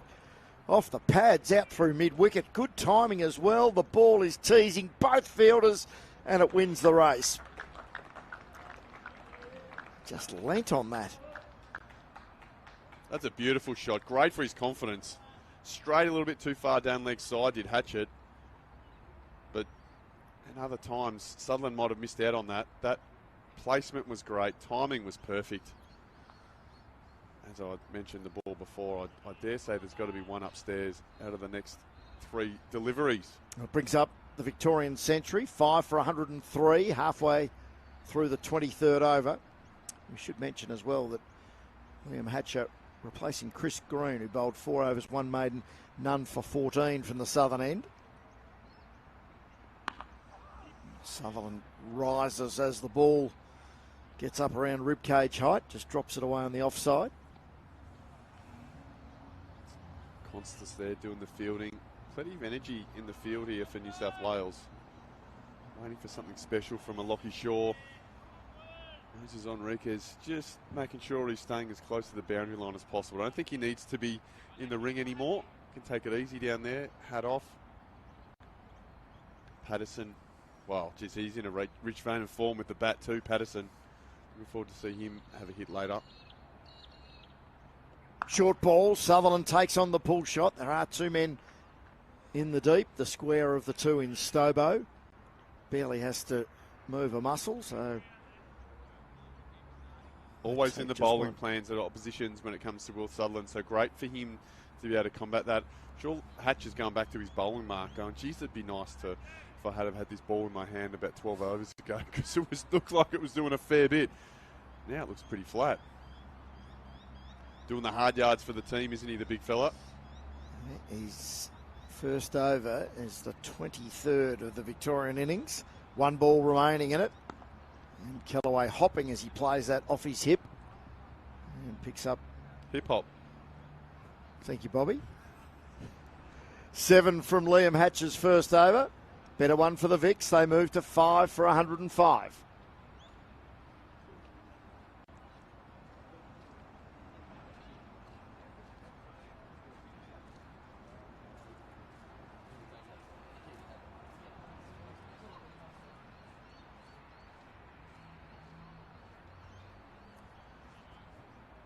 5 for 105, Victoria.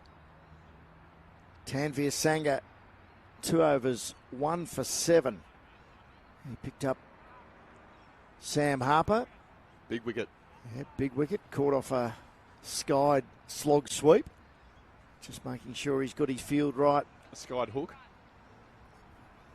As opposed to the Sky Hawks. Oh, I've lost it. Campbell Kellaway on strike. Still a slip in place. Couple out in the deep on the onside. One of them's the long on who'll be in the game here in Moses Enriquez. As they take a single. He really tossed that first delivery up. Didn't he? No, it was a very, very much a tempter delivery there, Bruce. See if you wanted to play the big shot. Stayed conservative, stayed safe. Still trying to push for 2. But I think Sangha was also happy to say, that's all right, you can get down the other end. I want to bowl the remaining 5 balls of my over to the big chief, Will Sutherland. Slip and a short cover in place. And Sutherland slams that hard into the wicket table. It then runs out to deep point, and again they take a single. It'd be interesting to see, I guess, the approach for both teams here. So New South Wales sitting second on the table, and they're well and truly pushing to try and make the final. 7 games each per state. Where Victoria yet to win a game, Bruce, after 3 games. So it looks unlikely they'll make a final, but still want to be sitting a little bit higher on the ladder than what they are. Yeah, the only winless side. Tassie on top of the table, undefeated. New South Wales second, 2-1. Ahead of Queensland, 2-1 on. Right, as that is heaved out over mid-wicket, not all that far away from Chris Green fielding in the deep. 1 bounce over the rope for 4. And that was a great transfer of body weight there by Kellaway, and really got a lot of starch behind that shot. Almost went the journey. It was. I think he had his heart in his mouth for a little bit. He tried to hit it between the 2 men in the deep, but it actually curled around to Chris Green. Chris Green thought he was a chance. It actually went over his head. Over his head, 1 bounce 4. So very, very close to getting a wicket there, Sangha. And if anyone's going to be able to take a catch out there like that, off balance, it is Chris Green. He's very good boundary rider. Only Jilks thought it went down his throat, but nice little lob over his head. 4 more to his total. Quickly run through the one-day cup table after this delivery. Kellaway to 37, so matching the number on the back of his shirt. And this time, that's going to be 4 as well. As he cuts that down to third man. So back-to-back boundaries from Campbell Kellaway. And Victoria moved to 5 for 115. Kellaway to 41. Don't know if that was a wrong end or it just slid across, but didn't come back. Looks like he's reading the ball quite well here, Campbell Kellaway. Great signs. An area that he's worked a lot on of his play against spin. Sangha in again. Kellaway uses his feet. Now he has been dropped. I think that's Shaw there.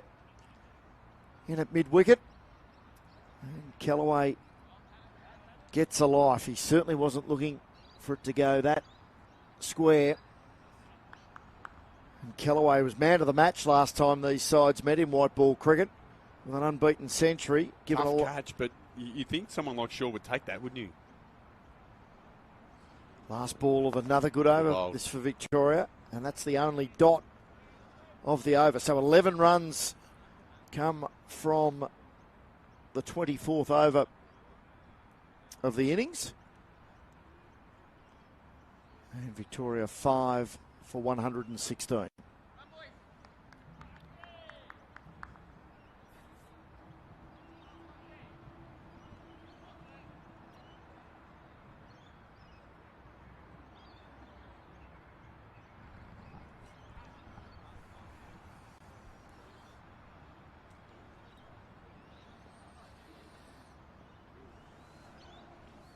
Liam Hatcher starts his second over, and Kellaway collapsed the back knee and was looking to thrash that through the covers. Matty Jilks, that's probably the politest appeal in history.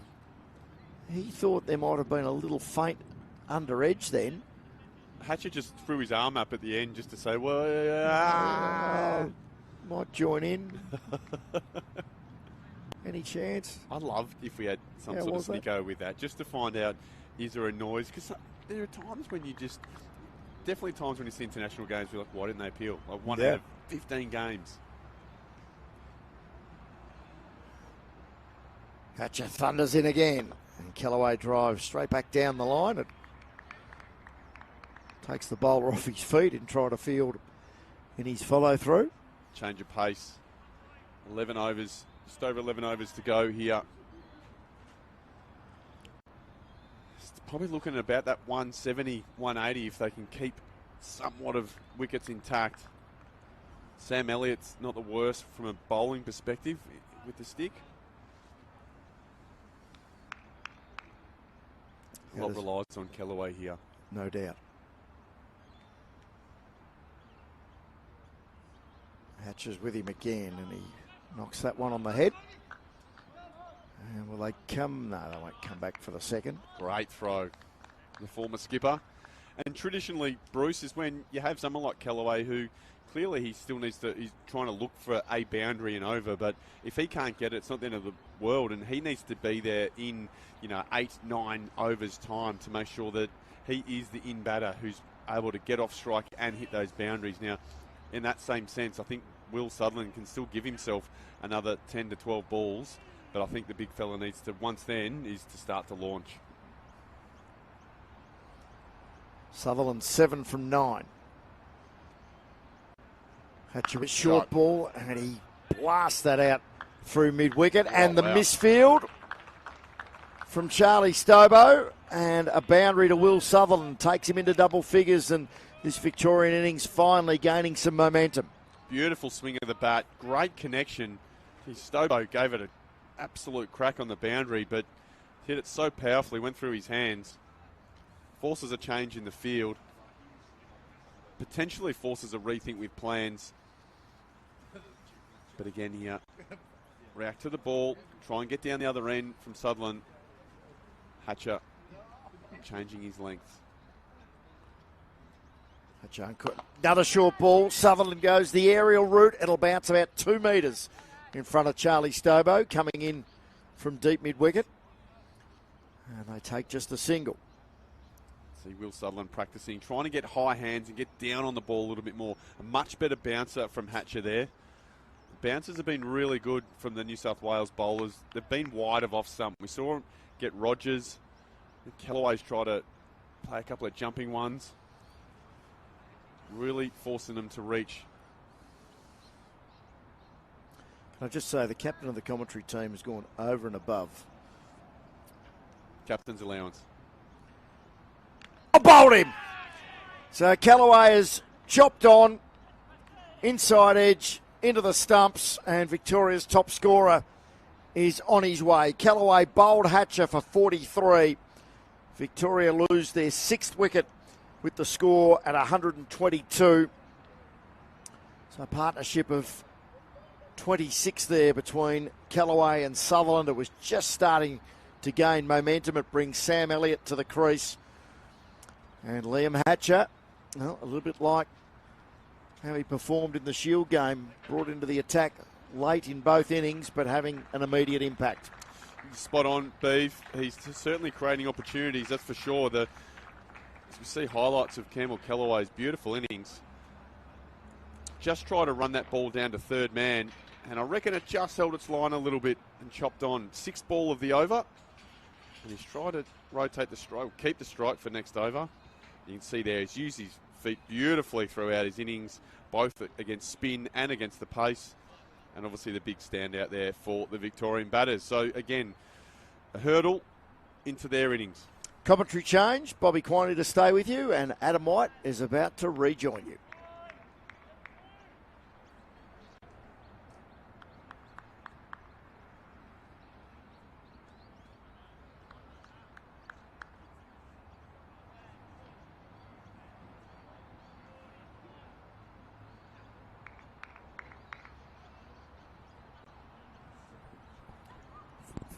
Thank you, Bruce. 6 for 122. As Sutherland gets a single into the offside. Bruce has just seen the donuts. Look at the smile on his face. Life's good. Happy Monday. Good. Yep. Speaking of Happy Monday, look at the crowd coming in. I reckon they're all coming in to see Constas bat later on. 6 for, well, not all of them, but a lot of them. It happened during the Shield game. Elliott faces his first ball and he pushes into cover. No run. Great control there, Senga. Great control. One or two balls to really turn hard. Certainly fancy himself here. Elliott kind of tried to go inside out, but kept it along the ground, but straight to the field. Again, the field settings, the plans, they seem to be pretty spot on here, New South Wales.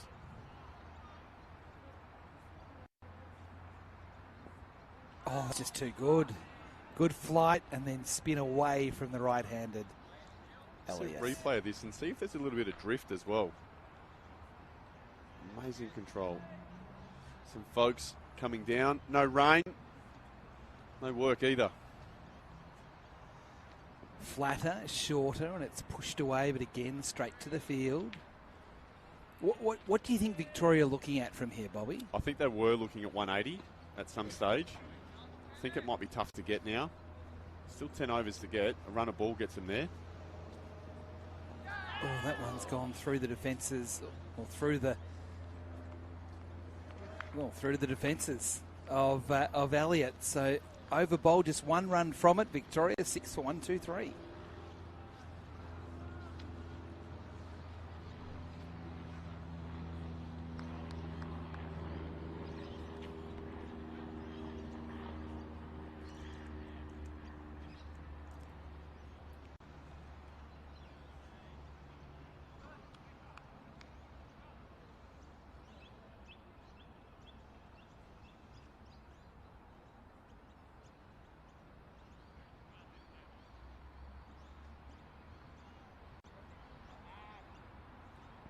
So this will be interesting. Hatcher to Sutherland. It's short. He goes for it. It's down leg side, so it'll be a wide. I say this is going to be interesting because we know what New South Wales do to Sutherland. They bowl short at him. Hatcher's the fastest bowler in their team. We know that he likes to bowl short, and there are 3 out on the hook. So it's pretty clear what the plan's going to be again. It is, and you know, he's got to be really selective which ones he takes on. If it's too far outside off stump, maybe he can't pull it. Maybe he's got the ability to try and hit the ball over backward point. I know third man's in the game, but we've got 1 fielder there versus 3 fielders here on the leg side. Another short one, and that one hits the body of Sutherland, just trying to help it around the corner. Helmet. And that has actually, not the body, it's the head. He's okay, but he is going to have that mandatory assessment. The captain on the grill. And it's a bit nastier than I initially thought, I must confess. I think he gets in a bit of trouble in that shot in terms of when he's trying to just caress the ball and place it into a certain position as opposed to when he's committing to the shot and hitting it hard. He's got to trust that he can get his hands high and hit it hard out to the men out there. And I think the person that's worrying is they've got like a squarish mid-wicket or like in between mid-wicket and square leg, and that's the player I think he's most concerned about. So and that's why he's trying to turn it around the corner a little bit more. I think he should actually give his stumps to the bowler, and so I'm going to bat outside leg. If you keep following me, I can sneak in and maybe try and turn it into a wide. Try and play games with the bowler. They're playing games with him, put it back on them.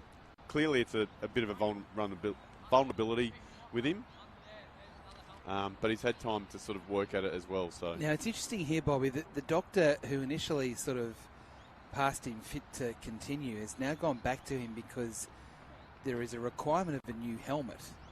So if we're needing a new helmet as opposed to a grill, probably just meant, just go back and might ask you a couple more questions. Because he seems okay, but I think everything's all okay. I think it's purely just they probably looked at the grill on the helmet and just need a new. Well, it's easier to just get a new helmet versus trying to take all the screws off and take the grill off separately. Yep. I mean, these helmets for the professional players are all custom They're made good, for their head. but it's also like one hit, and they're supposed to one proper hit, and they're supposed to turn them over. Yep. That's the thing with these helmets. There's obviously a liability thing with, you know, if you get signed off and then there's a concussion or a long-term impact, and, you know, there has been repeated head knocks. My helmet would have had like 7 cracks in it. I got hit that. So a combination of when I was batting and fielding at short leg. Yeah. And you just push on. As long as something's there to protect me. I haven't worn a helmet a lot, but it's got a lot of cracks in it from me throwing it across the dressing room. Then giving out LBW. It's not your helmet's fault. I used to do the same thing with equipment. So bad. Yeah, so after one particular final, there was not much left of the helmet. Being adjudged LBW. So that was the first one that Harper scooped into Jilks. And there's the second one. You can see he takes his eye off the ball as well. And yeah, so take us through that, Bobby. From a technical point of view, he's very chest on trying to play that shot. But it's more, it'd be, and this is an assumption, a mental instinct. So if I went to flick you in the face but didn't get there, you'd blink. So his instinct when that ball's there is sort of more of like a protective reaction versus I'm hitting the ball. So some people nail the pull shot fine, where there's as I said, a vulnerability around that area for him where it becomes more protective, and I guess the cricket element tends to come second. I hope that makes sense. Yeah, it does. So he's ready to go again. And Hatcher does bowl it short, and it's gone over the top of everybody, and that's going to be 5. Can I just say that was 1 fast. for the wide and 4 for the fact that it smashed into the fence. That was fast, and that's just, watch this. Bang. Oh, he was miles away from playing that one, Sutherland. He tried to hit it. So this is the thing with Will here. It's not that he's scared of the ball to be plain and simple. It's more the fact that he compulsively has to play at them. Look, I think there's an element of like hesitation, anxiety around it. But is it anxiety of the fact that he's worried he's going to get out because he can't help but play the hook? I wouldn't be surprised if it's potentially being hit as well. Like, it's not that fun facing 45 clicks thinking that you might get hit. But I think he needs to find a way. Like, that last ball was always going to go over his head, right? He doesn't need to play at it. No. So then you need that selective. Well, that's to go, right. Yep. That's that compulsiveness that he has to. Yeah, your instinct to play but then pull out. Yep. So he's got to own an area that's his. And the other ways, he's got to combat it some other way, whether it's leaving or defending. Because what we saw in the Shield game was that he was expecting it to be short, and it wasn't. And then he's caught on the crease, nicking through to the keeper. So, but today we've already seen him play 2 beautiful pull shots, and maybe one of them didn't get as high as Hatcher wanted to, but he's got it in him. Well, that's the thing. He can play it. But it's in his area. Yes. So there'll be balls. They'll be wanting to bowl a short ball around his sort of neck grill line, which they got him, and cramp him, or really wide. Because he doesn't look like he's trying to ramp it over third man. Shot. And now he does lift it over the top of extra cover, and it smashes into the pickets in front of the Shane Warne stand. And that's what he can do. I mean, he's such a dangerous player when he gets balls to hit like that. Hatcher's having a go too. Great competitiveness here. Well, he won't like that, Hatcher. No. And now Will's thinking, well, geez, what's the next one going to be? I'd go again for Sutherland. Have a clear mind in terms of not preempting a shot, but give your stumps to him again. Ask the question. Yeah, you called it. This is a great battle. 6 for 133. Hatcher steaming in. It's clipped away this time. So that was almost like an off-speed ball. And it was hit very firmly. There's nothing off-speed about the connection from Sutherland. And they are having words again. Very close to each other, the two of them. His lats just grew a little bit bigger than did Hatcher's. The arms come out. They're still going at each other. Chest out, he looks like He-Man. Neither of these two will back down for 1 second. And if anything, it's probably going to help someone like Sutherland, I reckon. Love it. One ball left in the over, and we're going to see a change in the field as a result.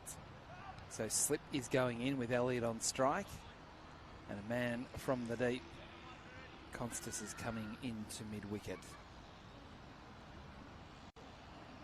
And Elliott stylishly playing up to mid-on to end the over. So a lot happened in that over. A wicket, runs, all sorts of things. 6 for 134 Victoria. And we've had 27 overs.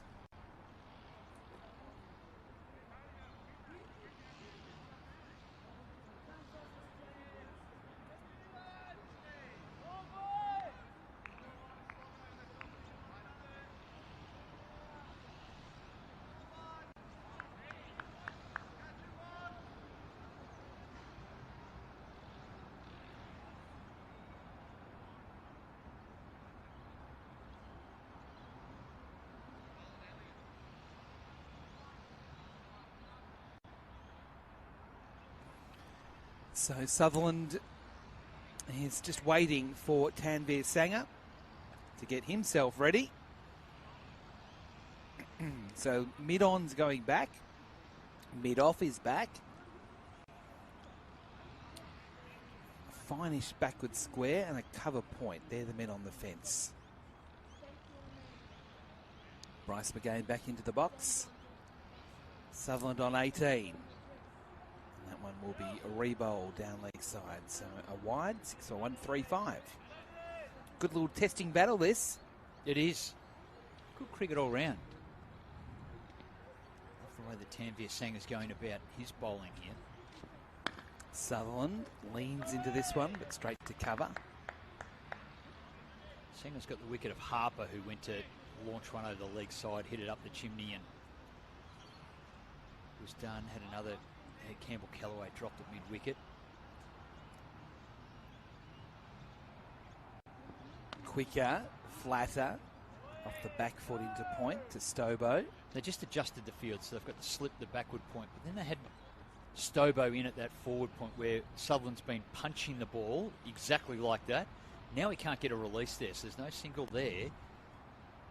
It's forcing him now. You've got to drive me down the ground, and even by putting the mid-on out, it's forcing that drive. Now Sutherland, I think, has broken his bat here. The umpire. It's that bad. It's not like he can face another ball with it. It's definitely done. So looking to get a drink out, maybe. It's all just gone a bit weird, this game, hasn't it? Well, we've got mid-on and mid-off are kicking a foot. They are. They are exactly doing that. Enriquez, his drop punt's okay. It's not great. But they're kicking the footy on the field while we wait for a new bat for Sutherland. We already had the delay when Sutherland got hit in the grill. Him and Sam Constant are kicking a footy. Long on and long off. It's Constas. It's now being kicked off the field by Enriquez.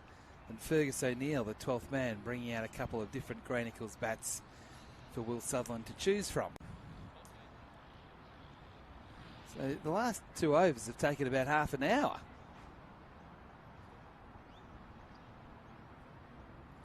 All right, Sutherland's ready. So is Sangha. Back to the bowler on the bounce.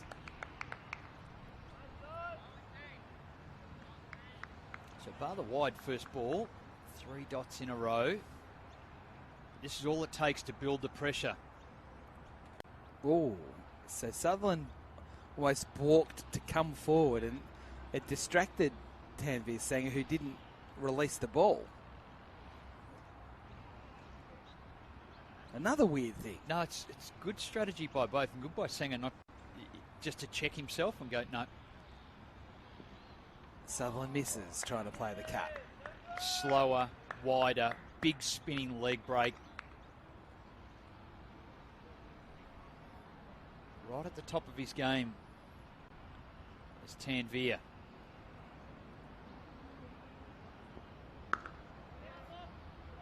That's been hit very firmly. They'll get a single. It was excellent fielding done by Lockie Shaw in that cover position, particularly considering He's a wicket keeper, although he does do the spectacular at times in the field. And the spin and bounce that Tanveer Sanger's getting, I wonder whether the New South Welshmen are a bit flat they didn't play him in the Shield game when we're seeing this sort of thing.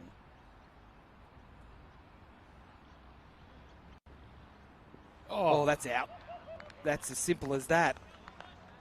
Elliott's been stumped for a duck. And Victoria 7 for 136. And I'll tell you what, Tanveer Sanger absolutely deserved that. This has been excellent bowling. Yeah, he'd built up the over before to Elliott, who was all at sea. Leg break spinning away, beat him on the inside edge with the wrong one, and this one had him coming down. Didn't get to the pitch, tried to cover up. Beautiful bowling, just superb. It is. Got it to the leg stump line, spun it past. Jukes, easy as you like. And Elliott can only ponder the next batting plan against spin. And it's a big wicket for New South Wales because Elliott can be very dangerous with the bat, and they've got him without scoring. And I know we've seen that replay a few times now. I could watch it all afternoon. That was just the perfect leg spinner. So I imagine you're pretty happy with that one. Okay, the battle again. Hatcher and Sutherland. 7 for 136. It's a bouncer, and it's tugged away nicely. Getting it through a straightish mid-wicket. It's a chase out to the rope. They stay with the ball inside the field of play, but they're able to run 3. So it's almost the perfect result for Sutherland. He gets 3, but he's also down the other end as the banter between the two of them continues. It's on, isn't it? They don't like each other. It's very, very competitive.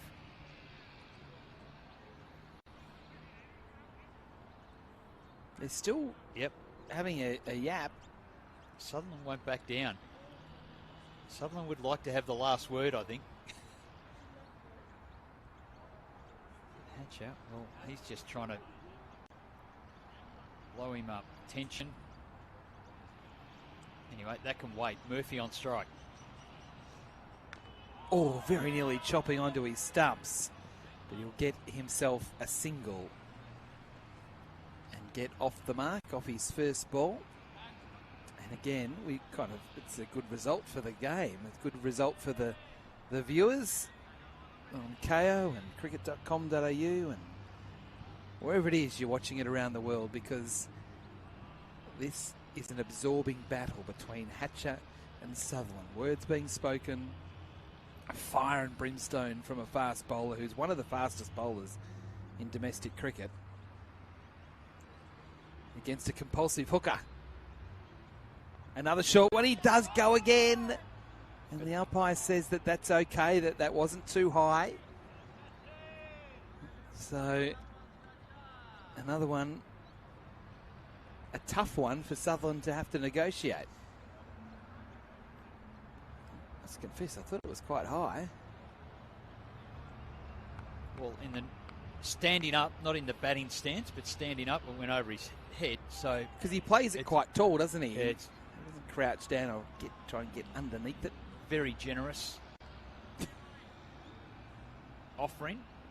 3 out on the pull shot. Hook. Another short one, and it's hooked away firmly along the ground into the deep for a single. Again, those two are quite close to each other on the pitch. More words.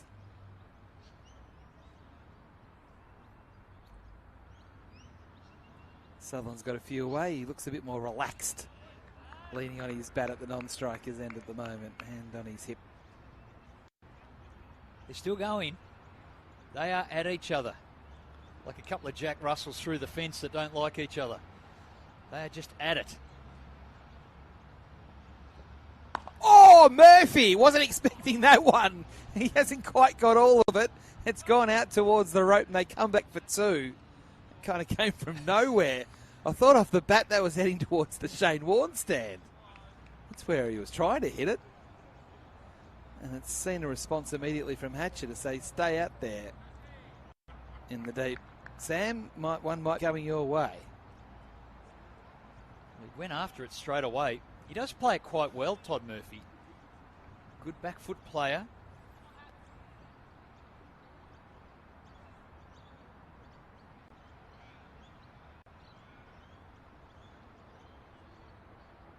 Slow ball, pushed into the offside. Murphy wanted a single. Sutherland said no. It is the last ball of the over, so Sutherland will have the strike to start the new over. 7 runs from it, 7 for 143.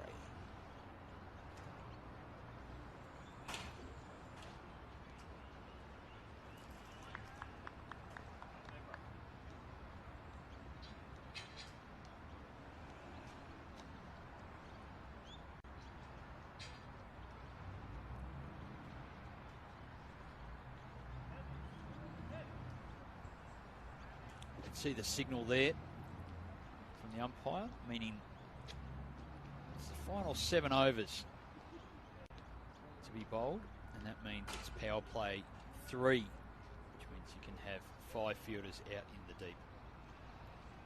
And immediately they've exercised the option, the New South Welshmen, who have controlled the game, and they just want to make sure that the boundaries don't keep coming. So there's 3 out on the boundary on the onside, no one inside the circle there.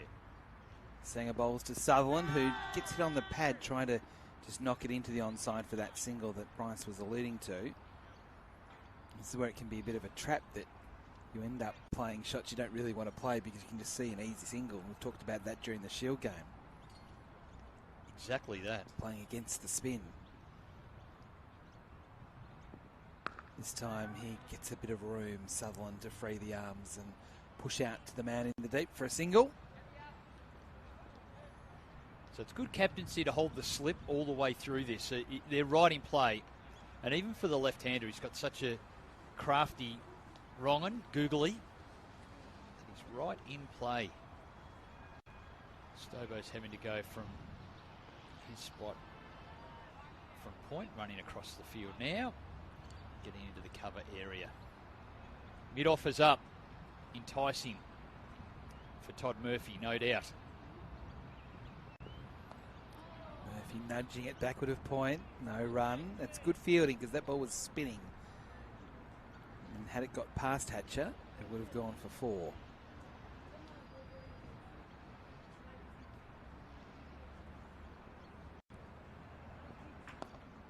Into the onside, they'll take the single. Ended up getting past Shaw in the ring and out into the deep. So one more to the total, 7 for 145. Murphy up to 4. Sutherland back on strike on 24.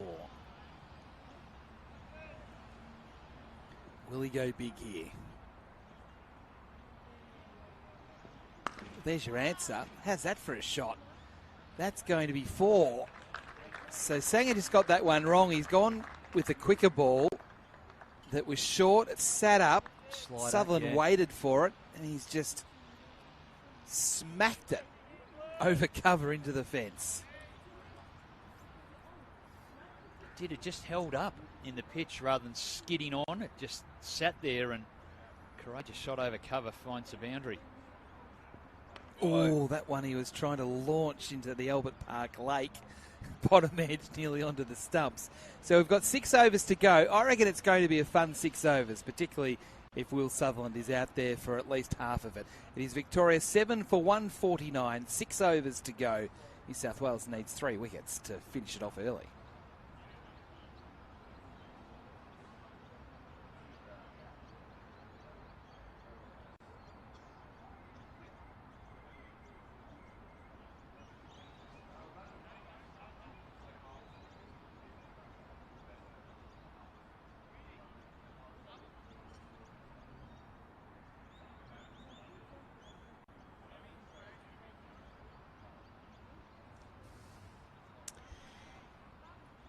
Good afternoon, Bryce. Hey there, Bruce. It is going to be a fun 6 overs, as Adam White said, as he headed off and sniffed out a donut or 2. Green is back into the attack. Hatcher on ice. It's been a good battle, that one between Hatcher and Sutherland in particular. Green round the wicket to Todd Murphy, who plays from the crease and guides it out through the covers for a single. Liam Hatcher, 4 overs, 1 for 31. He picked up the top scorer in Campbell Kellaway, who inside edged onto his stumps. And yeah, Sutherland still there on 28, and he is obviously the big wicket with just the tail to come. 35 legal deliveries remaining in the Victorian innings as that single takes the Vicks to the 150 mark. Green back to over the wicket to the right-hander. Oh, inside edge, but there'll be a single as Chris Green finishes with hands to head. He's such a clever bowler. Tall off spinner. He doesn't just bowl into the wicket. There's definite overspin and trajectory and explosive release. Very tall man, isn't he? Yeah, and it makes it difficult for the batters to pick length. If he slices that to Enriquez at backward point. Actually, we're going to go overtime. The innings was meant to be completed by 13 minutes to 3, which is just 10 minutes away. And we'll take the quick single there to Sanger. And that was, as Whitey correctly pointed out, there was about a 3-over period there, which seemed to take about half an hour when we had helmets being struck, both batsman and wicketkeeper. Indeed. Broken bats, footies being kicked out on the oval. That I haven't seen. Well, I haven't seen it certainly from a New South Wales team ever. The skills were pretty steady. Good job, GWS Giants, and Swans are doing up there. Sutherland backs away and bludgeons it out through cover point, but only for one. Moses wouldn't have wanted to nick the hamstring or just tweak the calf. How would Shippy have been if that had happened? Well, we'll find out well, I'm not sure he would have been too happy either way. Murphy forces out through square leg again, just the one. So it could have tipped him over the edge, Bruce. You're right. 5 singles from the over. And with 5 overs remaining, Victoria 7 for 154.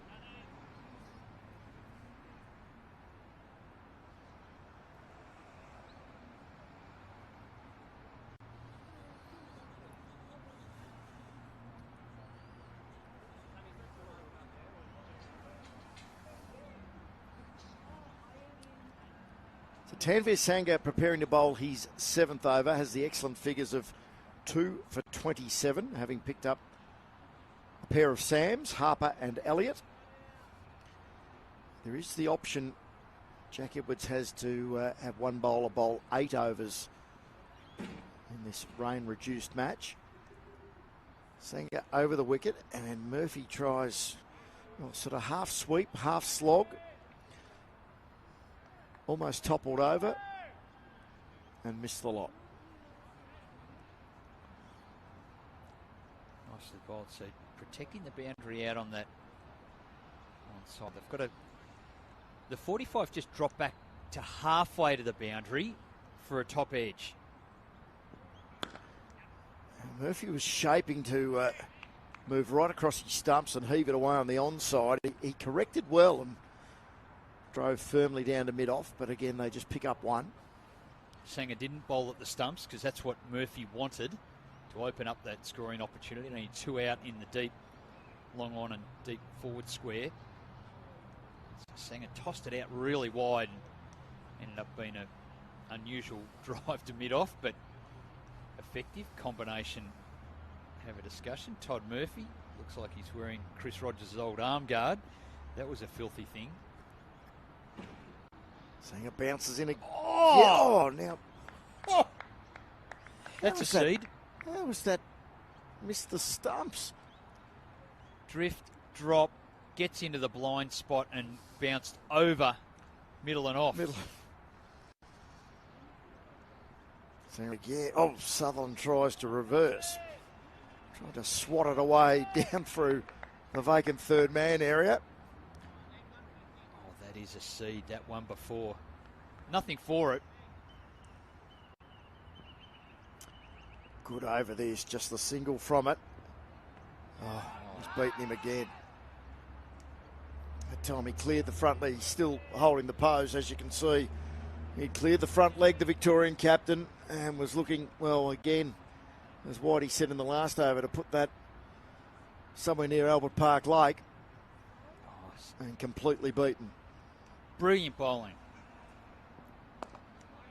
Oh, what a great over. Superb over. The leg spinner at the top of his game. You would definitely bowl him another one. Not only is it restricting the runs, but it's creating potential chances. Superb bowling. 7 for 155.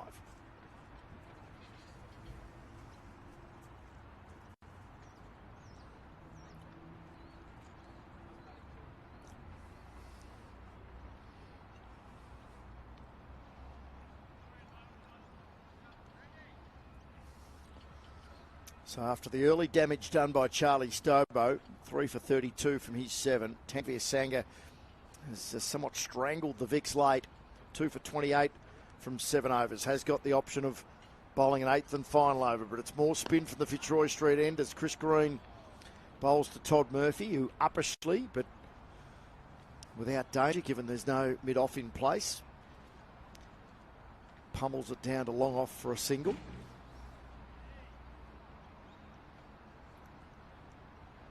Green into his 6th over.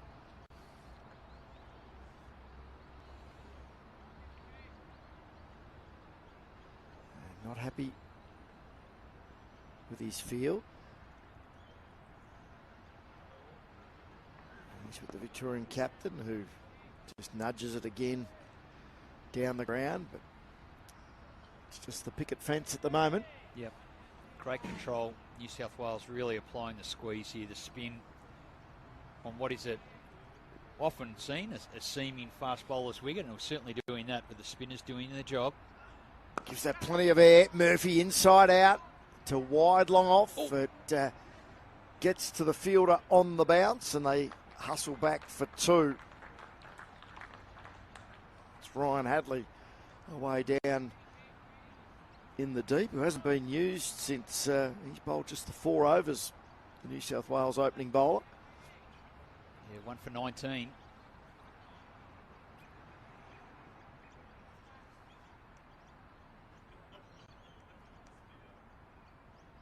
Green in again, and Murphy stands tall, can't beat the bowler, darting away quickly to his right.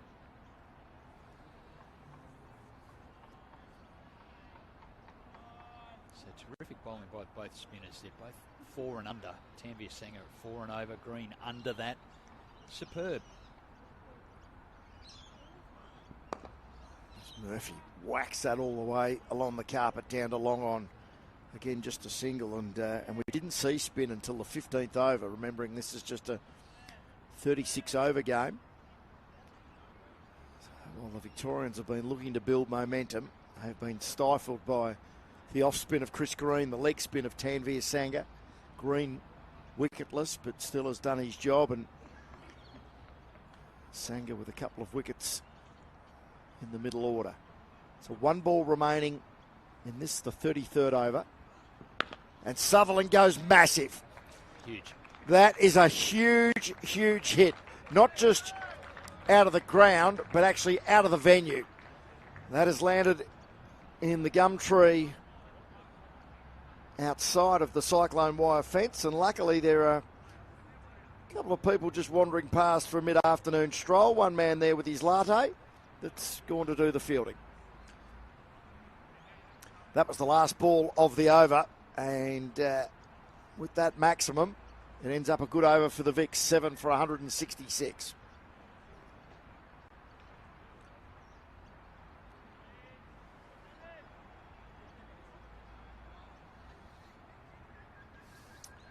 So with that maximum, Will Sutherland now striking it at exactly 100, 37 from 37 with 4 fours and a 6. Tanveer Sangha will bowl an 8th over. 1 bowler allowed to bowl 8. He's earned it, Bruce. He certainly has. 2 for 28 from his 7 as Murphy is cracking this out through point. And they jog 1. And the courage, still holding the slip in play. Not just protecting now to shut it down, even though we're deep into the death overs, maximum 36 over match. This is a 34th over. We've still got a slip in play. Sanger bounces in again.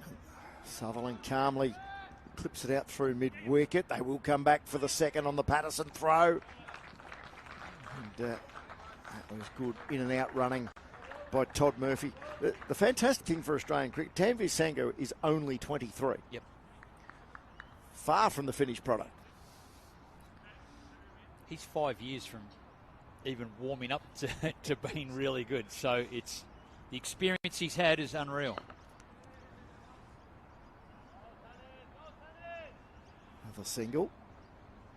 And he doesn't know that yet. That's nearly the nice thing about it. When he, in 5 years' time, they often say the penny drops, and that's when he knows the he's belief going. you actually know it within yourself, but he doesn't know that yet. He understands it incredibly well. Beats Murphy. Yeah. Have you fast googly? Yeah, we've had a few chats. And spent some time with him. Yeah. No, not a great deal, but just having some chats. I just love his progression and his courage, and you know he hasn't bowled a bad ball. He's been superb. Murphy reverses straight to the field. Again, just the one delivery left. He's conceded just the 4 runs in this over. What a spell it has been. 2 for 32 from 7.5. And yeah, what a way to finish. So 3 dots to finish the over. And that has been a terrific spell of leg spin bowling by young Tanveer Sangha. 2 for 32 from his 8 overs. And Victoria 7 for 170.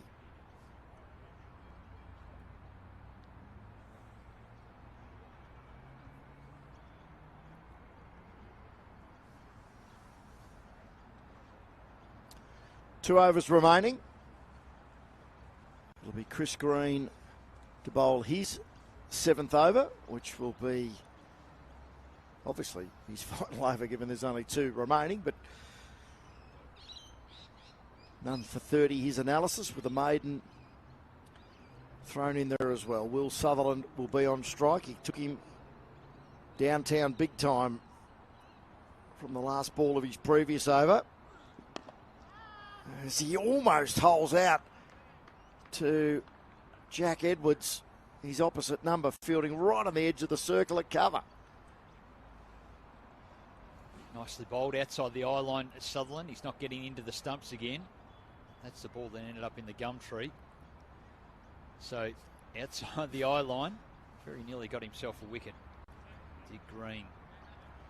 Tanveer Sangha was a terrific spell. Just his decision making, when to bowl that. He's in complete control of his field, what he wants to have. Held a slip all the way through every ball he bowled. Offie to offie, Green to Murphy, who tried to basically put that onto Fitzroy Street. And it was slower. Slow turning, no contact.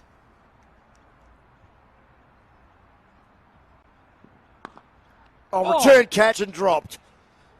And Chris Green, such a brilliant fielder. He would be filthy. Came back at chest height. A lot of meat in the shot, but you'd usually expect Chris Green to take that easily. Murphy now off the inner portion of the blade, picks up a single out towards mid-wicket. But you've got a choice of 4, Brycey. Who bowls the last over? Edwards, Hadley. Oh, it can't be Stobo, can it? Because he's already bowled 7. So it's going to be Edwards, Hadley or Hatcher. Another replay of that Green drop catch. He just closed the clamshell before the ball had got in there. Maybe it was a bit slower than he anticipated, but it was shut. No ball would fit inside a closed clam. Probably Hadley for mine. Stobo's been good. Sutherland all the way along the carpet, down to Hatcher at long off. Just Stobo, you might... Oh, no, he can't. So sorry, it's Hadley. Sanger's bowled the 8, so he's a one bowler who can bowl 8, so no Charlie Stobo. It's got to be the skipper himself, Ryan Hadley or Liam Hatcher, with the final over, which is just one ball away. Greens conceded just the 3 singles in this, the penultimate over of the Victorian innings. And he aborts in his delivery stride. New South Wales have been excellent here, the way they've shut this down. Victoria needed every bit of 200, and they just haven't got any finishing momentum. He's going to have to bowl that one again, yeah. An offside wide. Murphy almost toppled over trying to paddle it round the corner. So if they get to 180, which is just 6 runs away, that'll be exactly 5 runs and over. Mid-wicket to 45 immediately. Edwards just reading that pedal sweep. Goes straight back over the bowler's head. It hasn't got enough to reach the rope, but they will run 2. So it'll mean Will Sutherland will be on strike for the first ball of the final over. And Victoria, after 35, are 7 for 176.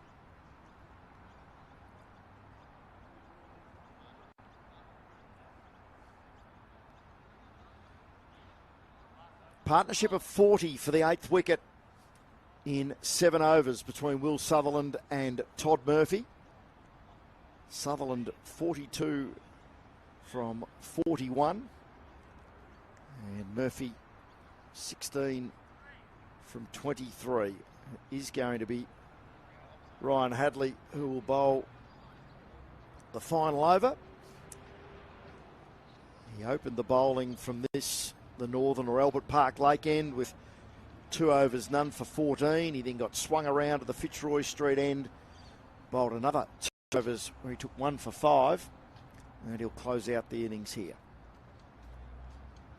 So the field is spread far and wide with Sutherland, looking at the field as well. So there's a short third man, a sweeper out at deep backward point, a cover point sweeper. They'll want to get outside his eye line. Sutherland's taking a guard outside off stump. Hadley's with him.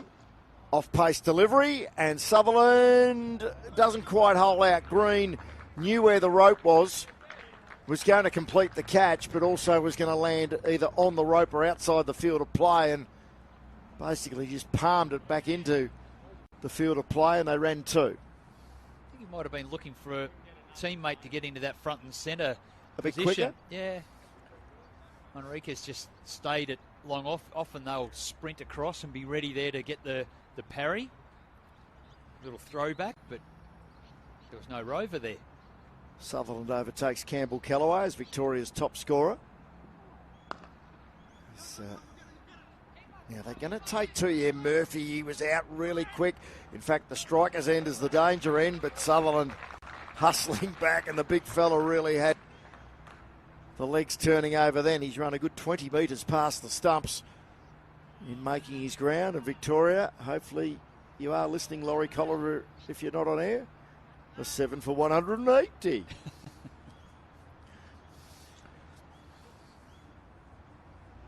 Good running. Very slick running, and Sutherland talked him all the way through it. Murphy was just off on contact. And from seemingly nowhere, they were able to get the 2. Sutherland a boundary away from a fine half century.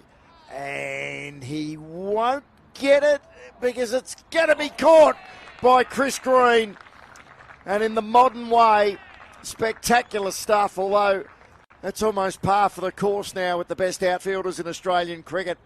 Took the catch, realised he was going to topple over the rope, threw the ball in the air, re-established himself, and then had to dive forward and take a very fine catch, which does end a fine innings from Will Sutherland. 46 from 44 deliveries with 4 fours and a 6.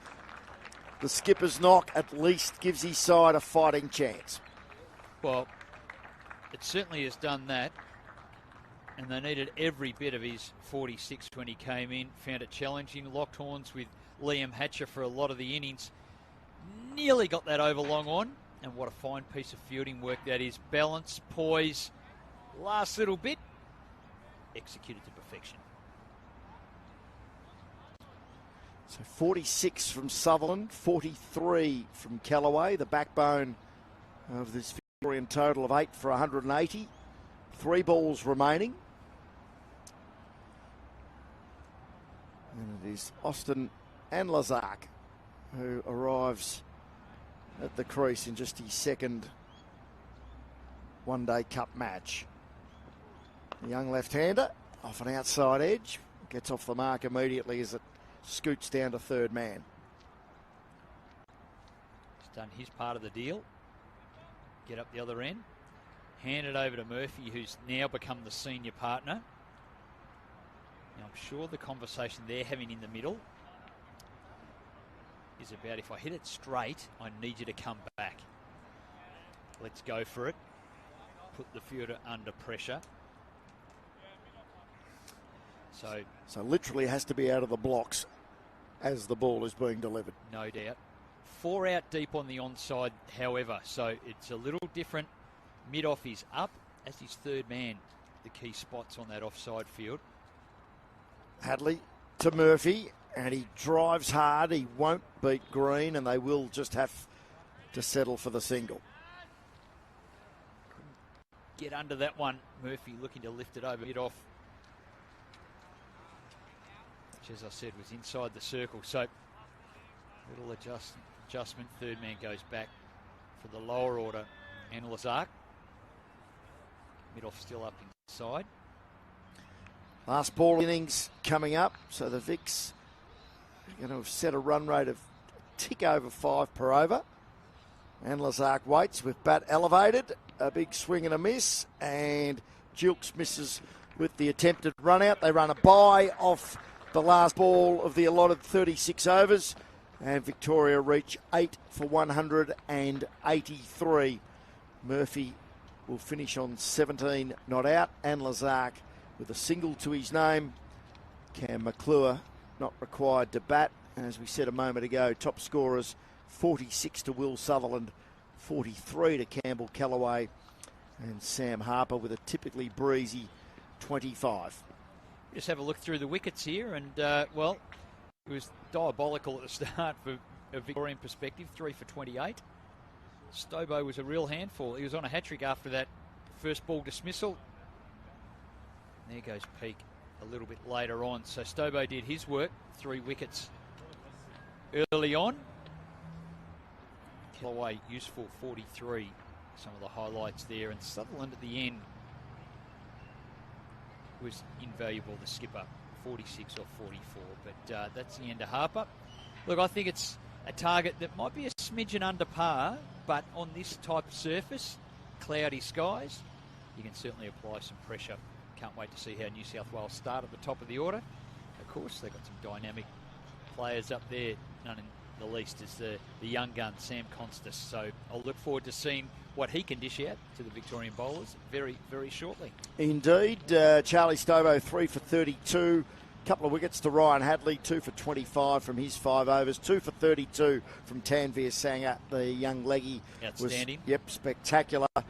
1 for 31 from 4 for Liam Hatcher, again introduced late into the attack. Chris Green, none for 36 from his 7, and the skipper, Jack Edwards, none for 25 from his 5. The Victorian innings went about 11 minutes over time. It was meant to be concluded at 13 minutes to 3. We're almost at 3 o'clock now, so it's going to be a fairly short break between innings. We will take a break, though, from the Junction Oval. 8 for 183 Victoria have posted, having been sent in.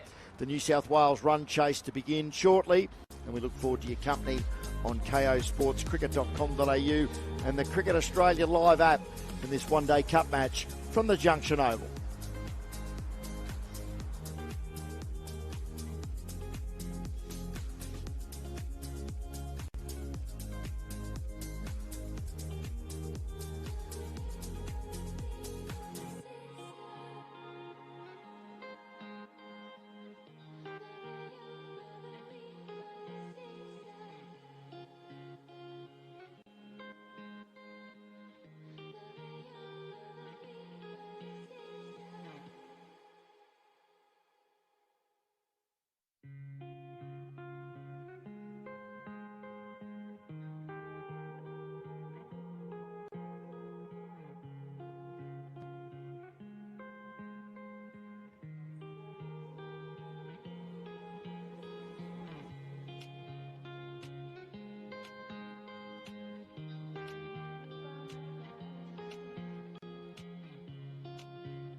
left-hand batter because he's got to bowl it either on the stumps or outside the off. And with the wind pushing the ball to that side, it's very difficult to control the batters. This is a bit easier bowling to the right-hander who's hitting on the offside into the wind. One of our usual texters online, Tim from Rugby, has just texted in, why is Rockacholi on the field here? Well, he is. You'll see him there at mid-off, Rick Finlay. Who is he on for? We'll have to do some numbers and we'll be able to work it out. I can see Whiteman.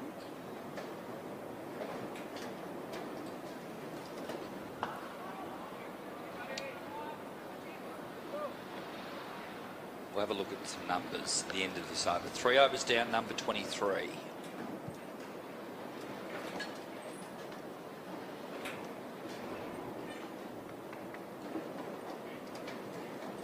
He's off.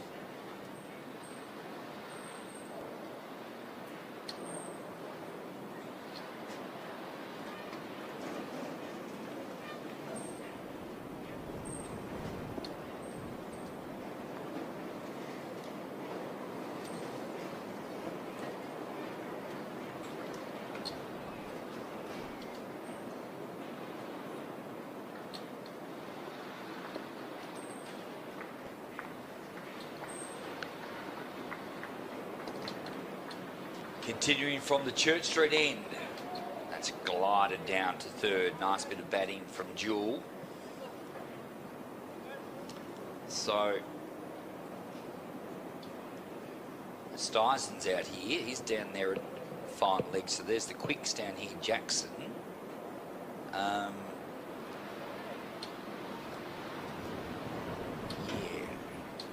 Someone is off the ground. We'll work out who it is. I can see. This is probably a couple of jumpers here with a couple of guys that should not be jumpers.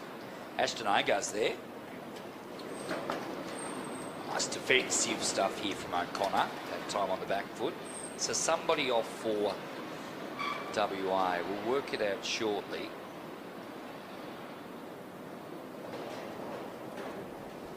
Cartwright, there's him there at 35.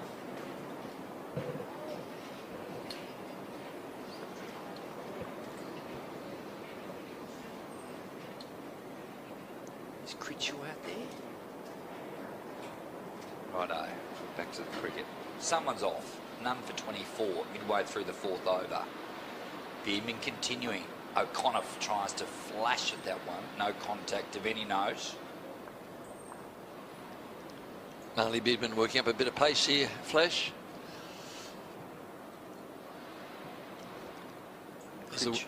Critchell, Whiteman. I wonder if it's John Curtis.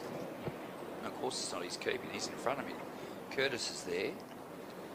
It's Fanning or Wiley.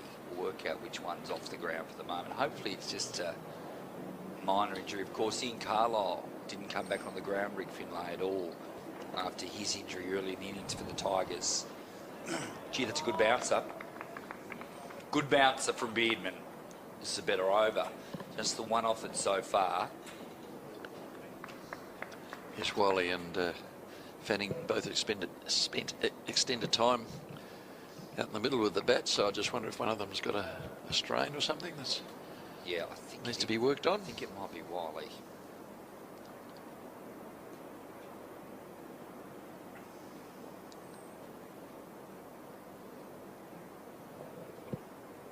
None for 24.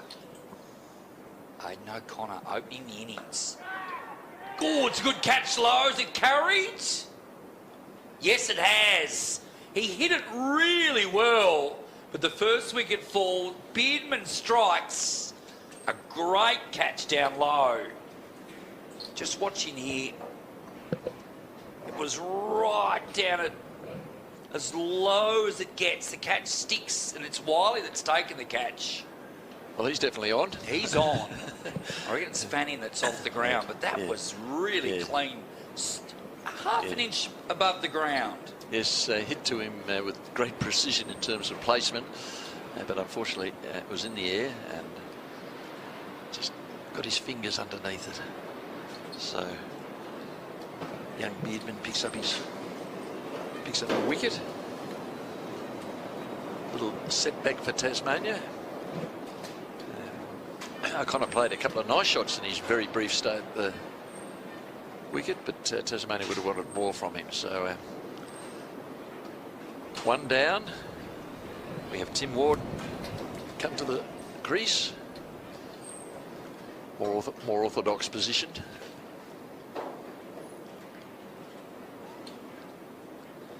If you're wondering why there are no bales on those stumps, people, it's because of the wind. It's proper.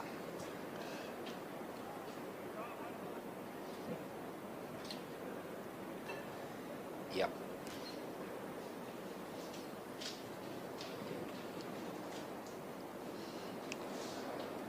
So, WA with a bit more rhythm now, as always happens with the wicket.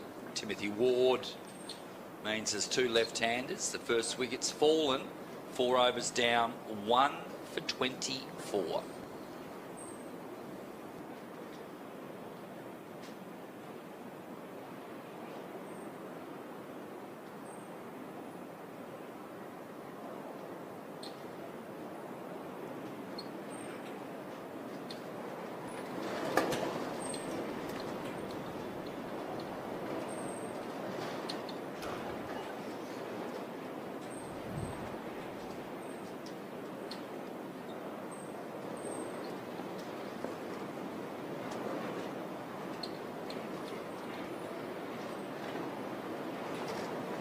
Width slashed away, only a single on this occasion. Callum Jewell just looks like he just wants to attack early on. He's a danger man for Western Australia. They'll be keen to get rid of him as early as they can. He's made a good start, 19 off 14. But another half hour or so of Callum Jewell could make it very difficult for the visitors.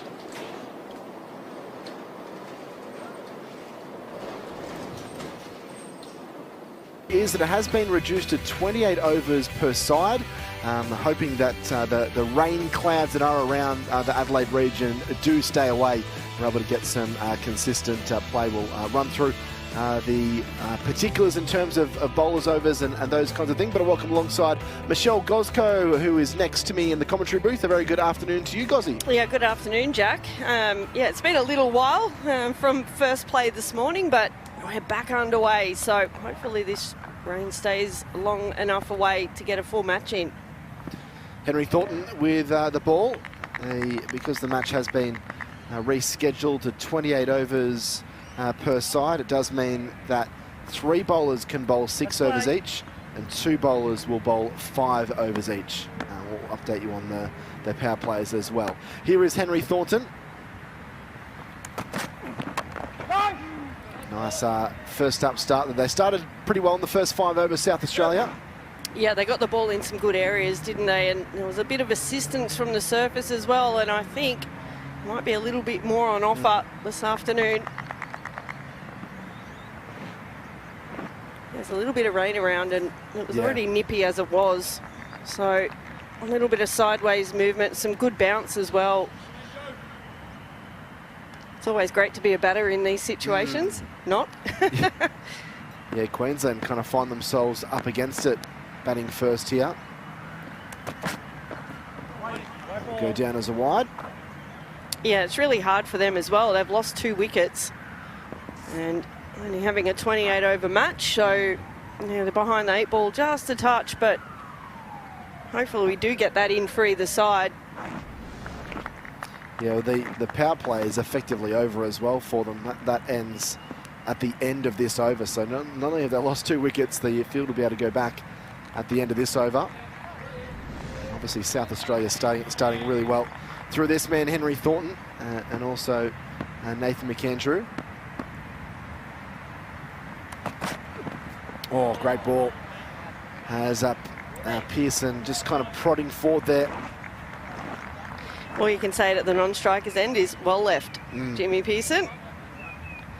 It's too good. Yeah, well, he's key in this top order. As we mentioned, Jack Clayton and Hugo Burden both gone. Wabgan is there at the moment. Then, yeah, Lockie Hearn, Max Bryant, Hayden Kerr, the all-rounder. James Baisley hits the ball hard. You do kind of feel like Pearson's going to need to be the one that holds his innings together. Lovely full length again from Thornton. Yeah, South Australia won the toss and decided to have a bowl, and it's not very hard to figure out why, with rain falling again. Yeah. I think we just heard over the stump mark the umpire say, here it comes. So, yeah, we obviously did have a look at the radar, and you can see there the shot. I think they're going to be going off. Now we're going. Yep, so they only get 3 balls in the return. As I was about to say, we did kind of check out the radar, and did look like there was a fair bit kind of heading towards Karen Rolton Oval. So, unfortunately, the return lasts all of 3 deliveries, and the ground staff make their way out. I'm sure you've had plenty of experiences like this, Gozzy. Frustrating days where the rain falls, you're off and on. As you mentioned, harder for the batting side than it is for the fielding side, but I'm sure, yeah, frustrating for both sides here as they make their way off the playing surface. Yeah, it's a horrible day, and I don't know if I've had it as short as that, as 3 balls, coming back out, waiting a couple hours, and coming out for that short time. It's much heavier than what it has been, so hopefully they can get the surface covered, and fingers crossed that the rain stays away and we can get some sort of game in. Yeah, that's right. The South Australians making their way out, and the ground staff. There's some days the ground staff get a chance to, you see them sitting on the tractors yeah. and get a little bit of time off, but they've been put through their paces there. You can see the rain falling quite heavily. So not too much to add there. When Robin Schuerford and Phil Jakes were on, you would have seen both Jack Clayton and Hugo Burden removed by two lovely balls. And let's just take a quick look at those. This was obviously a lot earlier in the morning. Thornton first to Jack Clayton, who seemed a bit bemused as how it hit the stumps. The angle in, a little bit of in swing as well there from Thornton and McAndrew. That was a magnificent ball as well. So both the Queensland top order players falling to some pretty good deliveries there, Gozzy. They were excellent deliveries. They're almost really difficult to keep out at the best of times, let alone on a surface like this one that was offering some assistance to the pace bowlers. So, yeah, very, very good start here for South Australia. And I think you get out to a ball like that, and I think you can understand that maybe it's the bowler's day, but yeah, that rain's just coming down a little bit heavier now. Yeah, it is. So this is where we'll leave you for the time being. Of course, we'll come back on. We do have any updates, but rain falling quite heavily here at Karen Rolton Oval. And we'll jump back on shortly for further updates.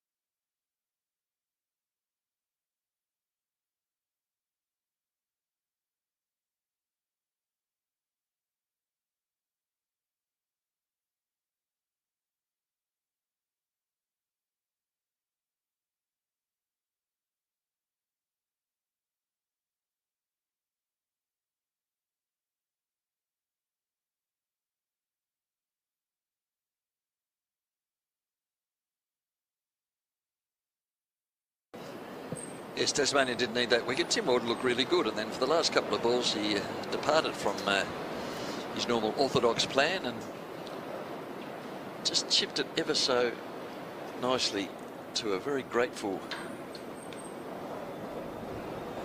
mid-on. And Sam Whiteman in the right position there to make sure that catch is taken. So Tim Ward disappointed, walks off.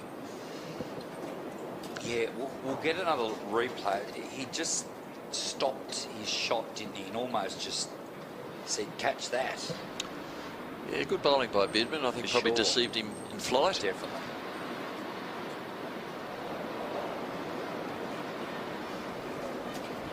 So we've got very experienced batter in Ben McDermott coming to the crease.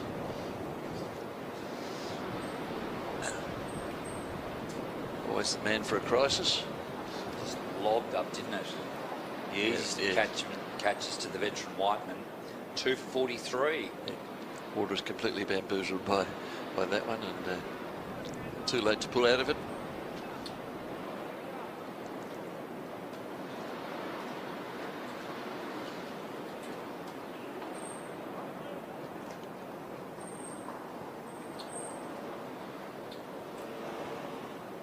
Two slips in play. Now with McDermott, the right-hander. So Western Australia now with a good opportunity.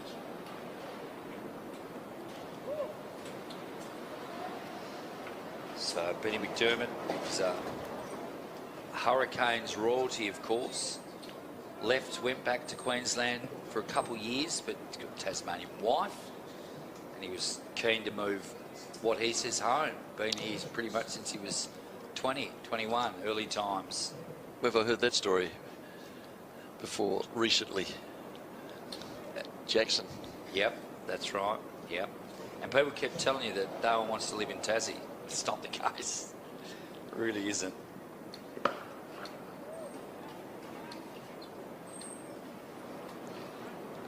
End of the over, a successful one. Beerman's got 2 for 16, and it's 2 for 43.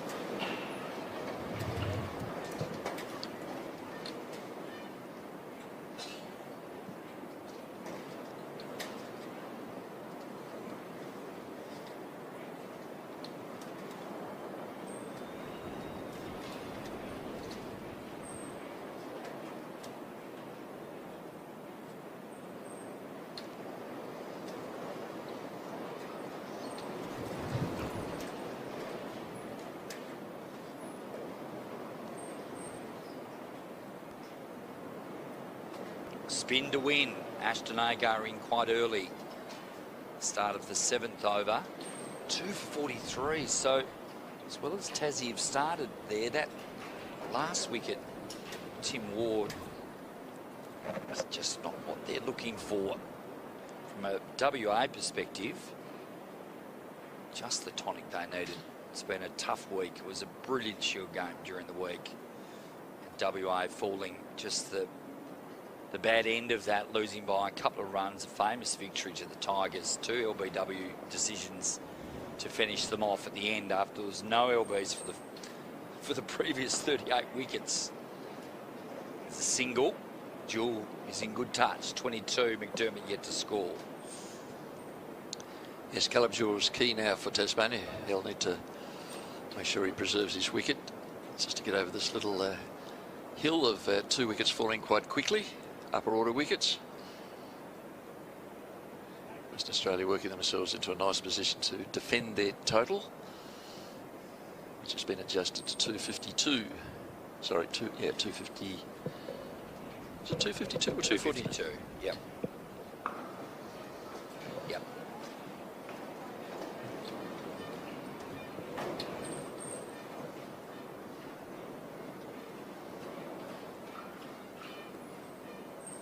Agar.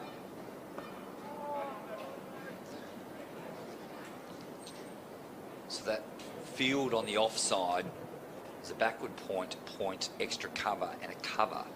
So they're really targeting that. Agar's just going to be bowling full and wide here. Hard to get it through.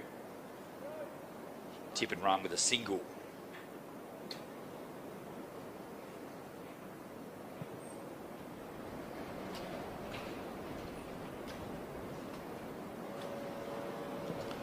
Field spreads for Jewell.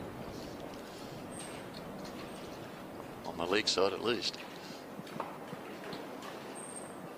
So Agar will just add some calmness and tidy aspects. So much in national cricket, of course.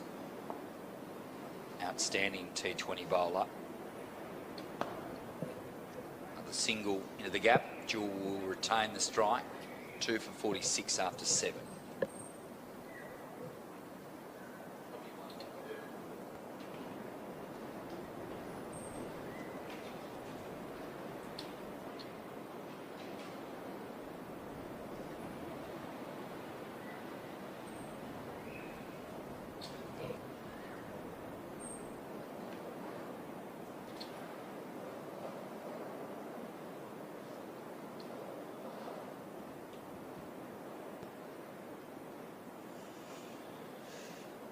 So Rockacholi's still there. Sam Fanning off the ground. We're not sure what happened to him, but tall off spinner is on. He's mid-off at the moment. Jewell smacked through the covers. Good shots. Isn't he in good form? Oh, That's yes. a wonderful shot. Anything pitched up just goes to the boundary. Beautiful timing. Densely packed offside field. He found the gap. Watch the ball right onto the bat. Flash the ball was at the boundary. Certainly over pitch. There was width there to hit it, but he just pounced on it again. He's 27 off 21 deliveries. And again! Holy smokes, good cricket. Again, some width. But he's taken full toll.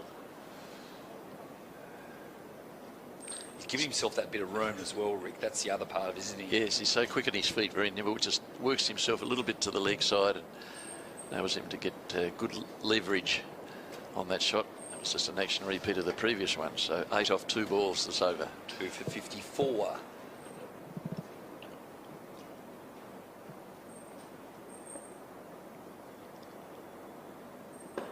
Down the ground this time.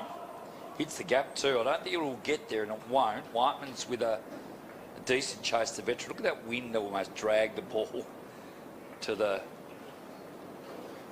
Well, it's the eastern side. 3 more runs to Caleb Jewell, 34.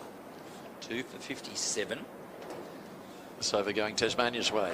11 runs off 3 balls or off Caleb Jewell's bat. I think that'd be disappointing to see Ben McDermott on strike at the moment. Hit the winning runs, of course, for the Hurricanes in the T20 final. The breakthrough win for the Pride of Purple.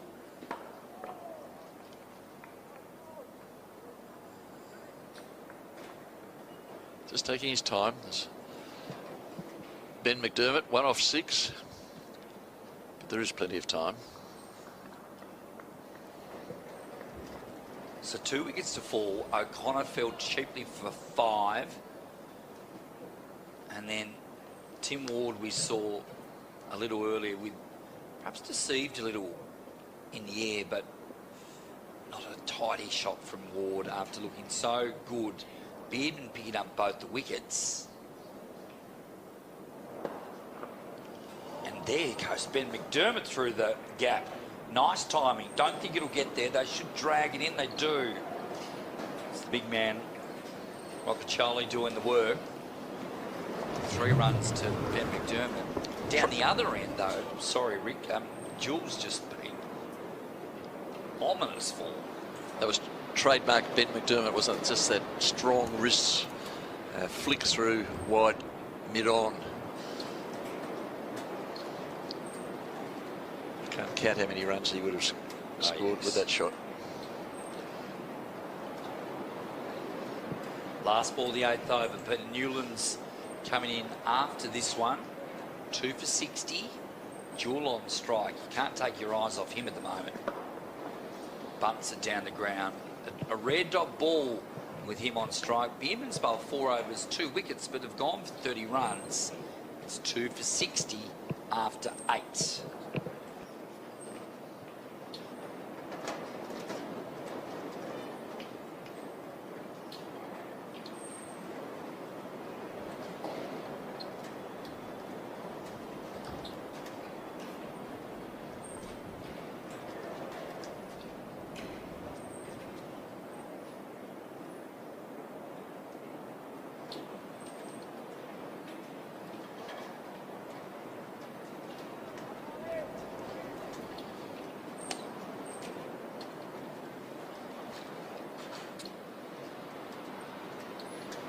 Bryce Jackson,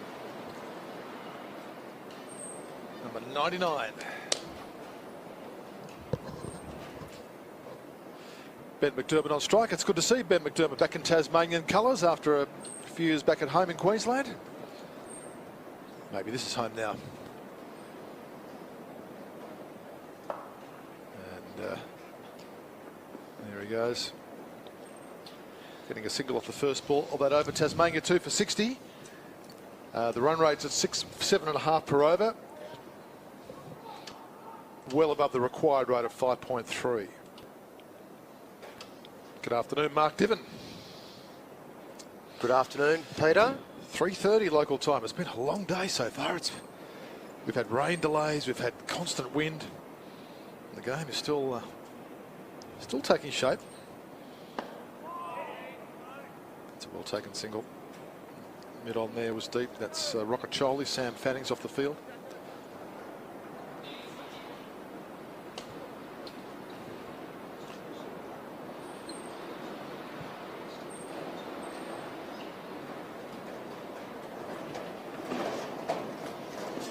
You can still hear the wind disturbing the environment. There's McDermott on the front foot. What power.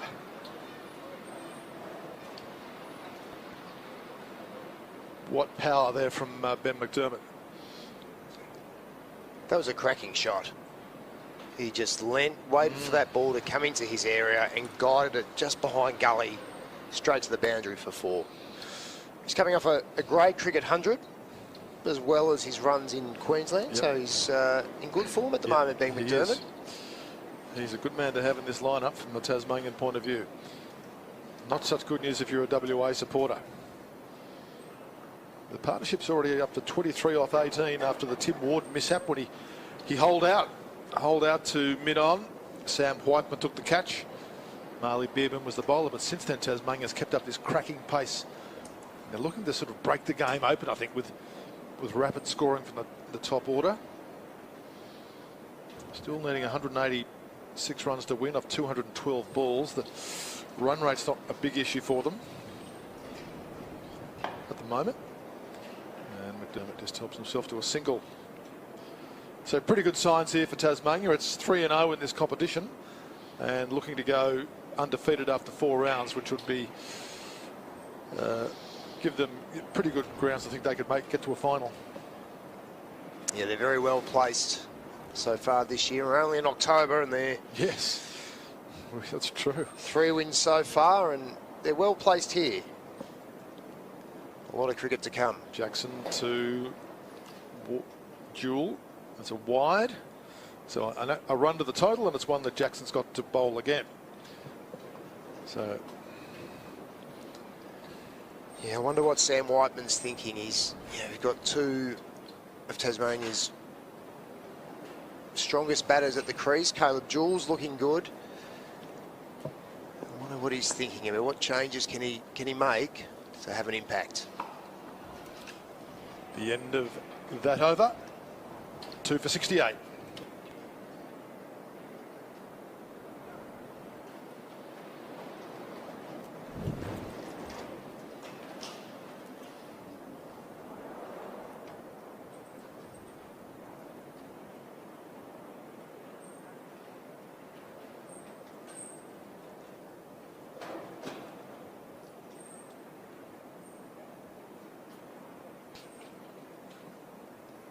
Change of bowler, Albert Esterhuizen to bowl to Ben McDermott. Now, if you've got a bit of an eagle eye on you, you might have picked up that Ben McDermott's actually wearing Jackson Bird's jumper, number 22. He's just come back home after 2 years in Queensland. And I'm not quite sure what it is, but if you're querying that, possibly just a bit of a gear shortage at the moment. Maybe Ben's underestimated the temperature out there. Maybe he may have an extra layer on. Albert Esterhuizen. New name for us to ponder. Good, big, tall, strapping fast bowler, South African born. He's come through the WA under-19s. Still in the formative stages of his career. Probably wondering if Tasmania's like this every day of the week. Well, it feels like it at the moment, but it's not. But tough conditions to ply your trade as an inexperienced bowler. Strong 40 to 50k winds blowing across the ground. McDermott's on strike.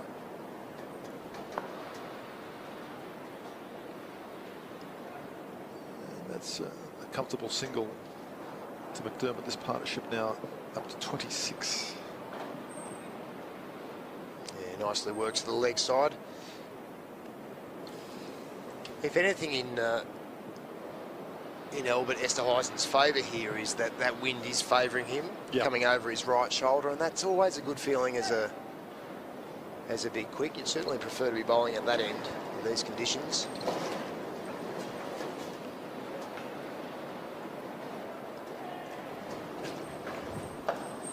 Oh, Jewell in the air this time. 4 more. Very nicely hit. Very nicely hit. 2 for 73.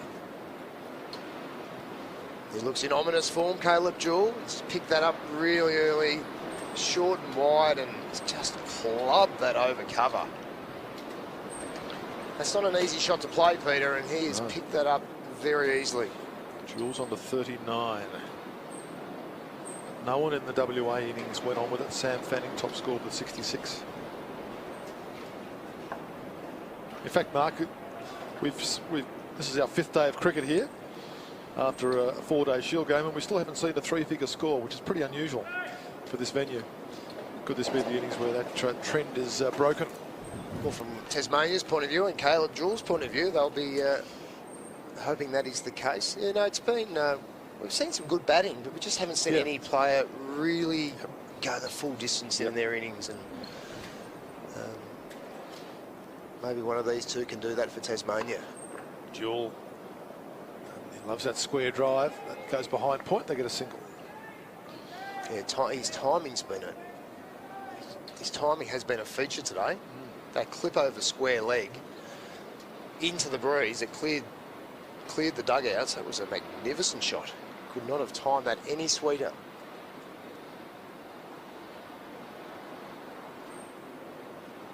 Last ball of Esterhuizen's first over.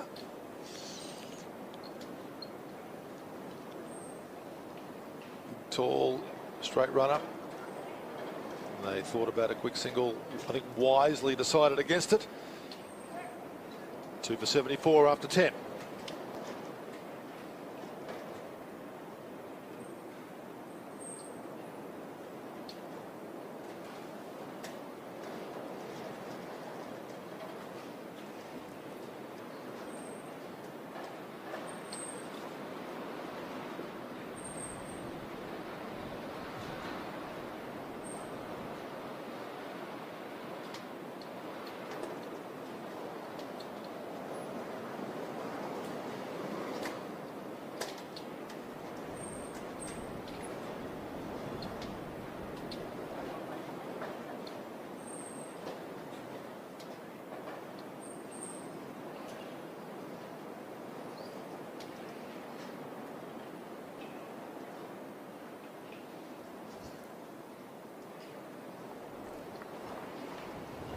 Ashton Agar to bowl from the northern end. The clouds are blowing over the ground again, as they have been all day. The wind is so strong, they're just bringing them in from out west.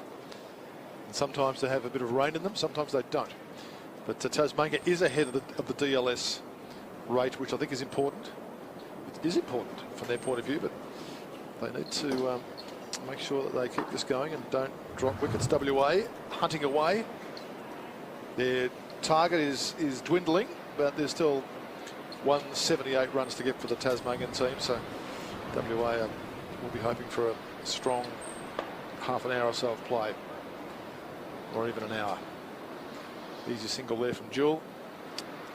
It's an important period, this, for the Western Australians. We saw when the Tasmanians were bowling that Nikhil Chowdhury had an outstanding spell where he was able to really restrict from this bottom end. The batters today seem to have scored fairly easily against the quicker bowlers. Important where Ashton Agar can do a similar role today. Well, he's a highly experienced operator. So far of this over, a couple of singles. Does Jewell fancy a boundary or two of Agar? I'm sure he does. It's good bowling. There's no real hurry for Caleb Jewell or Ben McDermott here to take any unnecessary risks against Ashton Agar.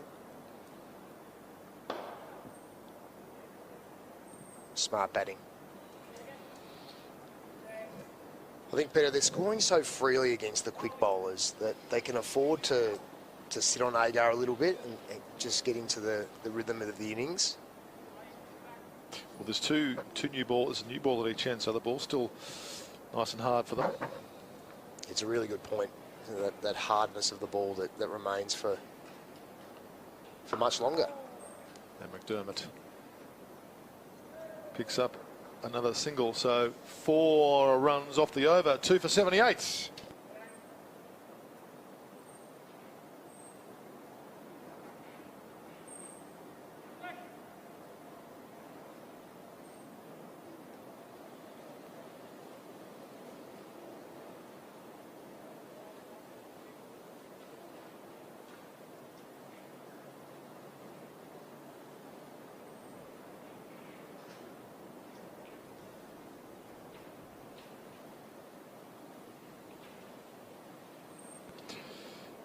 Albert Esterhuizen to Ben McDermott. Off an edge. Another single. WA have managed to stem the flow of boundaries, which is good news for them. There's the bright sunshine. Lovely clear light. That's about the best you can say about the weather. Yeah, temperature's still very cold, but it's nice to see the sun out. We're just talking there, Peter, about the conditions of the one-day cup where they get the 2 new balls, 1 from each end. So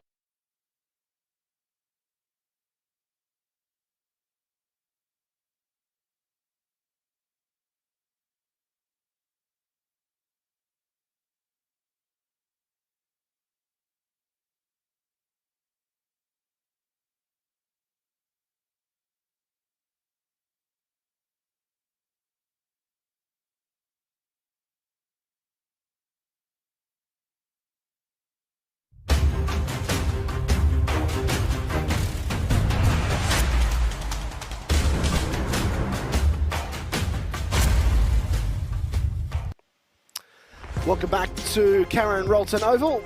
The storm clouds have been blown away, and hopefully that is our last weather delay for the rest of the afternoon. Jack Clifton and Michelle Gosgo here with you for this domestic one-day cup match between South Australia and Queensland.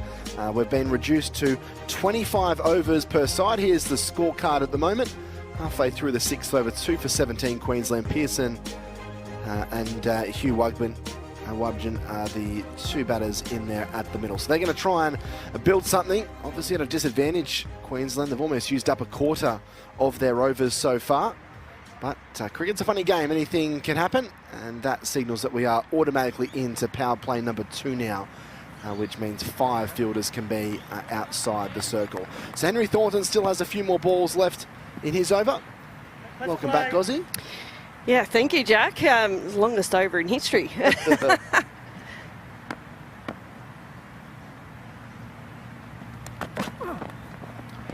Thornton starts with a length ball there to Pearson.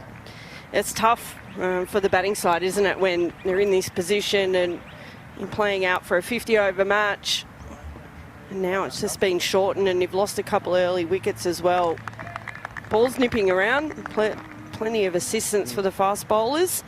I expect there'd be a little bit of an offer for the spin as well, but effectively becomes a T20 game here for Queensland now. Yeah, you wonder what their strategy is. Already 2 wickets down. Let me try and build something over these next couple of overs and then start to launch. But you can see there the bounce. Obviously, Henry Thornton, a tall man and does extract good bounce from the deck, but that's some good bounce he's getting from about halfway down the pitch. Yeah, it's seaming around, isn't it, there? You can just see that come back sharply. I don't normally see this at Karen Rolton Oval either. So it's a little bit unusual. It's usually a batting paradise, but I think it's a day for the bowlers today. He's bowling extremely well here, Thornton. We'll know that Pearson is the prize scalp here, South Australia. Knocked into the offside. They'll sprint between the wickets and they get home safely. So Pearson collects the single, first run off the bat since the delay. 2 for 18 after 6. Yeah, they'll probably give themselves a couple of overs here. Try and take the shine off the ball and see what they can do at the back end here. They've got to keep their wickets in the shed, don't they? But we know with a shortened game, the amount of wickets that you lose, that changes the DLS as well for the second team batting. Yeah, challenge from both sides, isn't it? As we see Nathan McAndrew has put a little bit of sawdust on the crease there. Much earlier in the day, he did have to pull it out of one of his deliveries. McAndrew just kind of lost his footing, but it is Wes Agar that will be called into the attack for the first time today. Each bowler can now bowl 5 overs. So now that we're 6 overs through, McAndrew and Thornton have bowled 3 each, so obviously wanting to hold McAndrew back.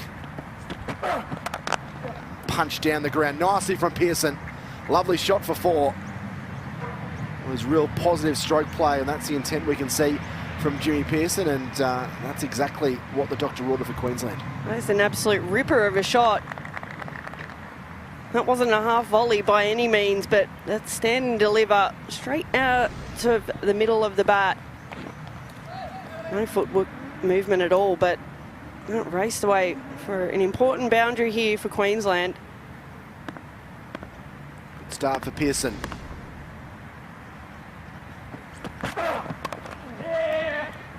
Nicely done from Pearson on that occasion.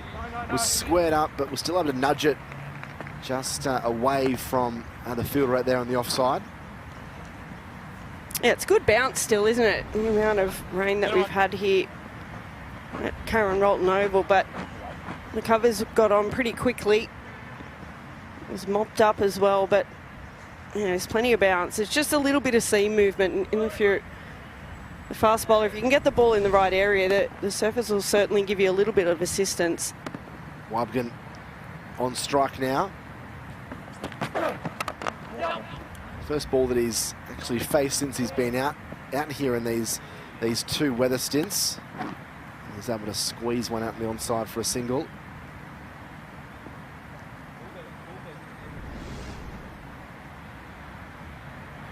Yeah, just the inside edge of the bat, but it's important they keep the scoreboard ticking along. If you can't pick up that boundary, run hard. These 2 are really good runners between the wickets as well.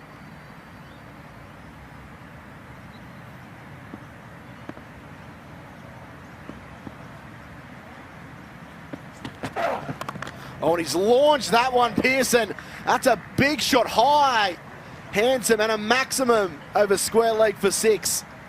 We saw a great shot down the ground for 4, the last ever Gozzie, but he's really got hold of that one. What a shot that is. I just mentioned about how good they are running between wickets. You don't have to bother running when you hit a ball like that. Oh. He's creamed that, hasn't he? Absolutely. Just mentioned there's a little bit of seam movement, but there's still really good bounce as well. So you can trust the bounce. It's more the sideways movement that you have to worry about, but whew, what a shot that is. Look like a fan upstairs there with an English jersey on. That'll make Robin Shiverfield feel nice and warm and fuzzy inside. Hopefully it's the only time they're smiling this summer. Yeah, Pearson looking in some good touch here. Sometimes, yeah, when there's a little bit in it for the bowlers, if you need to be trying to be as aggressive as you can. Well, an Agar might be the guy that they decide to go after. They've already got 12 off him. 4, 1, 1 and 6 in this over. Oh, beats him. Really good comeback. Full length there, Gozzie. A little bit of a way swing. Yeah, so if you're just having survival in your mind, and, you know, other days you nick that and you get caught behind, but, you know, you've just got to put it out of your mind. That one just came away from the right-handed Pearson there off the pitch. And you're going to get balls like that. And it's important that you do cash in when you're given a shorter ball or one on length that you can put away. You know, it's almost like a bit of a counter-attacking fight back by Queensland here, and especially Pearson. Forward pushing away, only as far as point, as the fielding's done by Harvey. So good over that from for the Queenslanders. This couple of balls were were much more quality from Agar. Still got 12 from it. Yeah, much more positive over there for Queensland. It's important, this partnership here, because now it's not a traditional 50-over match where, you know, you can consolidate, you can try and cash in at the back end. It's a shortened game. Just mention it. It becomes a T20 match basically here for Queensland now. Liam Scott into the attack for the first time today. A tall man. He'll get some good bounce out of this surface.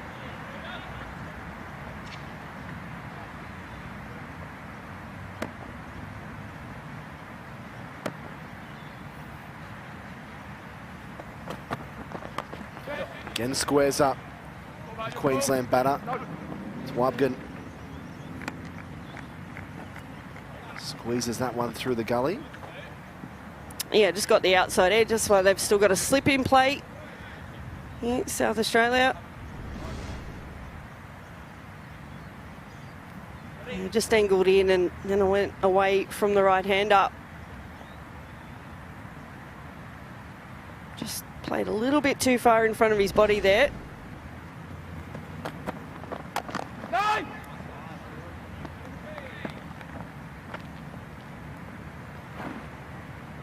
But still got really good bounce, so as I said, you can trust your swing. And you're going to get balls that are going to go inside or outside the edge of the bat, and it's about putting those at the back of your mind and just moving on to the next delivery.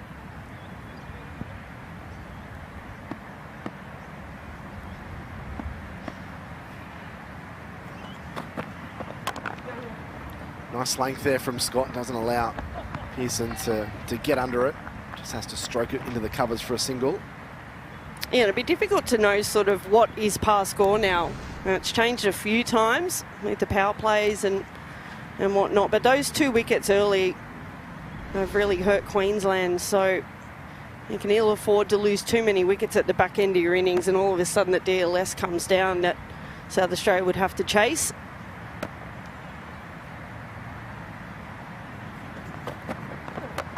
Well, launched away from Wabgan. One bounce, sits up nicely in the deep there for Fraser McGurk, and they come back for a couple. Wabgan, he's going to swing the long handle as well. Twinkle toes out there. Made good ground, actually. I think Wabgan may have thought that was going to go all the way, and whoop.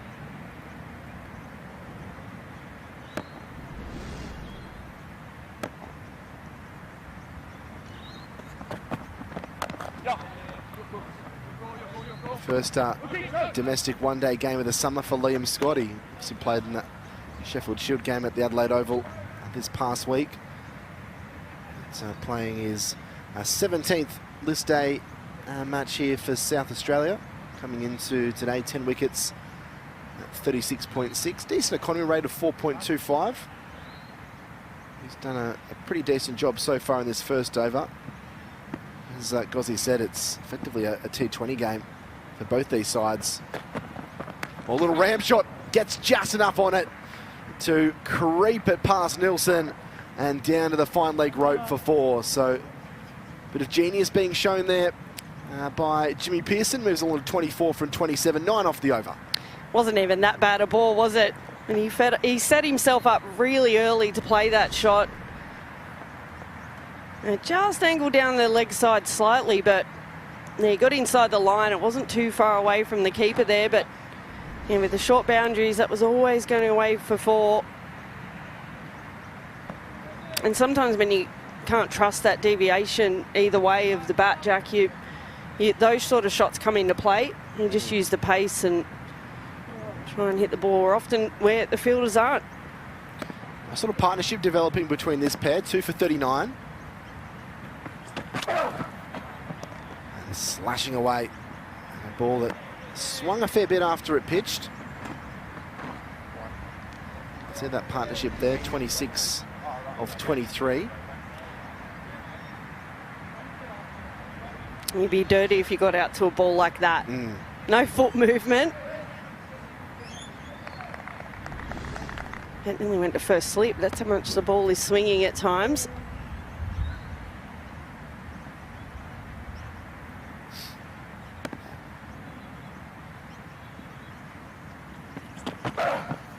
That'll be a wide. Just lost his line a little bit there, Wes Agar. Well, one change they would want to make from the Shield game is making sure they're not bowling those no balls that they had a few of those, South Australia. You certainly don't want to do that in one-day cricket where they become a free hit. So with short boundary square, you certainly don't want to be bowling those.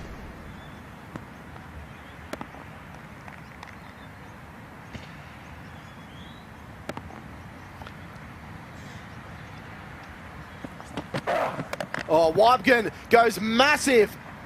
It's got ice on it as it comes down.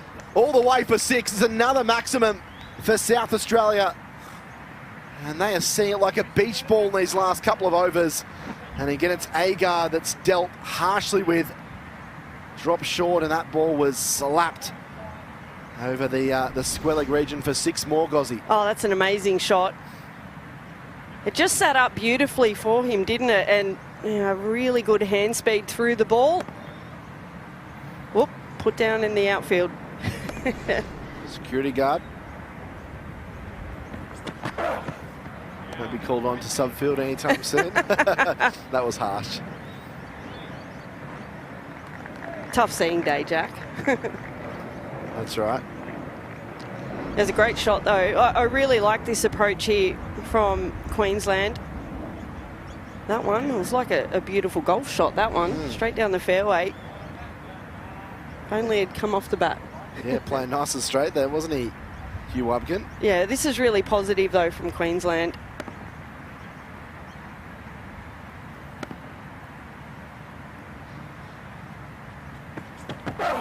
Oh, advancing and again trying to go down the ground.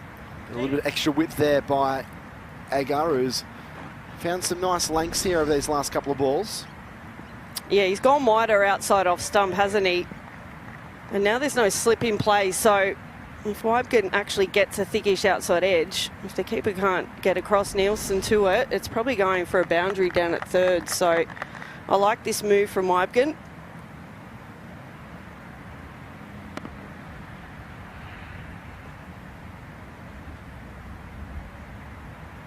What does Agar have in his bag of tricks? 9th over, Bulls 2 for 46. And that will be a wide. Second for the over. But you can just see the positivity from Weibgen and Pearson. They're really keen to take the bowlers on, and all of a sudden they've had to go away from the game plan that's been working for them so far. I think you're right. I think they've targeted Agar, haven't they? Yeah, 6 the last over, 6 this over, already gone for 19 off his 10 legitimate balls. They've got to get 5 out of 5 bowlers, South Australia. That's the other thing. Slashed away. Great shot from Weibgen. It was hit so well that he only got 1 for it. As Harvey does the fielding out there. Oh, Agar had enough. Yep. He counted those balls and realised that was the end of the over. I had to double check, and another good over there for Queensland. Well, I think he might be injured, is Wes Agar, because the umpire's still standing in the same position. And Nathan McSweeney, the skipper, so I think Agar's going off. He just... Yeah. Well, that's a real shame. Injury related. He doesn't seem to be hampered by anything at the moment. He's walking off unassisted, but Jordan Buckingham, the 12th man's going to come on, and we're going to see McSweeney bowl at least 1 ball. I thought there was 1 ball left in the over there, Gozzy, so there was a bit of confusion. Yeah, because Agar went to get his hat, and the umpire went, no, you got 1 more left. He said thanks, but no thanks. Yeah. A little bit of confusion there, but I hope he's okay. Didn't seem like there was anything else in that over that caused him any issues. But McSweeney will bowl 1 ball to finish off this over. Saying just before that they need to get 5 overs out of 5 bowlers. Well, Agar was going to be one of those. They've obviously got McAndrew and Thornton to open the innings. Lloyd Pope, the leg spinner, is there. Liam Scott as well. That's only 4. So then it probably would have to be McSweeney as this 5th bowling option. And they nudge it into the deep for a single. So it was a tough old over for Wes Agar. Didn't complete his over and headed for the exits after ball 5. But these are some of the shots that have come off his bowling so far this afternoon. This was Liam Scott, who was paddled around the corner. It's Hugh Webkin with a great shot here as he hammered that one over square leg for 6. Yeah, if Agar misses his length, it's just sitting up around sort of waist height. And it's quite easy to get underneath it with the extra bounce that's on offer here at Carlton Oval as well.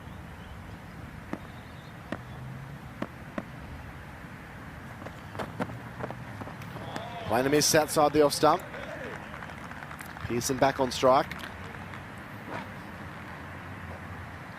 We got some big hitters as well, Queensland, in their attack. Lockie Hearn has quite an accomplished one-day record, and Max Bryant, who are a lot of Queensland fans and Brisbane Heat fans are probably more accustomed to opening the innings, slated to come in at number 6, although in a reduced format.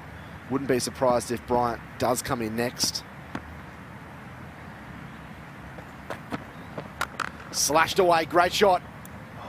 Good fielding out on the rope there by Lehman. That was 4 off the bat, but Lehman did well and might be feeling the pain of that one cannoning into the leg there. Yow. I don't blame him. Oh, that made an amazing sound off the bat. Made an amazing sound off his leg as well, I reckon. Just what you need after, sitting down all day. Come out. After 4 days of a Shield game as well for Jake Lehman. Oh, lovely ball. There's appeal from Nielsen, not out, says the umpire. That was very polite. Yeah. How was that? Not out. Yeah, Pearson, he's one of the best timers in domestic cricket. And he certainly was on that occasion. They hurt, those ones that sort of ricochet into your leg.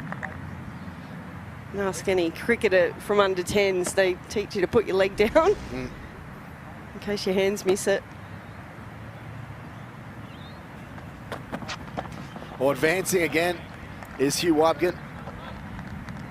Yeah, he's trying to change the length, isn't he, and really take the game on, but he's just got to make sure he stays nice and still, that his head position's in the right place.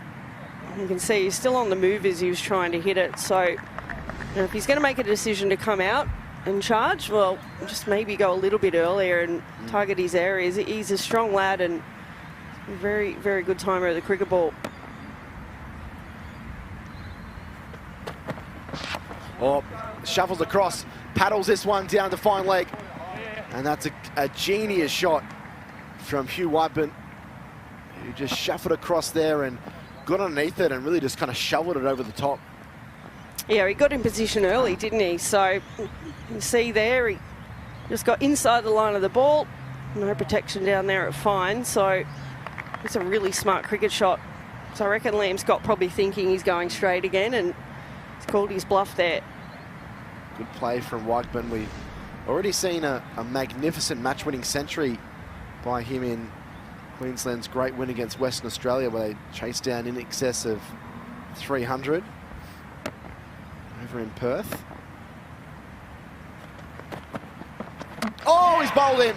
Goes for one. Big shot too many.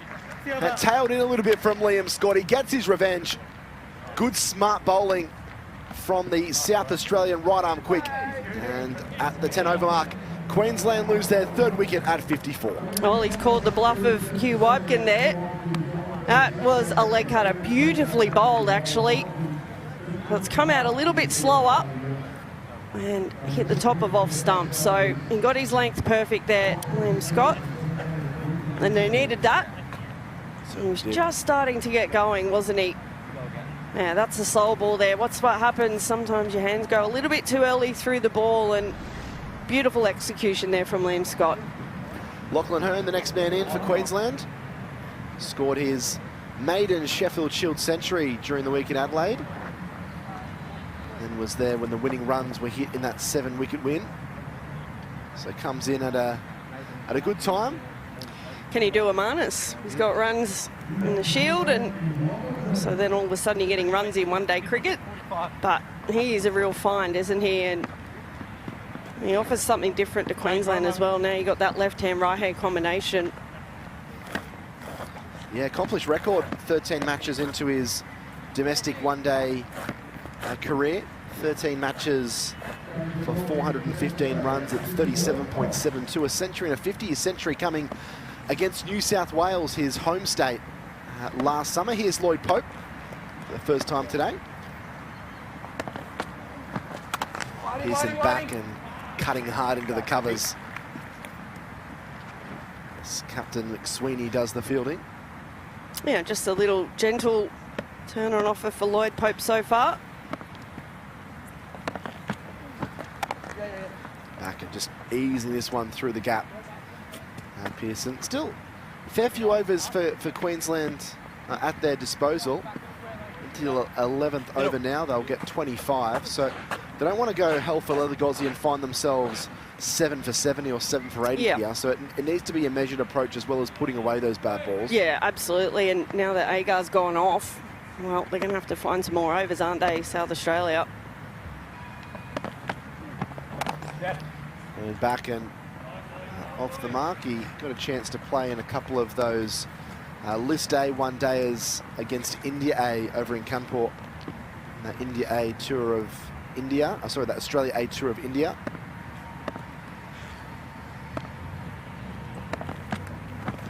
Back and pulls this one, Pearson. Oh, he's got all of that. 6 more.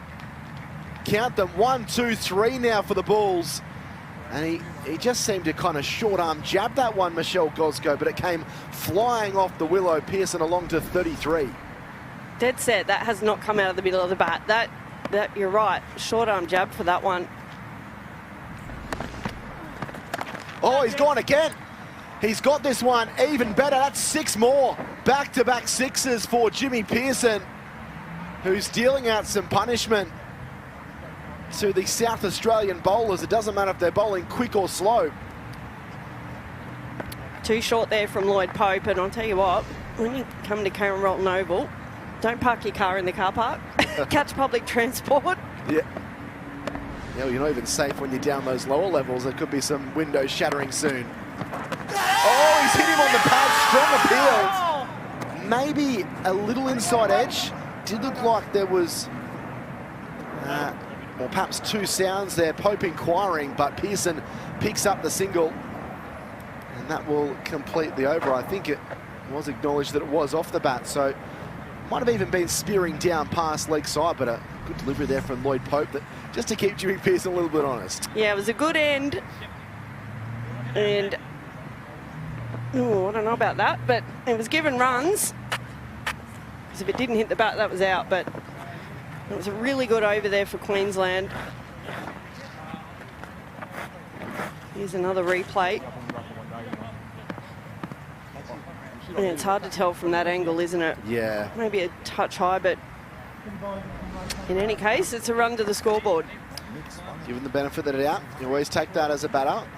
Some days those calls go against you. Some day they go with you. As it should be a batter's game, Jack. So Pearson will face up here to McSweeney. Where's Agar going off?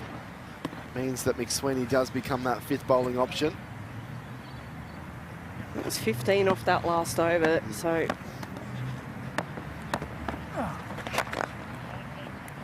Pushed down the grounds by Pearson. It's almost a surface on this one. With the bounce that is on offer, that I actually think McSweeney's going to be quite effective. He'll probably try and push it a little bit quicker through the air, a little bit flatter, so you can't get underneath it with the short square boundaries. That's middle lock here. Bottom round. A couple of early wickets for South Australia. Queensland in trouble. And this ball has been skied off the top edge. Coming underneath it is McAndrew and taking the catch. So Lockie Hearn goes. And it's 2 relatively quick wickets for the South Australians. Jimmy Pearson's going like lightning at one end, but doesn't really have anyone to stay with him. 4 for 70 of the balls now. And Nathan McSweeney, the skipper, in his first over, is able to get an important breakthrough here. Yep, exactly what I just said, that he'll push it through a little bit quicker and a touch fuller. That shot wasn't on the slog sweep, and I'll tell you what, Nathan McAndrew, I should say, was waiting eternity for that to come down, and it's almost like in a bad seeing day like this, you hope that you take it. So and probably a lot of backspin on that as well. Absolutely. Not an easy ball to take, is it? No, obviously not, and yeah, that's another really important breakthrough there for South Australia. Max Bryant, the big hitting normally opener, but battling in the middle order today, comes to the crease along with Pearson. But well, Darren Lehman just having a little peruse of what's happening here at Karen Ralton. Wonder if a random person walked past Darren Lehman whether they would know the success and the runs he'd scored in first-class cricket and international. I think he's royalty in South Australia, as he should be. Yeah. Just coming to watch his son play today. Enjoying what he's seeing, I'm sure. Nice. Pushes the first one back to McSweeney.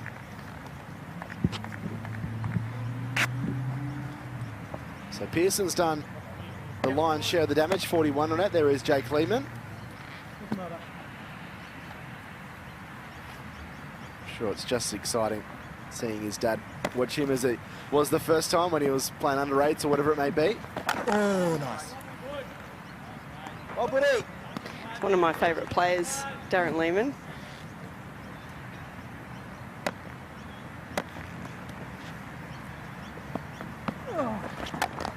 Yeah. I should say he still is. He's still around. So yeah, he's still one of my most favourite players. Oh.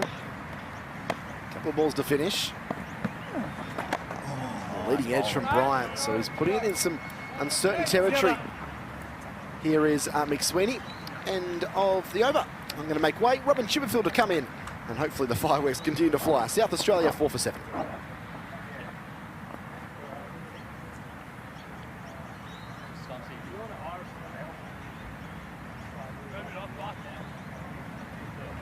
Thanks, Jack. Good work by South Australia. Do have an issue or two with the bowlers, with Wes Agar having gone off. They're finding a way through it at the moment. Good afternoon. Afternoon, Chippers. All happening. Some runs flowing, some wickets flowing. So I think we're in for a really good contest. Albeit a shortened one. Yeah, definitely has the feel, the helter-skelter nature of a T20 contest as Liam Scott returns to the attack. Nice, Scotty. Jimmy Pearson, his highest score this season in the One Day Cup. A bit of a distance. He really went after Lloyd Pope, didn't he, in that previous over. 15 off. He's 1 over delivered. That's back, middle.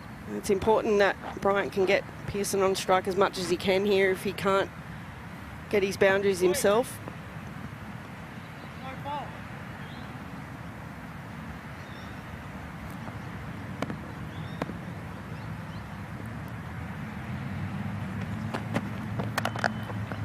Nicely timed by Bryant to get off the mark. First time in the one-day squad this year.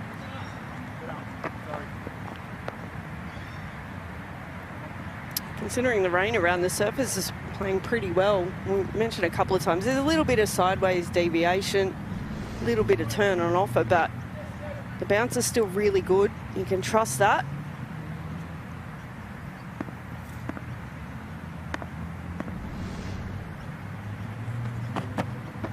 Oh, great delivery, Liam Scott. Slow with a fair bit of in-swing. And too much for Jimmy Pearson. as it cannons into his off stump. Smiles and giggles everywhere as Pearson goes. Oh, that's too good. How are you supposed to play that? Wow. That's reminiscent of Megan Shute for Australia in the women's side, and she gets that prodigious swing. That's exactly what Liam Scott got, and if you're getting bowled by something like that, you just go, well, you know what, that was too good today, and kudos to the bowler, but getting the dangerous Jimmy Pearson dismissed. Who's halfway down? They really enjoyed that. The South Australians, why not? Super piece of bowling. Honestly, Chippers, how do you play that? Oh, well, I wouldn't swing. If it hadn't swung like that the whole time, and that one hooped in, that is really, really difficult to face. It's been seaming around, but not swing like that. I think it's just fair to say he was certainly caught by surprise. Let's look again. Slower delivery. Oh. Yeah. Why not try it again? Yeah. Hayden Kerr's the new bat, playing his second match for Queensland in the One Day Cup. 1 for 63 on his debut against Tasmania. And scored 6, so been for a few more than that.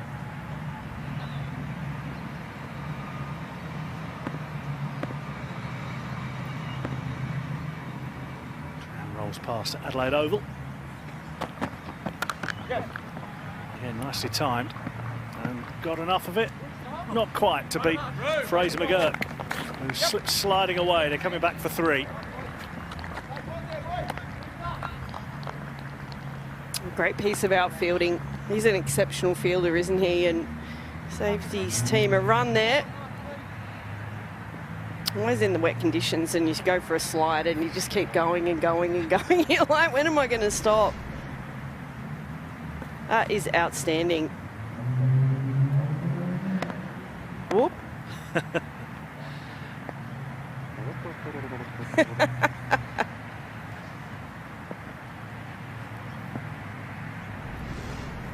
Get through for 3. Bryant back on the strike.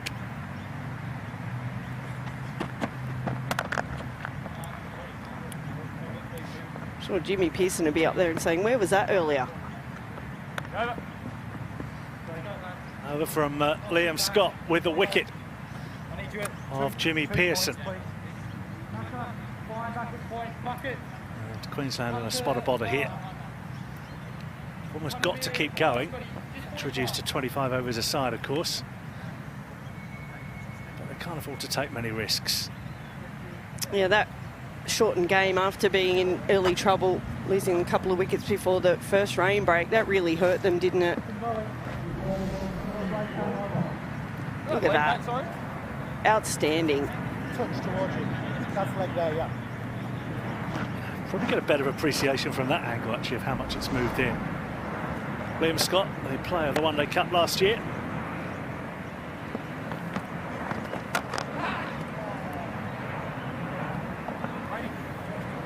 Pope comes back into the attack at a good time with Pearson having departed. Just going back to that dismissal, there'll be people that will say, oh, he's played down the wrong line of the ball. But no ball had swung like that. That Liam Scott had bowled. There'd been a little bit of deviation off the surface, but not swing like that. So, just too good.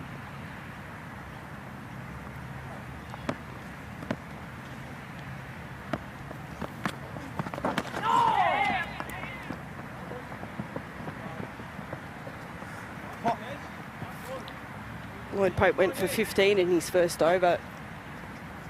Hit for a couple of maximums, but a much better start for him in his second here.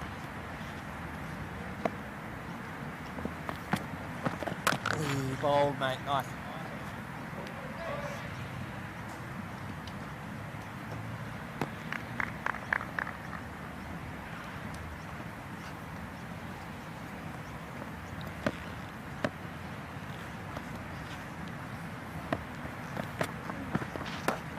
Gets him on the outside edge.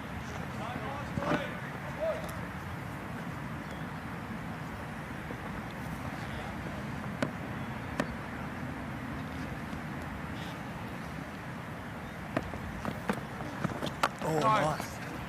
South Australia having won the trophy, of course, last year, the Dean Jones Trophy. Looking to defend it, but have won one of 3 so far. They need to make some strides in their final 4 games. Oh, that's beautiful. Tidy over from Pope. Couple of runs and a leg bye from it. Much tidier second over there. He was really targeted in his first over. Hit for a couple of 6s on the leg side, but on that occasion he just bowled a little bit fuller and got his length absolutely perfect. And he let the pitch do the extra bit. Just a little bit of spin on offer. Nathan McAndrew back into the attack. Nathan McSweeney's got some juggling work to do with his bowlers. Can only bowl a maximum of 5, of course, now that we're down to 25 overs a side in the match. So McAndrew has 2 left, but I think he senses an opportunity to get right amongst the tail. He's got some shuffling too with Wes Agar off the field, so you'd think Nathan McSweeney's going to have to bowl those overs. It won't be bowled by Agar unless he can come back. Yeah, McSweeney, you think, would have to bowl another couple. Thornton's got 2 left, Scott's 2 left, Pope 3 left.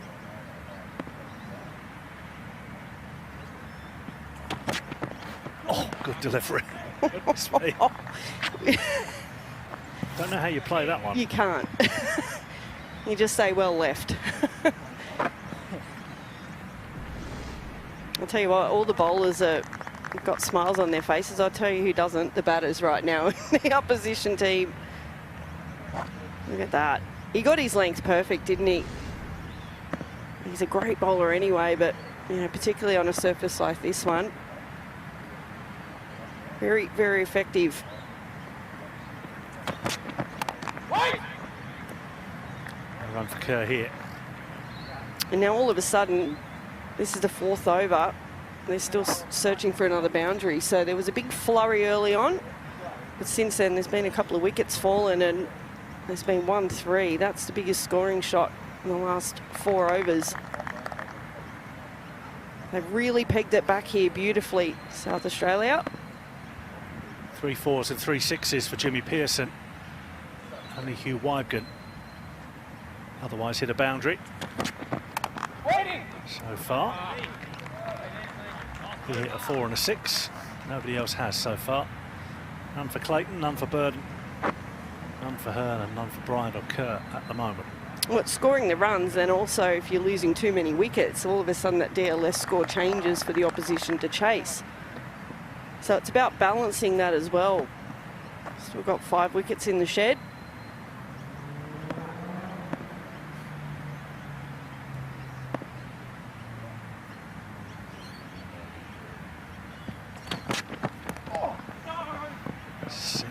Into Kerr. They don't tickle either. I just saw you put your hand up, Chippers. You want to go and bat? Not today, thank you. Look at that. Oh.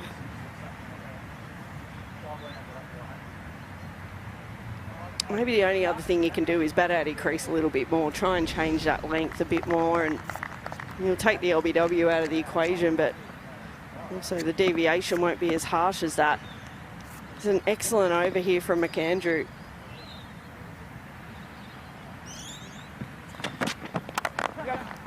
It's this one away nicely. There's Kerr into the offside, but No. Fraser McGurk there. And only 2 singles from the over. Bowled by Nathan McAndrew. Now the fascinating thing will be whether he gets another one. Mate, you go on yours. You're right. And that would be his last. Yeah. I think it's fogging up. I'll take the UV off. they save him until the end? Plenty of questions for Nathan McSweeney. Don't drop it. He's been effective too. And he's 1 over and 1 ball that he's had to bowl, 1 for 2. He's got the crucial breakthrough, but he's kept it tight as well.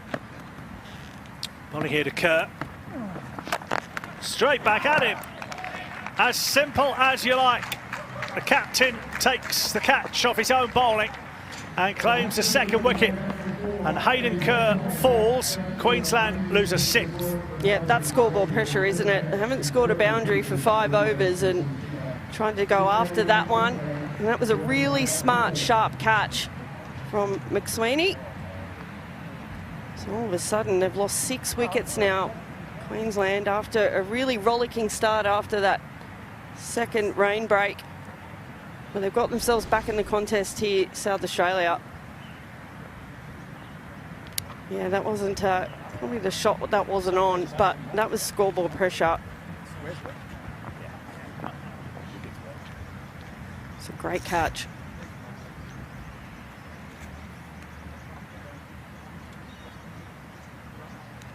He got in a really good power position.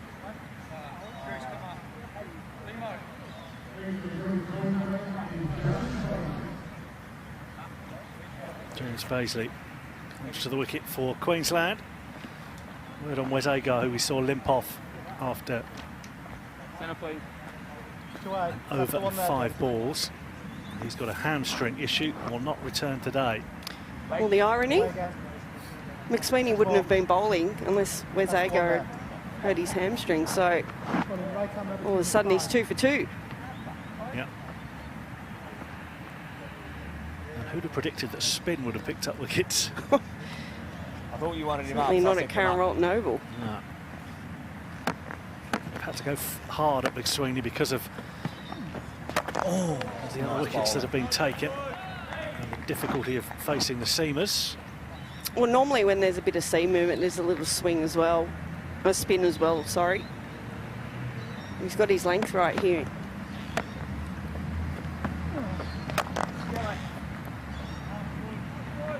This is off the mark, Sanger Fields.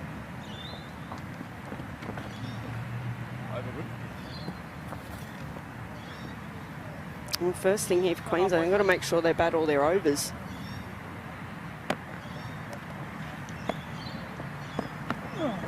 A little bit of bat first. Otherwise, I dare say that would have been another wicket. Swim out. Just come. Go back.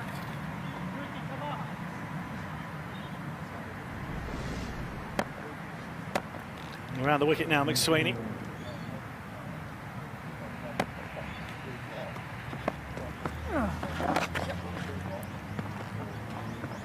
Go, Max. Corner.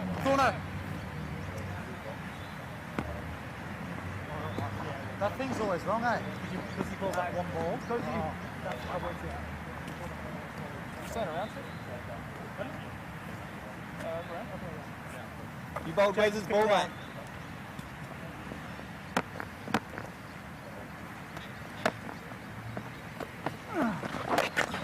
Knocked away by Paisley.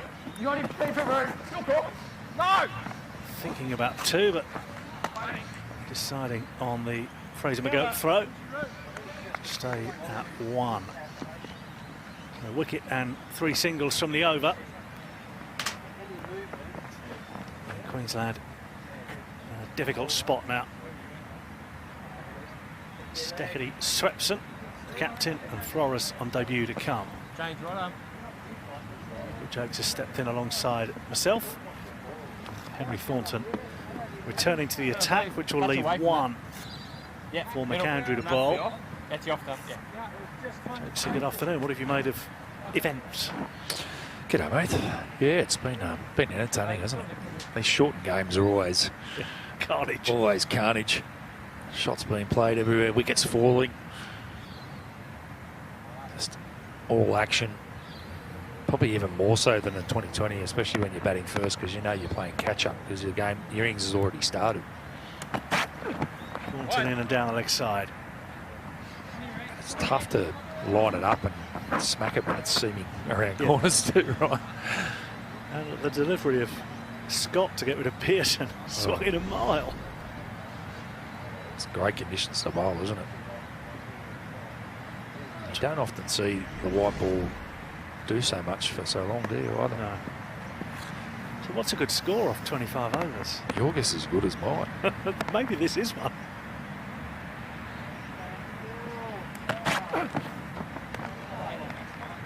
Swing and a miss. Strike one. It's always an advantage batting second, isn't it? In these short games where it does get revised, and you always get a slight little bit more, but it never seems like it's enough when you know you've got 20 odd overs to sort of have a look and chase down whatever's there. It's a tough one. We saw last night, didn't we? India's total came down under Duckworth Lewis. It's through for one. There's hesitation. And that would have been out by a country mile had it hit the stumps. Brian was not even in the picture. So I think you're trying to get as many runs as you can, but then you lose wickets and it affects your overall total as well. So, but yeah, he was well out there, wasn't he? It's not even in the frame. See you later. Where are you? Yep. Oh, you give it up. When I said he wasn't even in the picture, he wasn't in the same postcode.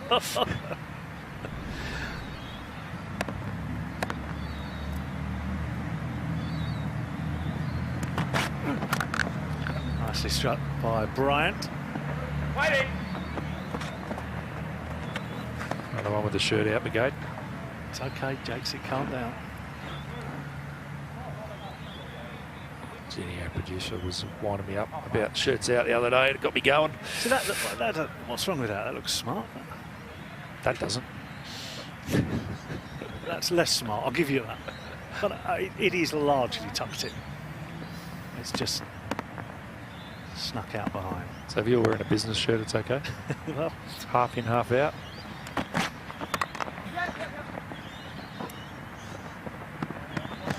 sometimes even business shirts, you've been sitting down for a while, they kind of sneak out when you're not looking, don't they? You stand up and you tuck it in. It's okay if you're wearing a jumper. Like if he's got a jumper on, that's okay. You can't tuck a jumper in, but shirt, you tuck it in. Feels better anyway. It's not flapping around. As a batter, like if he gets caught off his shirt because the umpire thinks it's an edge.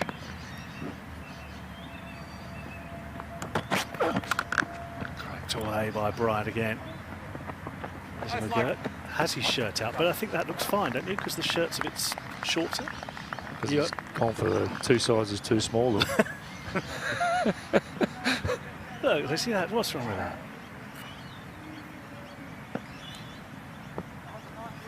That looks okay. That doesn't. No.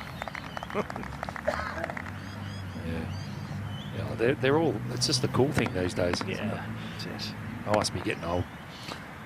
Wow.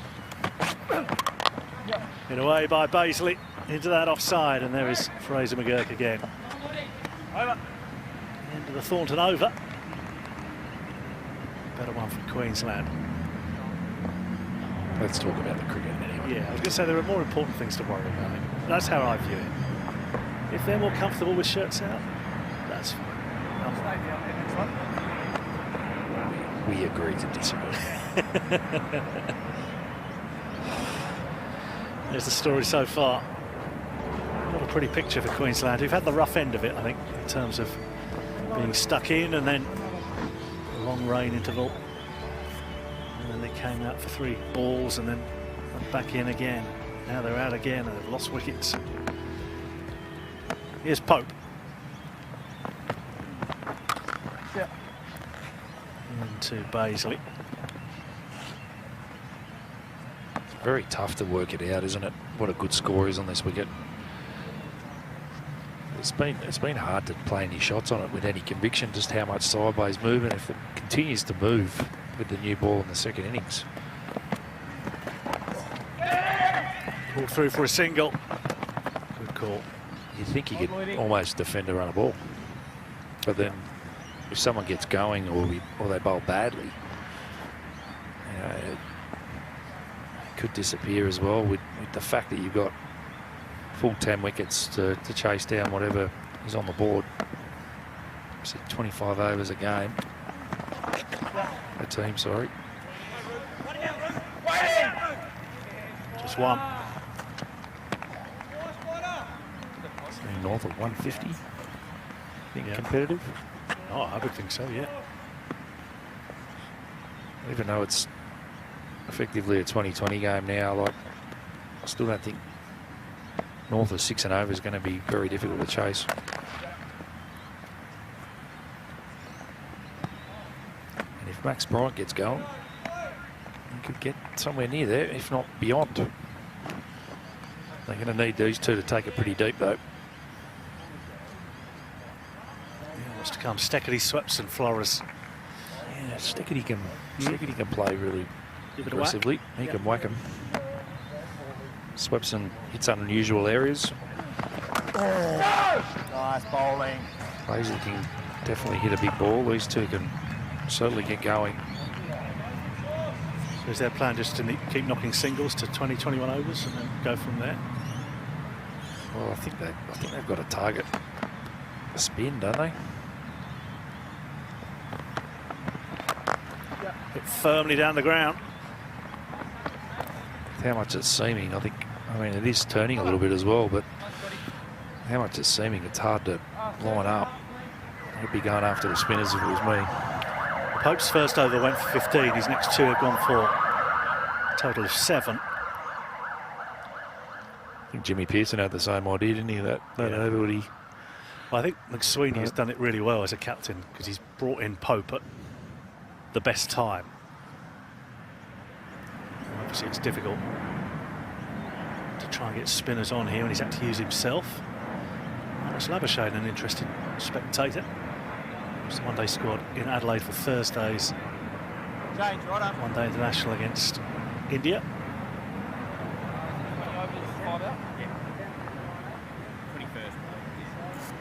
Too much to ask. What could have done with him out there today, Queensland? As if you had asked, I bet you'd have said yes. Scott to Paisley. Hit up, out towards long on, and it's just gone under the fielder. Buckingham, the substitute. I think he got to it. It slid underneath him. Bit of a double whammy, wasn't it? South Australia not only didn't quite get there for the catch, but allowed it to go underneath him as well. Didn't get him behind it. He got 2 hands to it as well.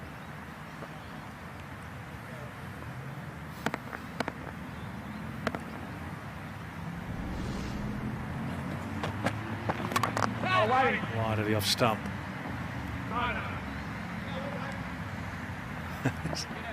McAndrews slipping and sliding around. Buckingham on for Agar, of course. That hamstring issue.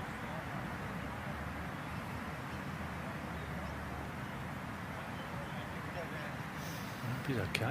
Seems to have taken it on the wrist.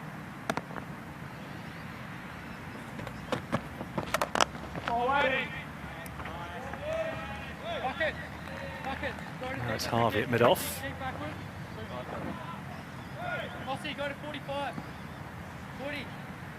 Utilising their key fielders and their key positions there. Move McAndrew out of mid-off and Mackenzie Harvey going to mid-off, and he's now at long on, which suggests that that's probably the key zone for what he's going to bowl in this next ball. Is it a forward straight ball or a slow ball? Straight.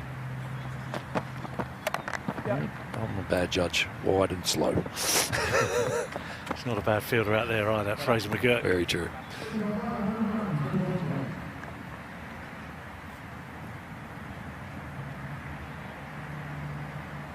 Up then for Queensland. 6 wickets getting there.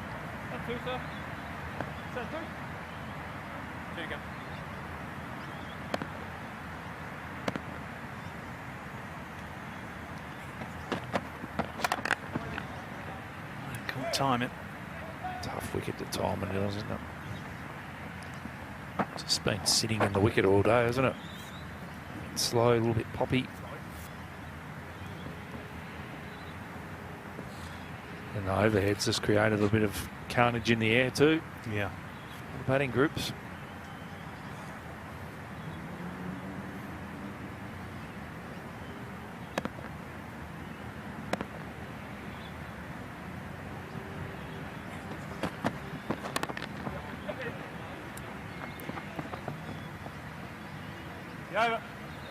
There's the end of the over, so here are the wickets to fall if you are just joining us.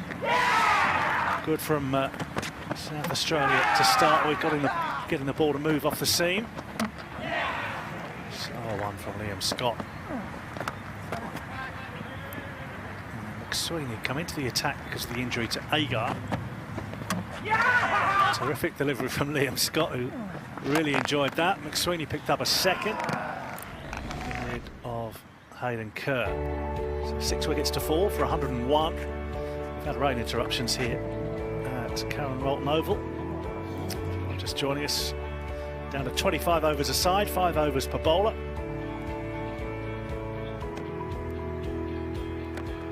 This is Lloyd Pope's 4th. That's a nice shot. If he's got enough on it, which he hasn't, hit straight to Jason Sangha. Seemed to pick it up very nicely and time it pretty well, but not quite enough. And Bryant falls for 11. Very well judged catch from Jason Sangha out in the deep. You can see the pleads from Harry Nielsen. Catch it, please. Jason Sangha did just that. Nice running catch. Made it look a lot easier than it was. It was a little bit slower from Pope. Just ran around, easy as you like. Nicely taken. Max Bryant's stay at the crease comes to an end. And we're going to see Mark Stickety stride out to the middle. Just as they try and put their foot down a little bit. Queensland. That's middle mark, yeah. Brings about the end of Bryant. Following the right hand over the 5. I feel like that was the over. This is the over they needed to target as well. No issues with the shot? No. The execution, yes, but not the actual shot. I think it's a good option. Slow ball. He probably could have maybe have gone around it a bit more and hit it more to cover, or tried to hit the side screen, but just picked out the deep guy. He normally backs his power there, Max Bryant, and didn't normally have the power to clear it. Just struggling with the timing on this wicket today.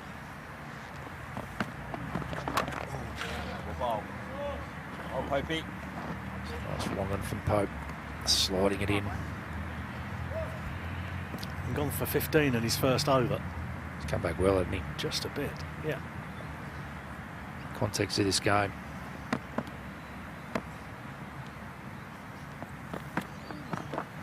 Well bowled again. Big turn.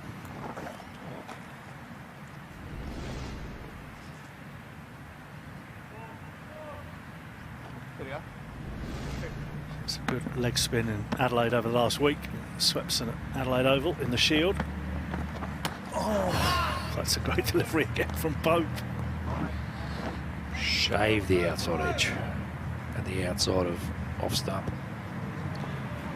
So close. Nearly at his second there, Lloyd Pope.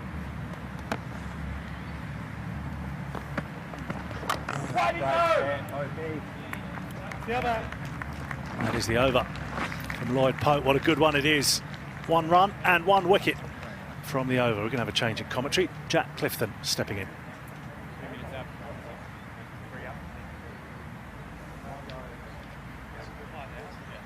Five overs remaining in this innings for the Queensland Bulls. It's going to be Henry Thornton coming into the attack. So we welcome Jack Clifton to the commentary attack. How are you, mate? Yeah, doing well, Jakesy. It's been a Yeah, it's been a bit of a torrid time for Queensland, hasn't it? Just regular wickets at regular intervals, really. For them, those 2 wickets they lost early on kind of hurt them, and yeah, as long as Jimmy Pearson was there, they kind of looked okay, but he's gone, and that recent partnership between Bryan and Bazley's been broken as well. So still 5 overs for them to try and scrape something together here. Here's Thornton. Thumps this one out through the covers. He knows how to hit him. Mark Steckety, we've seen, whether it's in one-day cricket or even long-form cricket, his ability to swing the long handle, he knows how to hit it over the boundary. Yeah, this sort of scenario is right in his wheelhouse. Yep. It's a tough wicket, though, to start on, isn't it? And get in. He's been doing plenty the whole day. Just feels like it's one of those wickets that just hard to get your timing on. Just doing enough off the seam to catch the inside edge or the outside edge of the bat. Crunch down the ground. He's got hold of that one, Bazley. 1 bounce, 2 bounces over the rope for 4. So it's like gold for the Queenslanders at the moment. He's done a good job since he's come out to the middle, James Bazley. Takes him to 17 from 20. And then Queensland progressed to 7 for 107. No problems with timing there. Big bad James Bazley. Beautiful strike, straight over the bowler's head. He hits a long ball. Nice solid base, good swing of the bat. Finally, he's found the middle. Queensland are going to need him to find the middle a few more times in this last 5 overs as well. Yeah, not much margin for error with them being 7 down. Thornton, he hits this one over the top.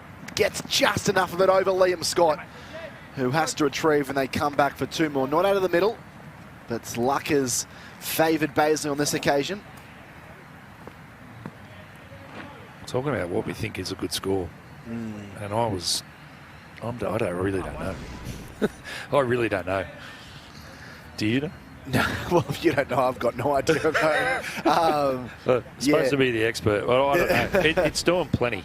Like, it is doing plenty. Short game. Jeez, hard to know. Carved out nicely from Bazley over the top. And they'll cut it off after just 1 run, but he's seeing it well now, Bazley. It's a 4, a 2 and a 1 in consecutive balls. Yeah, I think anything around that 135, 140 mark, I don't think is going to be easy to chase down. And then if you can get above that, if Queensland can get to 150, then I think they would be delighted, because that's going to be a bit of a 5 and over. Yeah. 6 and over chase, might for 25. Yeah. Backs away there. Kind of showed his cards a little bit there, Mark Steckety. Good bowling from Thornton. But I feel like the lion's share of it has to come from this pair. Mitch Swepson has the ability to knock a few runs around, but you don't want to be relying on 10 and 11 to scrape it together. I think, yeah, as we've mentioned, Steckety has the ability to score runs quickly, and Bazley looks pretty settled. 4.1 overs left for the Bulls as well. And he hits this one. He's got plenty of this one, Mark Steckety. Over the infield and trickles down to the rope for 4. So a nice finish and a pretty good over, it must be said. 12 coming for the Bulls. And Steckety's off and running as he just kind of, seemingly backed away. It was a bit more like a baseball swing, wasn't it, Jake C, as he got a fair chunk of that down to the long off boundary for 4. Yeah, he did well, didn't he? Gave himself a bit of room, deep in his crease. Just cleared the front leg. Just a little bit too full from Henry Thornton. The mid-off up. Nice ball striking and a good over for Queensland. 12 off it. Yeah, I think South Australia will come out swinging as well early on. Fraser McGurk, their lineup. He'll be given a licence to try and break open the chase and get them ahead of the curve as much as they can. He won't worry if it's seaming. He's got an outside edge, and this one has ballooned down towards third man. McKenzie should cut it off just inside. they'll come back for 3. So sometimes those go straight to the man, and sometimes they fly in no man's land and you're able to get 3 for them. He's had a little bit of luck, hasn't he, the last couple of strikes, James Bazley, but he won't worry about how he gets them today. This one's been skied from Steckett. He doesn't know where it's gone, and it's gone in almost an identical place to where Bazley hit the previous one. The only difference is this time they only get 2 runs. So very hard to set a field to players that are swinging across the line. Oh, but Especially when they don't middle it. They're picking that gap beautifully, aren't they, at the moment? Not knowing too much about it. I think Steckett just got called through. He didn't know where the ball was, and he's hammered this one out into the deep. And just the single on this occasion. So 3, 2 and 1 to start this McSweeney over. Bit of frustration from Steckett there too. He felt like that was in the wheelhouse. He likes him over mid-wicket. Just didn't get hold of that one. Just really trying to heave it to the leg side. Bazley, again, a thick outside edge. This one coming around and taken really well by Henry Thornton. And that's a really valuable wicket for South Australia. Queensland have had the chance to run late in this innings, Phil Jakes. They've got away with a couple of them, but that one a little bit inside out from Bazley, a thick outside edge, and Thornton travelled good ground there and had good balance to make sure he didn't drop that one. Yeah, Bazley out for 23. Nicely taken. Nearly misjudged it, didn't he? And then scores a try in the corner. Well, he is a Sydney boy. I'm sure Australian rules has played an influence in his years down here in Adelaide. But if you're a Sydney boy and you're a rugby league person, doesn't matter where you live, you're a rugby league person. That's right. Times don't change, and Henry hasn't. We see a lot of post-try celebrations. Don't normally see a post-catch celebration. Hopefully it catches on with no pun intended with Henry there. Got an early wicket for South Australia. Gets a catch there to break a prickly little partnership. And Mitch Schwepson, the captain, is the new man in. McSweeney's just had a knack of getting wickets today, hasn't he? It's his 3rd for the day. 3 for 12 from 3. Yeah, he was probably thinking he was going to be the 6th bowler and wasn't going to have to bowl much today, but having to get most of their overs out of the 5, but with the injury to Agart. That's it. Whipped away by Steckett. They might have a shot at a run out here. How's that? They're going to go to the 3rd umpire. It was pretty close. It was touch and go for a while. I think he might have just got there on my view, Jake. So just the time it took for McSweeney to gather the ball and then bring it down to the stumps. But this will be interesting. Normally when you have to take the bails off, that little bit of extra time, especially when you're behind it, hooks it in. But ooh, have a look at that one on slow. He wasn't in the frame for a while, was he? I was like, where is he? Yeah. And, let's see if we can get a stop on when the bails come off. Yes, he is in trouble here, isn't he? Off there, sort of in between frames, isn't it? It's going to be a hard one. Might be one that... Be nice to see from the other view, if we can see from the other angle. Because can't really see where the bails come off because of McSweeney's arm. Might be a case of benefit of the bat going... benefit of the doubt going to the batting side, but we'll see. It was really close in the end. This might be able to give us some sort of an indication. I think his bat was probably on the line, but I don't know if we have conclusive evidence to really say that definitively. Here we go. This will tell him, I think. I think he might be just home. I think he's home as well. Benefit of the doubt. This will tell the slow down. Oh, short. That one. That's out. That one makes it appear that his bat, is not over the line. Out. Good umpire Jakes gives him out.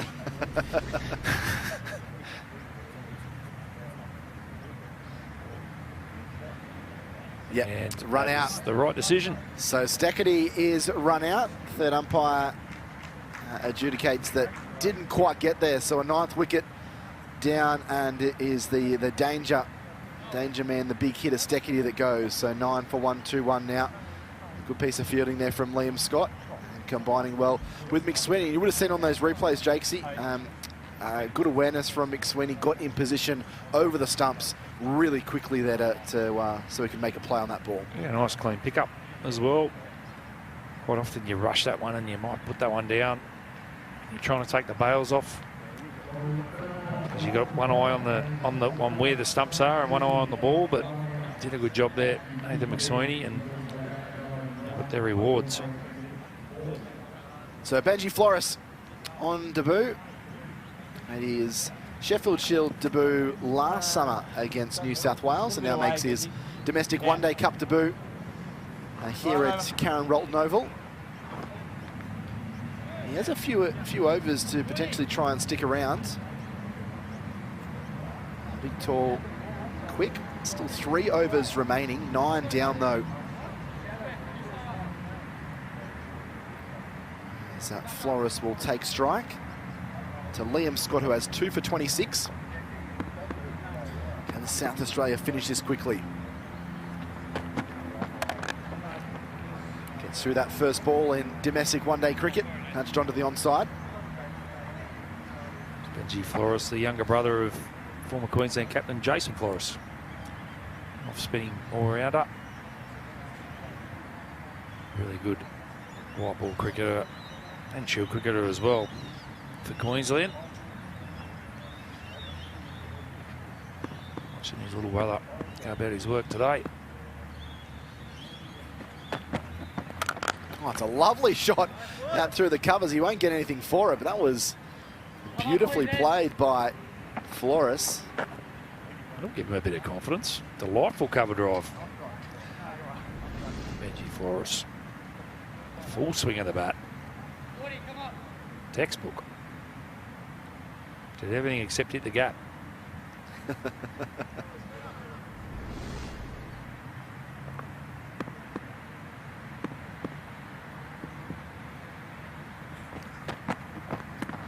That one is skied in the air for a moment. So just tried to knock that one around the corner. Swepson comes down for a mid-pitch chat.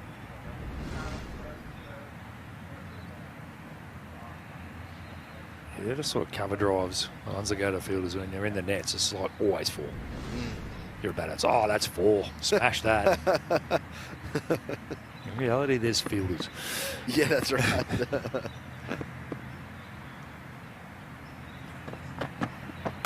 Oh, cut away nicely from Flores. Got protection out in the deep, but he's middled a couple. That's 4 more in the nets. Yeah, that's right. Yeah. Absolutely nailed that as well. It's not looking like your traditional number 11, is he? Looks a man in form, doesn't he? Nice and confident, the debutant. He's saying, hey, skip up. You're batting ahead of me. I think I should be number 10. This ball drops down onto the onside. Flores calls through his skipper for a quick single. 9 for 123.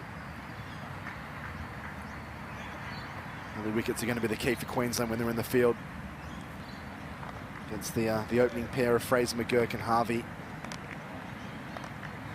Flores and Steckity and Hayden Kerr all going to be those key pacemen with the ball. I'd love a late little flutter here, wouldn't they, from Flores and Swepson. These last couple of overs, it's probably their MO, just to bat their allotted overs and scratch together whatever they can. Cut it away nice from Flores. A diving effort would have been an extraordinary catch from the skipper McSweeney. Parries it down, they get through for a single. 9 for 124. 2 overs remaining in the innings. It's a look of despair there, wasn't there, from Nathan McSweeney.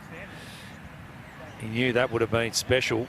That would have been on the highlights reel for some time, I reckon. Made some good ground. Full stretch to his right-hand side. How do you reckon Benji Flores would have felt if he got out to that, Oh. that piece of fielding? He absolutely creamed that out of the middle. If there was despair at dropping it from McSweeney, there would have been despair on the face of Flores if that had been caught. He has absolutely nailed that. Pull him right arm over. Diving full stretch. Save 4, let it be told. So they won't be too unhappy with that, but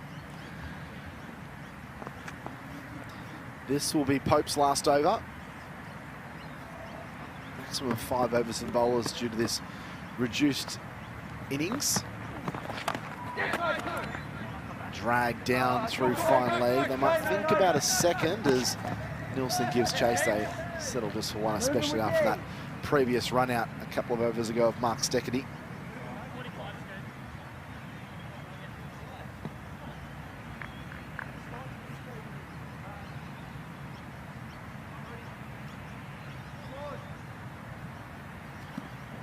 So Flores on 3, Sweption on 2. And strides Pope. Away nicely. Those sweeps then out into the deep. Battle between the two leg spinners.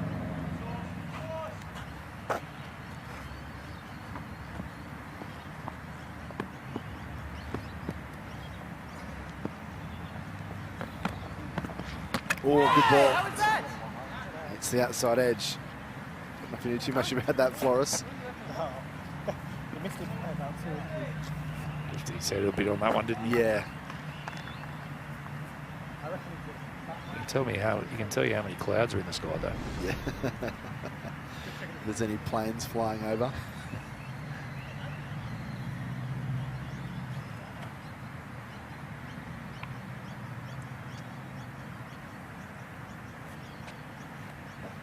No danger of a no ball there.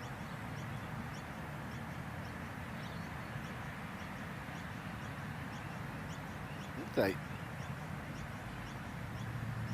looks like they're conferring with the third umpire. I didn't see a signal from the umpires on field. Yeah, no, I missed that as well. Yeah, but it wasn't. It feels like that's the way, looking at the replay of this last ball of Flores. It went up and down, but I think it was on the ground when he took him off. Yeah, he'd be a brave man to flash the red light for Flores there, I think.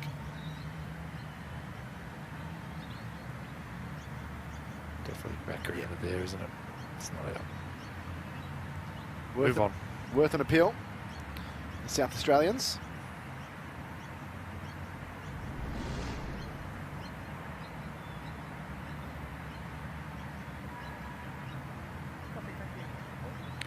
Right, is the call.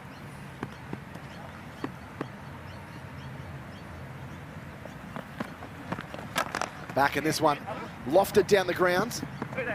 Not timed by Flores, but away from Sanger enough that the pair can come through for 2 runs. 9 for 128. It's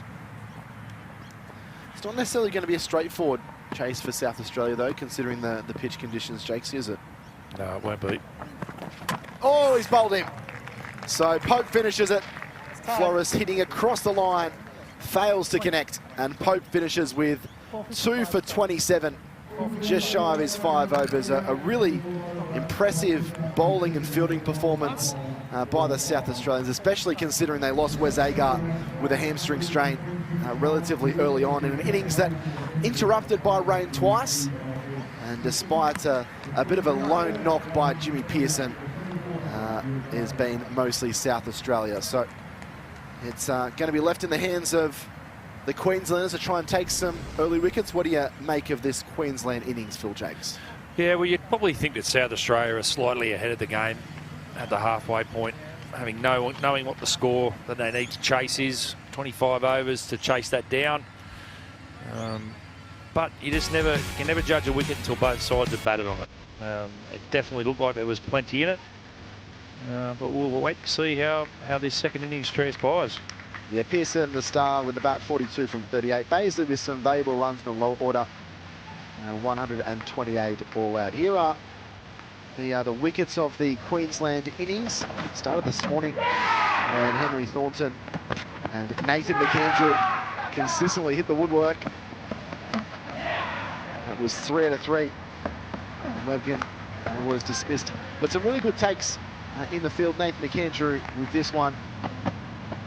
Jimmy Pearson, when he was dismissed, wouldn't say the wheels fell off for Queensland, but things just got substantially tougher. And as we alluded to a little bit before, just wickets at regular intervals made it hard for Queensland to really ever get anything going. No real consistent partnerships. Thornton took a tumble here and enjoyed the celebration as well. And this was the run out of Steckety late on. Great work by Liam Scott, who threw it in, and McSweeney and Flores failing to connect here. So what it means is that South Australia require 129 to win. You can see there McSweeney with 3 wickets, Pope and Scott with 2, and Pearson 42, the best of Queensland. So we're going to take a short break and be back for the run chase shortly. Queensland all out for 128, South Australia chasing 129.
Force through the covers. Slowly that run rate keeps going up, 6.4. It only takes one boundary, but that's the risk. Do they go over or either side of the box man here? Barely been able to reach the rope over the last 30 to 40 minutes. Just another single.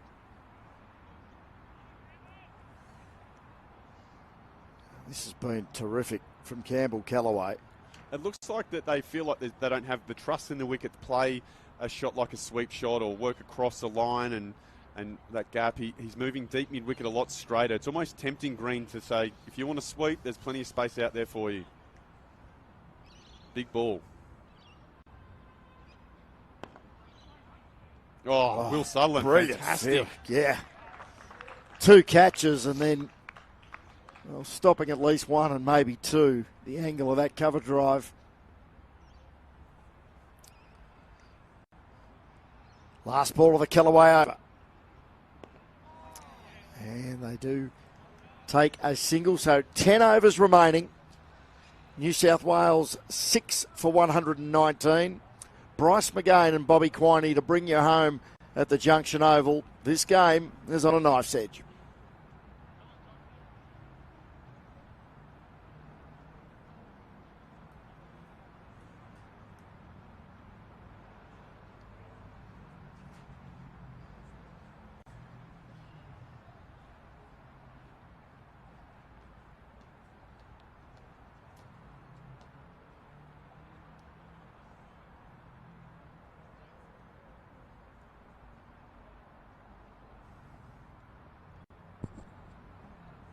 Well, Bobby, this is going to be an exciting finish. It's going to be unreal. A little bit over a run of ball required for New South Wales. And Victoria fought their way back into this. Full delivery is driven once again. McClure doing the work, fielding at mid-off. They take the single. The length he's bowling here, Bryce, would be really tempting for someone like Chris Green just to lob over mid-on, mid-off. They're both inside the ring. Yeah, got an easy single there.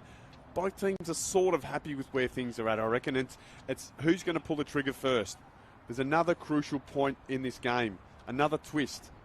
Is it someone making a mistake, or is it someone standing up and making a bold decision?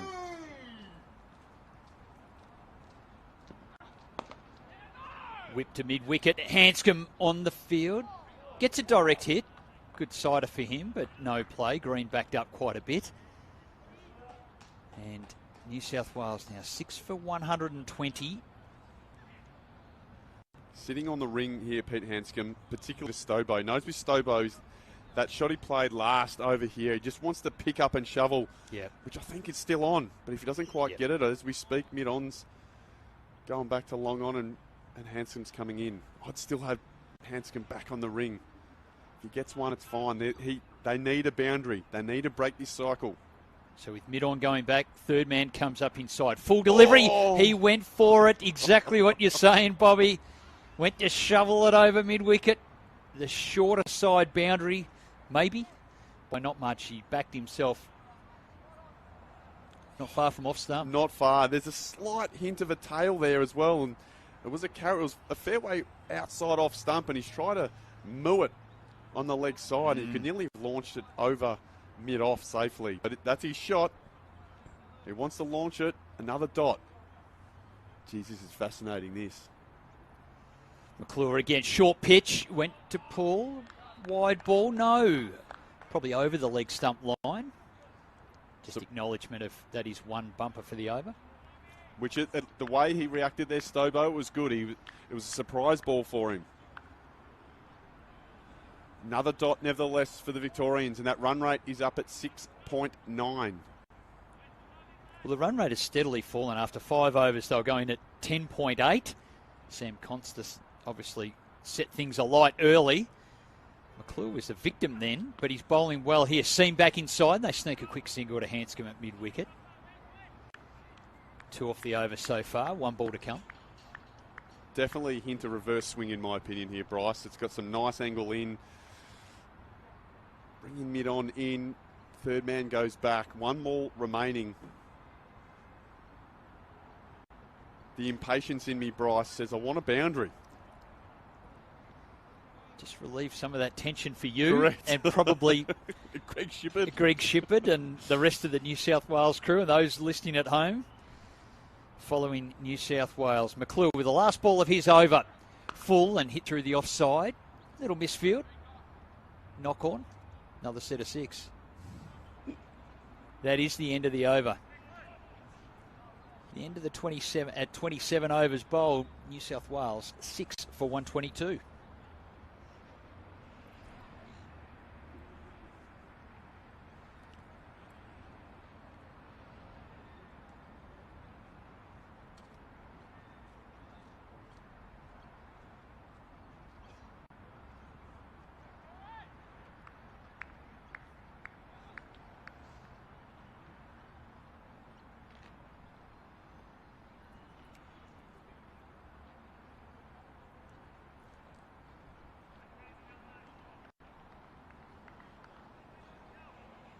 Callaway to continue here, Bobby.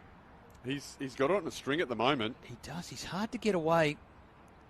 4 overs, 1 for 11. Oh, he's ready. Watch. Campbell Callaway driven down to mid-off. I was watching Green then. You see the bat and shaking. It just looked like he just wanted to go. Just put in a few revs on the motor.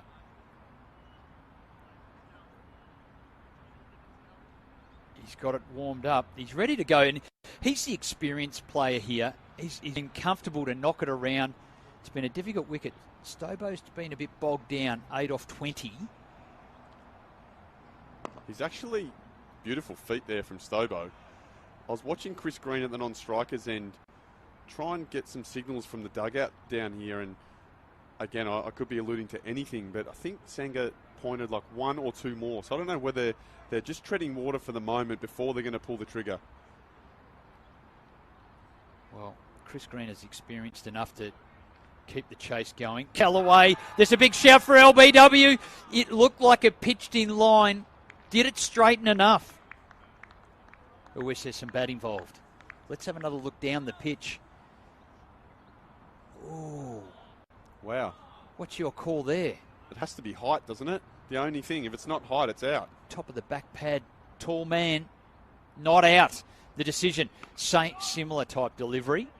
Work to the offside, no run. The only thing about them not going a little bit harder now is they're missing out on utilising only 4 fielders out in this power play.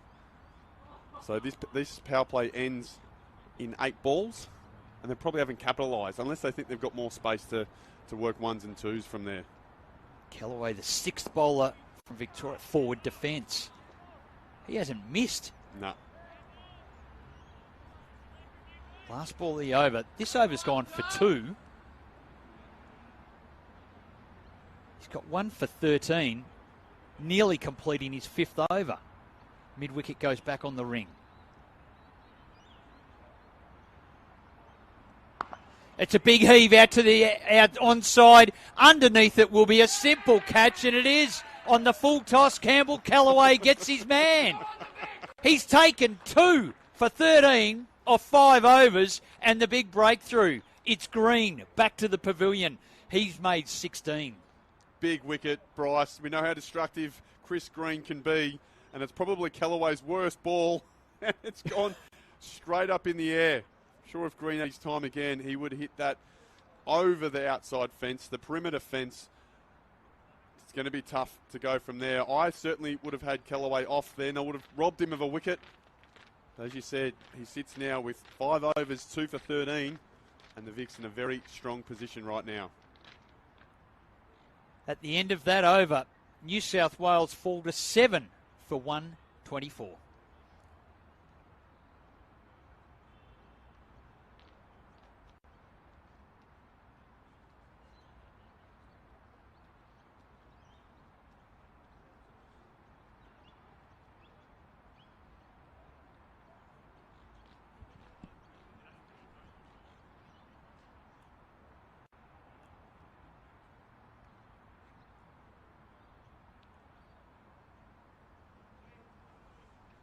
Well, can it get any more tense, Bobby Quiney? We're sitting here. New South Wales have fallen to 7 for 124. They were 1 for 78 after, in the 15th over, and cruising along. And now it's just stumble after stumble after stumble. Chris Green, the latest to go back to the pavilion, 16 off 22 deliveries. And now it's Tanveer Sanger to join Stobo in the middle. And Cam McClure, not Troy, it's Cam, coming in from the city end. Angled in the air and falls safe just wide of Will Sutherland, who's already taken 2 catches at cover. Now, it doesn't look like a dicey wicket here, but it also looks like a wicket it's hard to start, particularly if you're trying to rotate the strike and score. So for Sanger, that ball's slightly tailing in. Well, a very tough one. His role's got to be rotate strike for now. Well, get that's up the what other Stobo end. was trying to do just then. Stobo's now taking the senior role. He's got to see this through to the end, and he's a dangerous player. Yep. There's no doubt with the bat. He's proven it before. He's no mug. Slips in. Full-on attack from the Victorian team here. No sweeper out on the offside, notable as well. He's hit it straight to mid-off, and about 1 bounce. Rogers was in the game. He's got to be ready to go there, Rogers. He looks like his knee's a bit sore. He slid for a ball down the boundary, I reckon, about 12 overs ago and hurt his knee. And you can see he's a bit ginger there. As a result of that one shot, field spread, panic stations. For 1 ball, they had the slip in. They had the ring field. No, I think we need to put a sweeper out. Late cut where slip would have been, 4 runs. A little fine outside edge. Third man should be a little finer. Hasn't moved, though. McClure angled in, pads. Taking the 1 to mid-on is going to be tight. He does. Good energy from Sanger there. And Lazar couldn't restrict the single. He takes one. Stobo back on strike. Bryce, would you be bringing Todd Murphy back on? Like, is there an issue that he's bowling to two right-handers? Because it doesn't worry me. No, he's bowled superbly, and the reason you want him back on, 5 overs, 1 for 10. He was absolutely superb. Economy of 2. Could potentially have 3 overs up his sleeve. So, decision point certainly for Will Sutherland, who's mixing and matching his field here. With Stobo, they're a little concerned about that mid-on, strengthening that onside field. Third man up inside, mid-on goes back. McClure, back of a length, guided down. Sydney Harbour Bridge, got a hand on it, did Elliott, but it's away for 4. It's a great shot there from Charlie Stobo. Used the pace beautifully, used the bounce accordingly. Sammy Elliott dived his hardest, got a little finger on it, and that's the boundary that they need. It's been a long time between drinks for boundaries. Minimal footwork, but that was almost like his coach hitting Nicks. Absolutely under control. Nice welcome relief there for New South Wales and for Stobo. And well thought through. He realised he didn't have to bash a boundary, just use the pace of McClure against him on the back of a length. Last ball of the over. This over's gone for 6 so far with that boundary. Full delivery, looks to just dab it down. Field, run out, chance. Doesn't hit the stump, so we don't need to worry. Nice energy from both sides there. He's tried a repeat dose of the late cut for 4. Only managed to get a backward point where Ollie Peake had a shot at the stumps. So it would have been close too. Would have been a tight one. Sanger was up to it though. He's ready to go. Well, he backed up and then he started running sideways at the last bit, which may have cost him a few centimetres. Wanted to get out of the way of the throw, I think. You don't want to get hit, do you? Sorry, miscalculation by me. That was the 5th ball of the over. This is the last ball of the 27th over. Full delivery, jammed down, and it's overthrow potential. McClure with nice aggression. Little play, isn't it? It's the end of the over now. Sorry, that is the end of 29th over. We're just keeping up with the scoreboard here. The score, New South Wales, 7 for 143.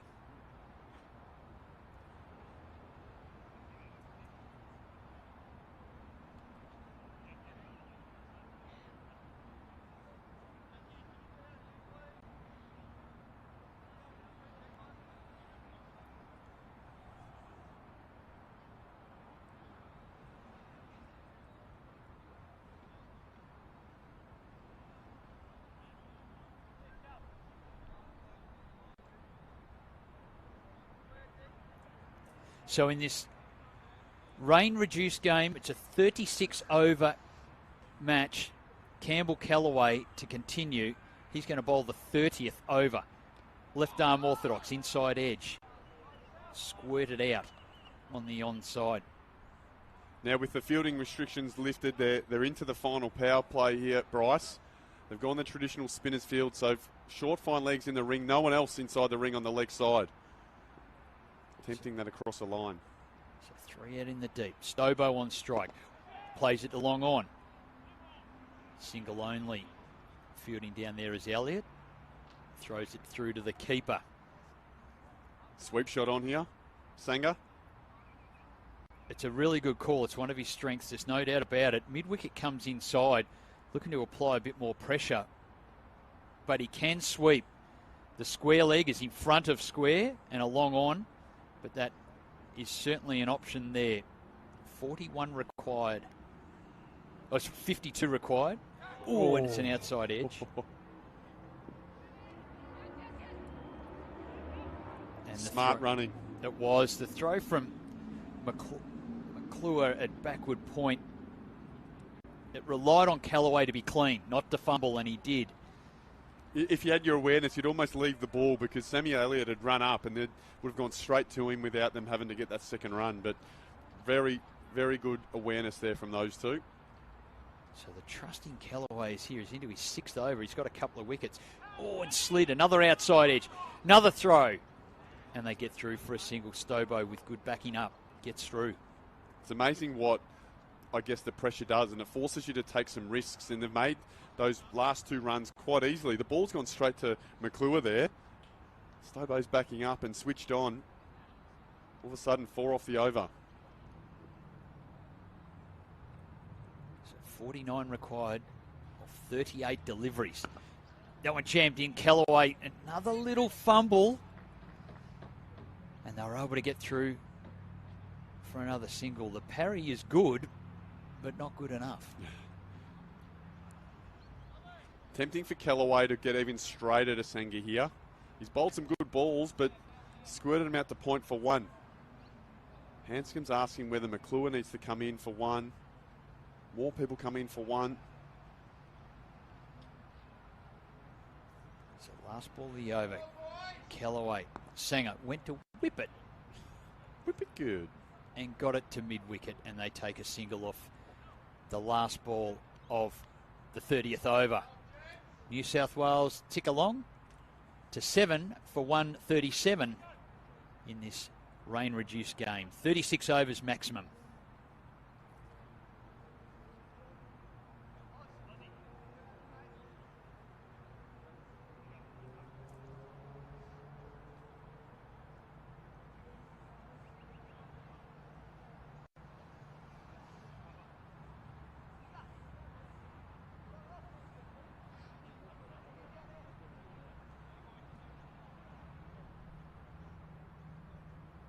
There's the tail of the tape. Will Sutherland top scoring for Victoria with 46 invaluable runs late in the innings. You've got your wish here, Bobby. It's going to be Todd Murphy from the City end replacing Cam McClure. Heavily stacked onside field with a deep backward square, deep mid-wicket, deep long on, and inside the circle, the 45 and mid-wicket. Cover point area exposed. Will he look to poke it out there for 1, or will he take it on? Could be a reverse sweep as well. At the stumps, bunted down the ground for 1. Really loving Sanger's work here. 5 off 6. Turn strike over 6 off 7 now. He's busy, but he's changed the dynamic here. Well, the run rate required is just teetering under 8. So it's not out of the question, particularly nowadays. 8's pretty standard. They would have practiced these scenarios over and over. A spinning ball from Murphy. Turns around for an appeal and the umpire had his arms out. He'd already called the wide. You're not bluffing me. So the challenge for Murphy here is the spin. Watch the spin he's getting. He's getting prodigious spin there. That may well have hit the pad. He's making sure that he doesn't want to give the batter too much room in the arc, but he might have to with his spin. Oh. That's that sliding delivery. A little bit of turn. Sutherland deep inside the circle at mid-wicket. Bryce, you know this better than anyone. I guess the art for Murphy here is not necessarily the spin, it's the variation of pace, isn't it? Particularly if they're going to go hard. Indeed. I think he'll be into the wicket for Stobo. You might get a little bit more creative. The deep point has gone behind for that reverse sweep protection. Murphy spinning the ball. He's hit it to cover and he's caught. He tried to hit the gap. He couldn't. The safest hands in domestic cricket takes the catch. That's Pete Hanscom. And Murphy gets another wicket. He continues a fantastic bowling display.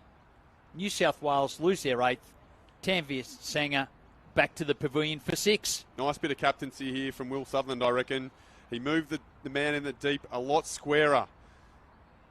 Tempting Sanger to try and play a shot out there against the spin, against the pace. And unfortunately, another one off the back foot, straight to the box man at cover, and he's filthy with himself. He'd batted beautifully that little period there, trying to be busy, trying to do the right thing for his team. And most importantly, Murphy executed beautifully, hanging that ball just outside off stump to tempt him. Everything came together well there for the Victorians. Well, it's just been a capitulation in terms of wickets. They just haven't been able to hold it together. Any partnership that's got started has been snuffed out, except the first one. Wickets have tumbled. And New South Wales, with only 2 wickets in the shed, need to score at 8 off the last 5 overs.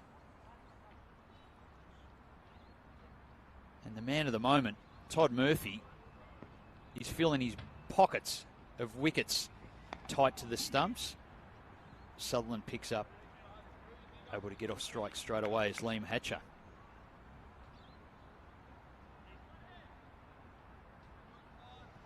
Spin have really done a job for both sides here, haven't they? Particularly Sanger. Murphy's first spell was fantastic. And geez, Kellaway settled into the groove from the Fitzroy Street end, didn't he? Made things tough for the batters. Yeah, 2 for 19 off 6 was Kellaway. Another tight delivery at the stumps. The slider by Murphy.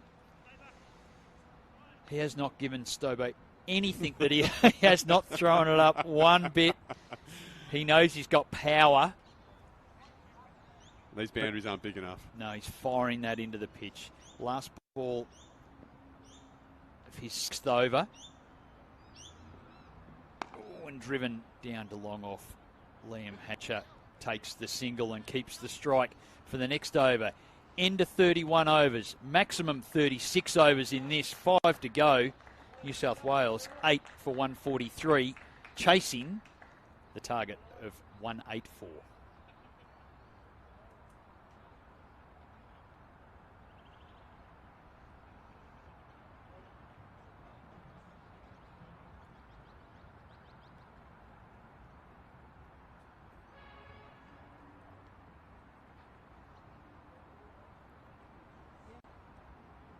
Bobby, 41 needed off the last 5 overs, off the last 30 balls. Can New South Wales do it? Of course they can, but it just might be something that the back end of Victoria's batting innings Kellaway in, back of a length. Worked out so well that the Sutherland-Murphy combo, that's probably given them the impetus to get to that score, which I didn't think they'd get to 180. It looks like it might be a match-winning score. Got it above 5 and over in difficult batting conditions. Nearly driven back to him. What about the faith in Campbell Kellaway here? Continuing his spell into his 7th over. Is he bowled a spell this long ever? The extra ice bath, surely. Ice on the shoulder.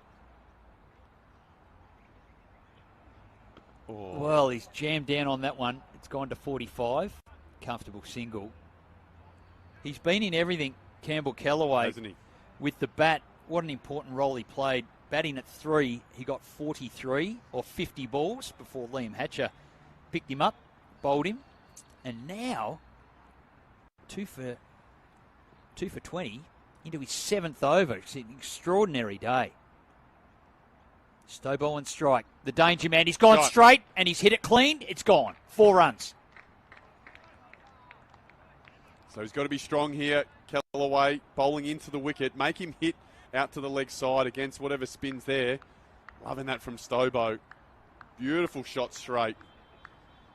There's a pulse, Bryce. It's a boundary to a target. The shortest one at the ground, straight to the sight screen, and he nailed it. Kellaway again fires that one in. They'll be looking for 2. On the hustle. It's up to Hatcher. He knocks it on the head. Not taking 2. Good moving out there in the field. Who's that fielder? Ollie Peak. Ollie Peak, very fast to get to that. They've got the youngsters out there. Ollie Peak's at mid-wicket. Harry Dixon at deep square. Young pup's got to do the running, which is fair enough. Last ball to finish his spell. Or he could go 8. He could go 8. Kellaway now.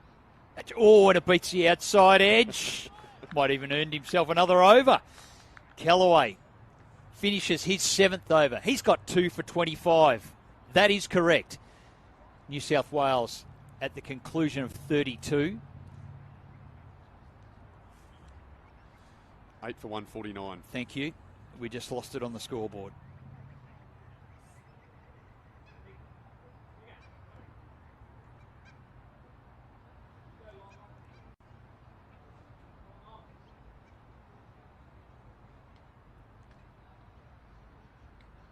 So, tensions here. 4 overs remain. Murphy will continue. Target 184. Outside the high line.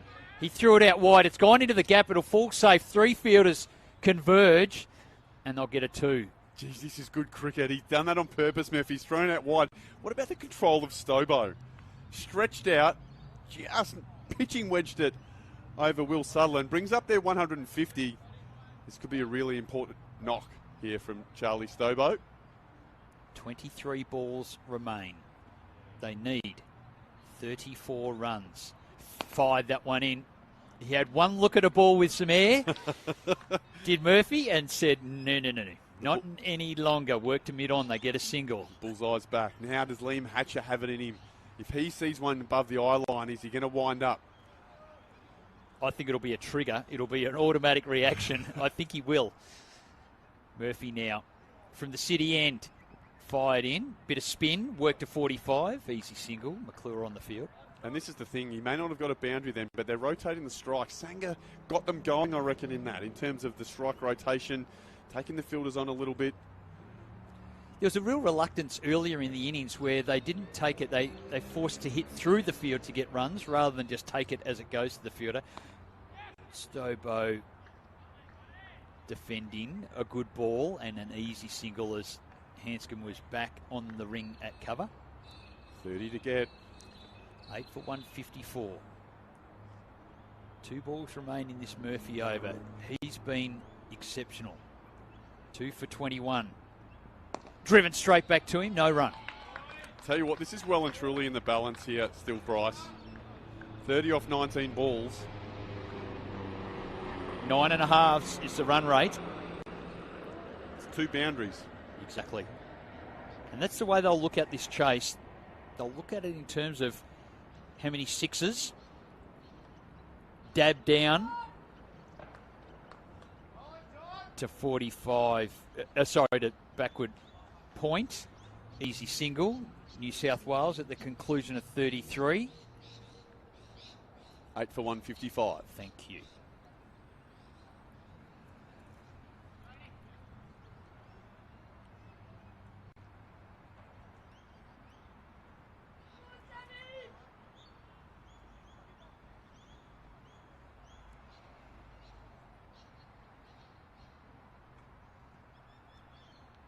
There's the worm on the screen there, Bobby, and there just needs to be a little rise by New South Wales at the end to tip this one to their favour. It only takes one over as well, Bryce. See a bowling change. Kellaway's finished his spell. 7 overs, 2 for 25, as you mentioned. You take that from him every single day of the week. As your 6th bowler and genuine part-time, maybe he's getting better than that. Sammy Elliott comes in. I thought Sam bowled really, really well from that top end to the left-handers. A few plays are misses. So he's got the ability to hit that hard length, that extra bounce, and talking with Will Sutherland, trying to get the field right. So it'd be fair to say he'll bowl 2. They've got the option for Murphy to bowl his 8th, which I think they will take. The selection has been Elliott. His 4 overs, 1 maiden, none for 11 thus far. Hits the wicket hard. It's hit the pads in front and it's been given. It's LBW. Elliott has his man and blowing Hatcher's pads clean off, Bobby. Hatcher's out for 5 and New South Wales are now 9 down. Bowling to his field, Sammy Elliott. Great time for a wicket. Shuffling across his stumps. Could be sliding down, but he's deep in his crease. It looks like it might be hitting leg stump. A disappointed Hatcher's got to go. What could have been an involving partnership, a match-winning partnership, has been squashed. Now New South Wales, 9 down, last man in.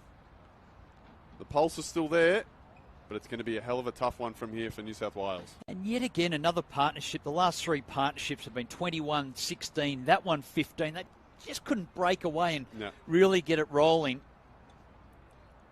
Deep in his crease and very strategic from Sam Harper. Just had the weight slightly going down leg side and adjusted to get back to off stump. Help with that decision. The umpire's been pretty good. They've turned a lot down. On that occasion, they decided to put the finger up. It's been a lot of seam movement and balls not hitting the bat throughout the journey. 1 wicket in hand, New South Wales.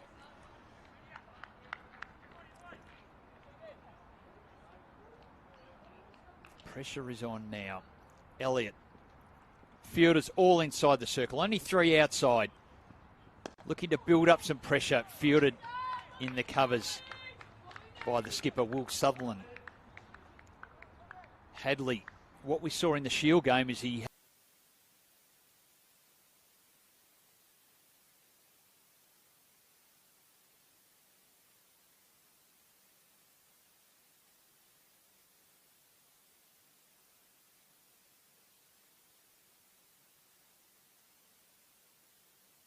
and there's your outside edge and down to the boundary for 4. An experienced third man would have gone 10 metres finer. Not expecting, but the tail enders can nick him. And he's done exactly that.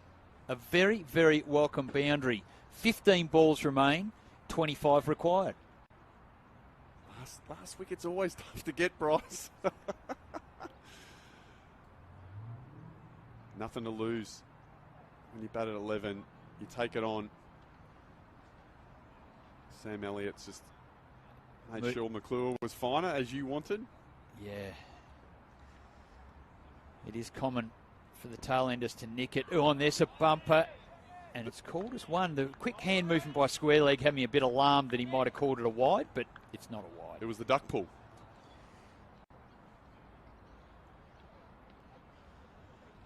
Well, I'll tell you what's been great. It hasn't been a super high-scoring game, but the Shield game into this game, both games have come down and been close. And it's been exciting to watch. Two very competitive and proud states fighting it out here at the Junction Oval. Bunted to cover. 2 dot balls in a row following the boundary. Elliott delivering here for his skipper and for his state. 25 off 13. Victoria at the same time, 7 for 170. Kind of irrelevant that, but... Where are they getting a 6, Bryce? Top edge from a bouncer? Potentially. It'd be a good effort for Hadley, who, as I said, has a game around defence. Maybe he can go straight. Smacked into the wicket is Elliott. Making it difficult for the number 11. He got a boundary in his 5 balls, did Hadley, with an outside edge. New South Wales, with 2 overs remaining. That's happened again. 159.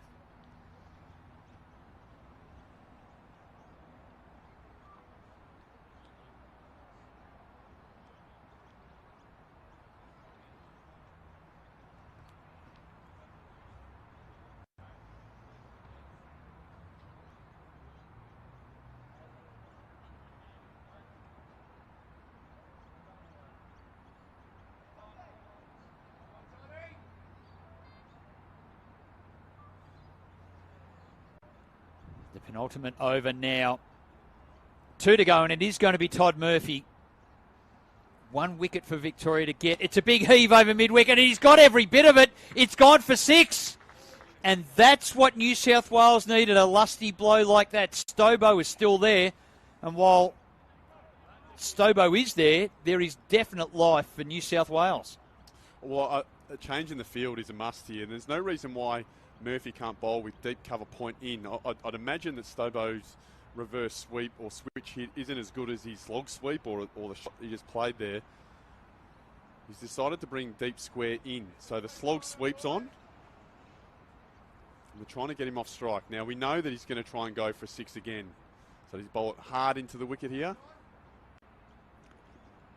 And it is. He's got top edge. He's got it away fine. I don't know where it's going to get to the boundary. It lobs softly, and they get 2. Smart batting. He shuffled right across because that man from the deep square came in, and he shoveled it around there. Game still well and truly on here. See him go right across. Was going to miss off stump. He went that far. 17 off 10. Well, it's a lot tighter equation now. Charlie Stobo, 36 off 36. He's striking 100. Murphy fires that one in. It's gone fine. Will it get away? It will get away. It's 4 down to the maintenance shed. The curator picks it up and fields that one. 4 more to New South Wales. Charlie Stobo's on 40. late heroics. They need 13 off 9 balls. The equation now has just shifted with a couple of boundaries. I'm loving this. The momentum shifts. It's fantastic. The strategies. Who's going to hold their nerve the best?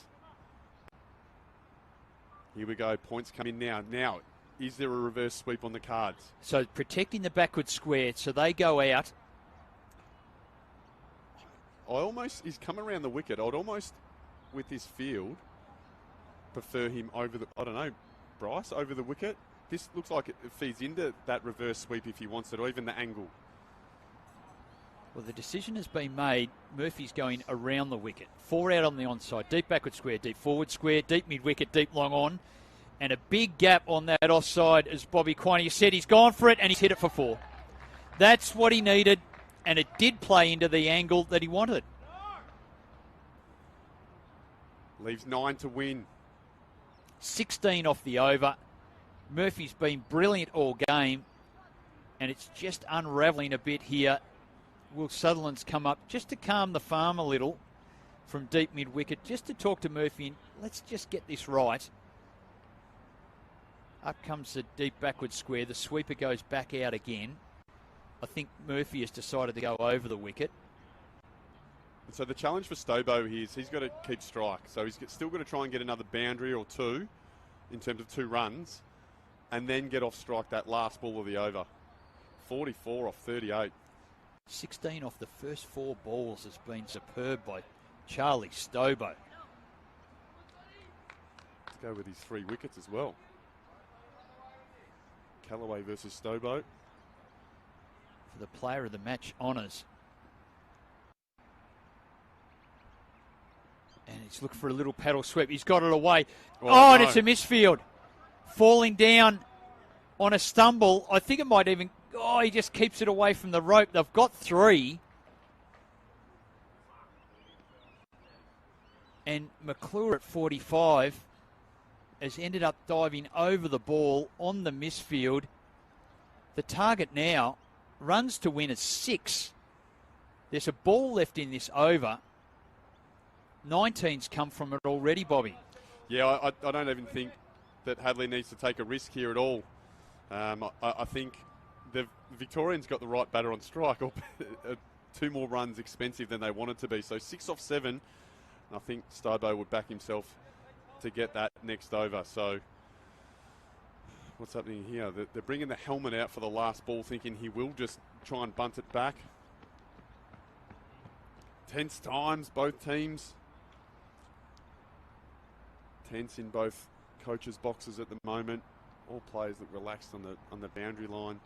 Those folks that are still here are sitting on the edge of their seats. Hanscom looks like he's going to be the one under the lid at bat pad. Nice little control there. Stobo's batted beautifully at the moment. Costly misfield. He tried to almost be too safe then, Cam McClure. Unfortunately, I think only got a fingernail on it. Who would have thought this 3 overs ago, Bryce? Well, the run rate required was pushing up to 11s, and all momentum had just sort of stumbled. Partnerships kept tumbling at 9 for 155. This is the most important partnership. And that was in the 34th over. Hadley got some momentum with an outside edge boundary in the previous over. And Charlie Stobo has pinned the ears back in this over. He's hit 19. So there's a slip, a short leg, a genuine in-out type field on display here. What we do know is Hadley has an impeccable defence. You won't get through it. Murphy now, full delivery, squashed. And it is the end of the over. New South Wales remarkably, with 1 over to go, 6 balls, they need 6 runs to win.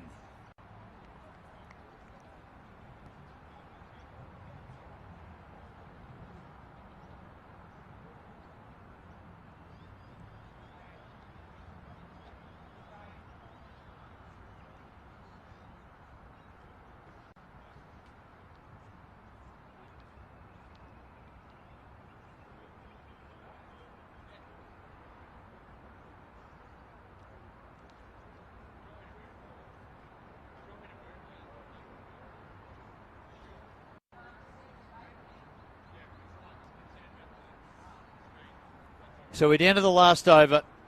It's going to be Sam Elliott, who's been in this role a number of times for Victoria when the game is on the line.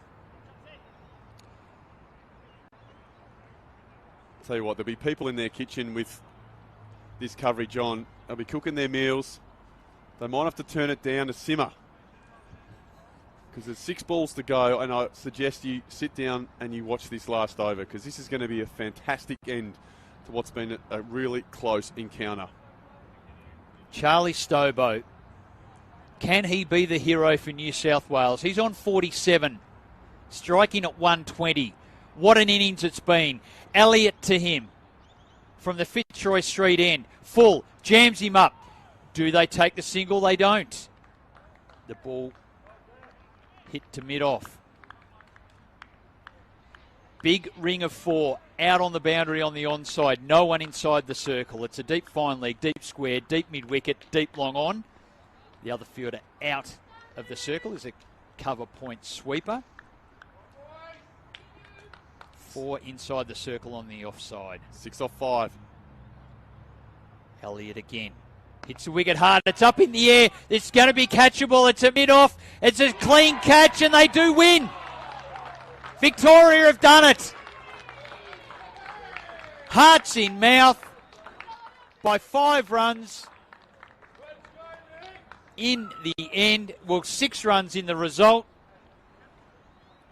on the target, but they've taken it. Sam Elliott, with ice in his veins, delivers a ball back of a length. The clean catch by Murphy gets redemption for a big over the over before, and Victoria have won, Bobby. Well executed, Sam Elliott.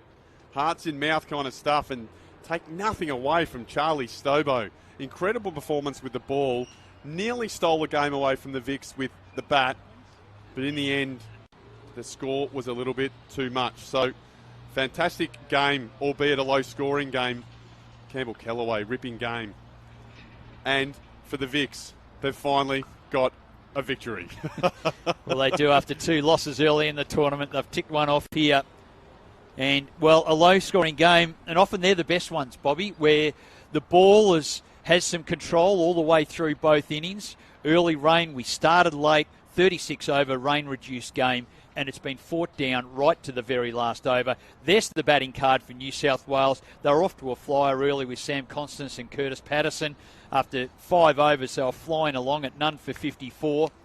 And then the stumble happened all the way through the innings until Charlie Stobo got out there and nearly secured some victory for New South Wales. Nearly stole the show there. Shaw and Reeks and Edwards all within 10 balls.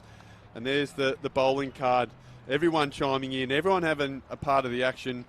A bit loose early, Sutherland, McClure, you can see the wides there, but I'll tell you what, Anlazark was on the money straight away, Elliott was on the mark straight away, and Murphy's first spell was incredible, but Campbell Kellaway, the part-timer, just to cap off his 44 in the first innings, decides to go and get 2 for 25 off his 7 overs.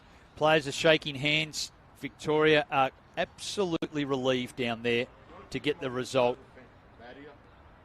Fought out all the way to the end. The player of the match, Bobby Quiney? Player of the match, Campbell Kellaway, 44 runs and 2 for 25. Fantastic game, did it tough. Batted traditionally, shimmied down the wicket at times and got his boundary. They bowled beautifully at the start, New South Wales, but he found a way through. Disappointing he couldn't get to 50. That was a shimmy down. That was my favourite shot. Shot of the day for me. And his ability, sharpness with his feet, with the spin. Sanger bowled well. And then he's bowling. There's one. Will Sutherland's in the action at cover. And it wasn't just his wickets, Bryce, because that was an ordinary ball, but a big wicket. It was his economy rate and his ability to throw in some dots. So he's my player of the match in a successful win for Victoria. A good decision there, Bobby, in terms of the player of the match. His 7 overs, 2 for 25, as we see there in the highlights. Absolutely superb. Tanveer Sanger must be noted as well. His leg spin was exceptional. He got 2 for 32 and was very good indeed. But for now, at the Junction Oval, in a low-scoring, tight-fought game, Victoria come out victorious by 5 runs over New South Wales, securing their first victory of the one-day tournament. But for now, Have a very good evening, and we will catch you next time on Cricket Australia coverage right around the country.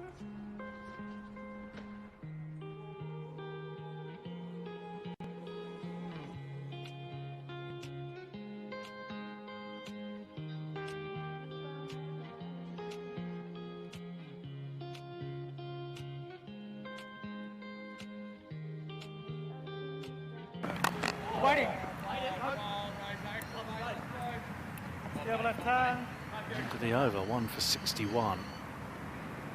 Remember, chasing 120, 25 overs. If they want the bonus point, inside 20 overs.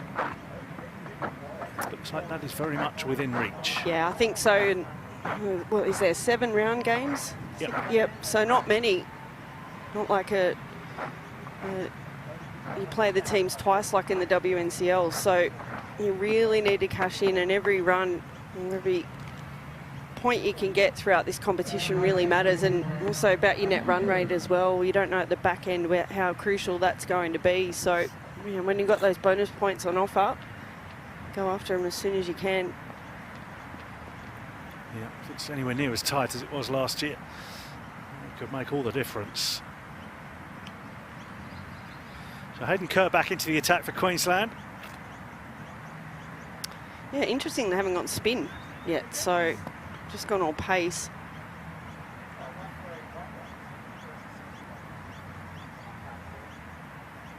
No Steckity yet either.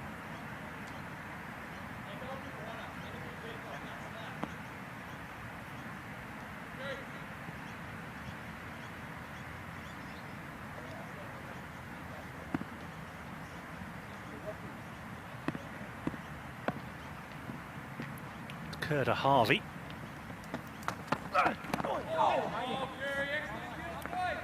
Yeah, depending, I mean, considering how well Swepson bowled in the Shield game, I know it's different cricket, but again, he bowled exceptionally well. He's very good with the white ball as well.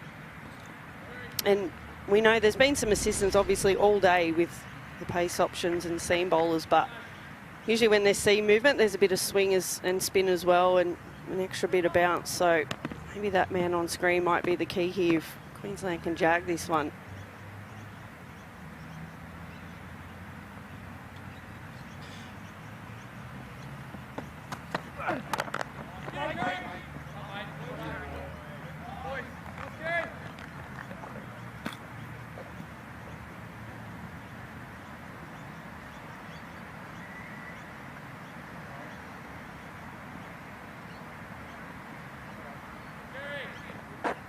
Harvey a big wicket here, but there's so much batting to come. Harvey and McSweeney in at the moment. Sanger, Lehman, Liam Scott, Harry Nilsson, Nathan McAndrew at 8, Thornton 9, Hope and Agar. Hope not to, for all sorts of reasons, hope not to see Agar have to make a decision about whether he can go out there, having suffered a hamstring issue whilst bowling in his second over earlier. Yeah, he seemed to be moving okay. It sort of came out of the middle of nowhere. He went to grab his hat off the umpire, and the umpire said, no, there's one ball left. And he just said he couldn't continue, so yeah, hopefully it's not too bad. Nice drive from Harvey down the ground. I need to run for those. That's a beautiful shot. Oh, hardest shot in the book, I reckon. That one, the on drive, and he's just played that beautifully. He's played one over cover. It's gone away a couple of bounces for 4, and then this one. Ball's been moving everywhere. Just held his shape nicely there. Really helps on that shot. You just present the full face of the bat. Lovely shot. Here's Agar, far left. Pushing for 2 here, Harvey, but he won't get them.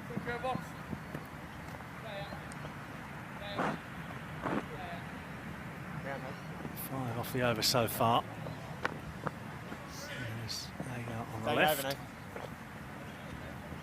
I'm loving the moustache. He'll be pleased to hear that. I know he will.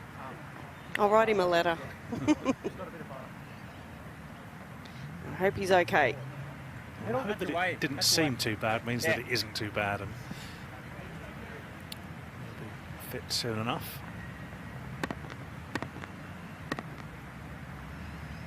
Ball occurs over. It's a nice shot as well. Lovely shot from McSweeney's. Quality of boundaries has been exceptional today. It's 1 for 70. And a further 50 more are needed. Change up here. Jack Clifton's coming in.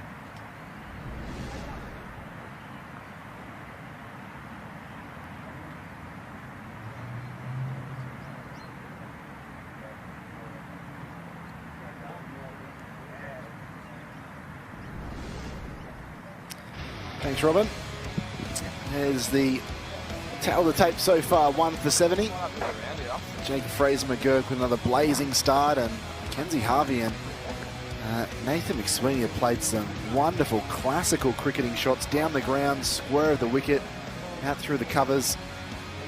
And most of these Queensland bowlers have taken a bit of a pasting. Only 50 required. Obviously anything can happen in the game of cricket, but certainly South Australia well on their way to not just a win, Michelle Gosgo, but a bonus point, which will be huge after their 1 and 2 start through the first 3 games. Yeah, absolutely, and run scoring was difficult for Queensland, and that was more so that South Australia were able to get the ball in the right areas more often than not and let this surface give them some assistance, but Queensland just being a little bit untidy in that department, and yeah, South Australia have certainly pounced on that. But they haven't really taken any chances either. It's just been excellent cricket shots. James Bazley to start his 3rd over. The lone wicket taker for Queensland this afternoon. Was always going to be hard for the Bulls, wasn't it? In not just rainy conditions, but lost a couple of early wickets. Yeah. Then was reduced to 28 overs, then to 25 overs. And they kind of scraped together the best that they could, but yeah, it kind of felt like even coming into this bowling innings, they were facing an uphill battle. Yeah, and then there was 1 over, they hit 15 against Lloyd Pope, and then it wasn't a boundary for 5 overs after that. So, yeah, been a very difficult day for them. This one steered away down to through the gully, 3rd man region to Hearn for the single. And it's always difficult. You lose a toss and you're sent in, and you know there's rain around, but you're not quite sure how much. And it just took so much out of the game, and they were certainly behind the 8 ball after that first rain delay, losing those couple of wickets. And the ball was hooping around and seaming everywhere as much like it has, but it seems to have flattened out a little bit this evening. So yeah, still a great bounce off the pitch. So we're seeing with these shots from Harvey and McSweeney. Oh, and almost chopped that one on, did McSweeney. He probably felt like he missed out on one there. Short pitch ball, kind of ballooning up outside the off stump, and kind of looked at the toe of his bat there. Yeah, and another day that probably goes in and cannons into the stump, doesn't it? It wasn't too far away. So I put the cue in the rack for that. It's enough away, but yeah, on other days that may have got the wicket. He's got some good facial expressions, James Bazley. Just seeing that reverse camera angle of him screaming in. Maybe would be some fearsome ones of bowlers over the years of international and domestic cricket, but Bazley's got a pretty good mean face as well. Oh, most of the paceys should have one, shouldn't they? Yep, agreed. Or make them look at your face and not at the ball.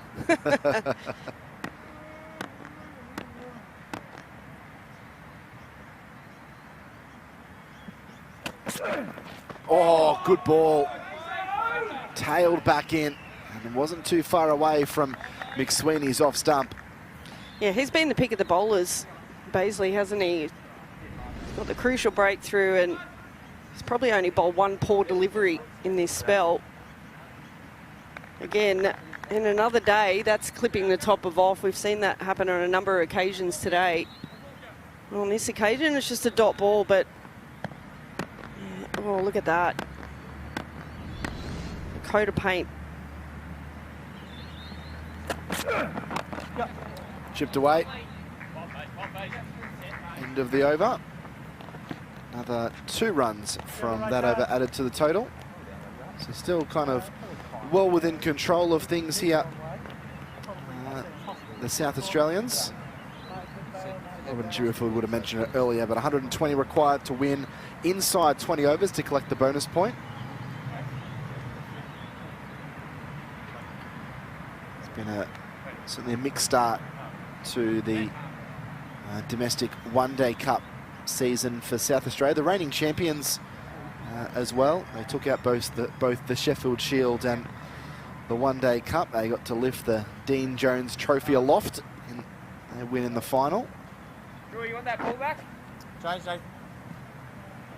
But yeah, fresh off a win early this month where they beat Victoria at the Adelaide Oval by 79 runs. Well on their way to actually back-to-back victories and pulling themselves back to a 2-2 record.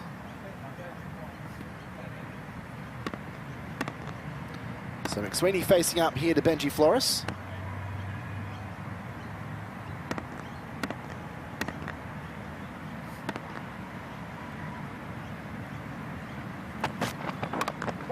Upish.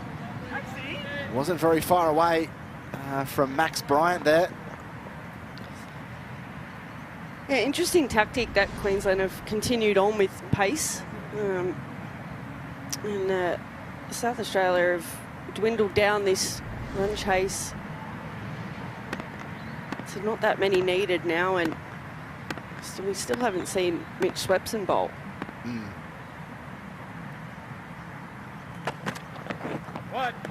Way down the leg side. It's going to be another wide. He struggled with his radar today, Flores. And it might be matchups and whatnot, but you know, he's your match winner as well. And you saw it happen with South Australia with their bowling. McSweeney getting the crucial breakthrough, and yeah, right now it's just not happening. There's been a couple of hairy moments, but apart from that, they're doing it quite comfortably in South Australia.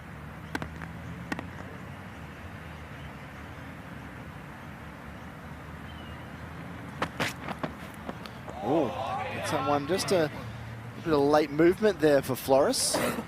Yeah, he's got something about him, hasn't he? He bowls a good clip. And he's on debut here in one-day cricket, but yeah, it's just bowled a little bit 2 sides of the wicket, just struggled a little bit with the right-hand combination, but you know, when he gets the ball in the right area, he's a real handful. Yeah, big tall lad and nice high action. And he'll learn a lot from this as well.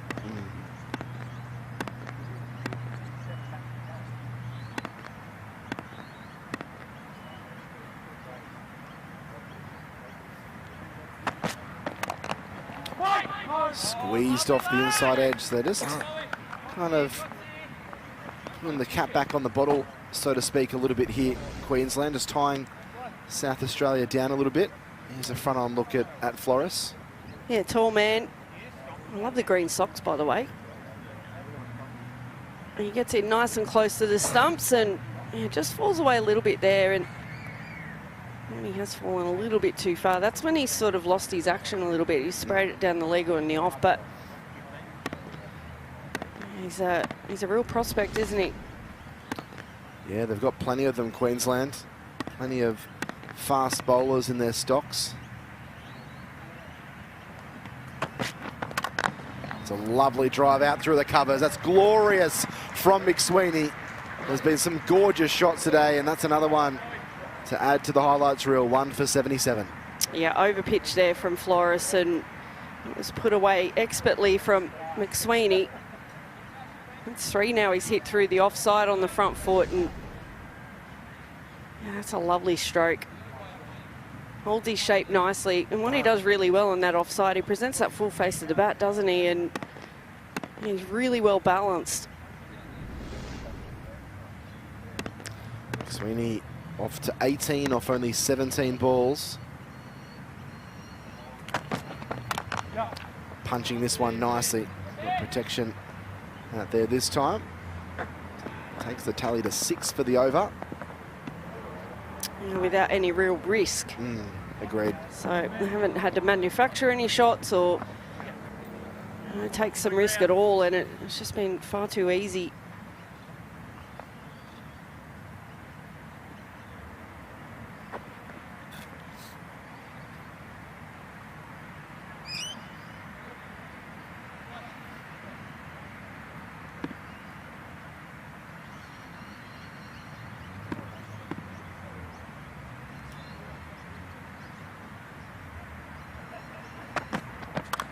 Carted away.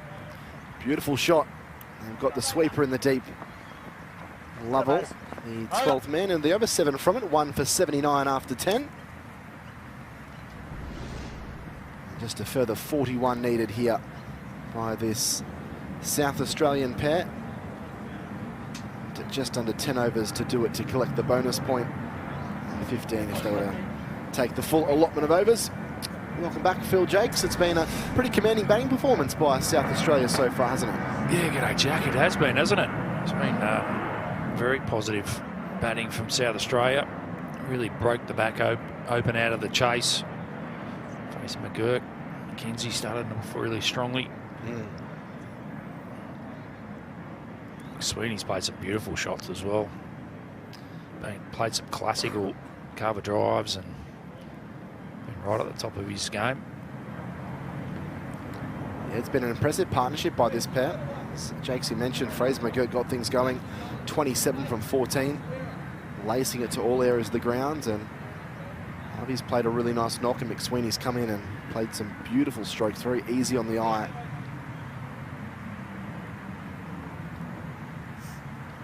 See there, the partnership better than a run of ball, 37 from 35. Paisley to continue here. Oh, big play and a miss outside the off stump. Harvey really threw everything at that one.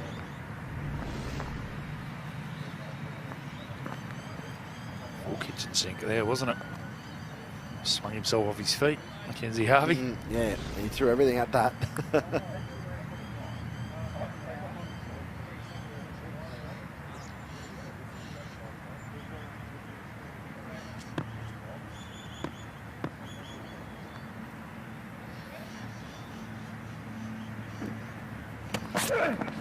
And again, we're going to launch that down the ground, go over the top.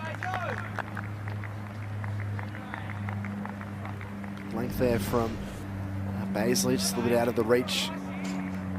His shape across.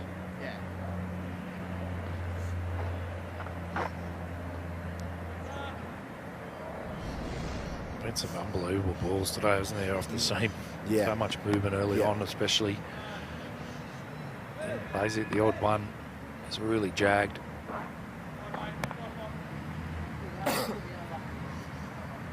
Probably been a little bit more wayward with their lines and their lengths, though, haven't they, Queensland? Yeah, I think you're right. Not as many balls in those right areas. Yeah, probably over-pitched a little bit too much, especially to Fraser McGurk and even McSweeney.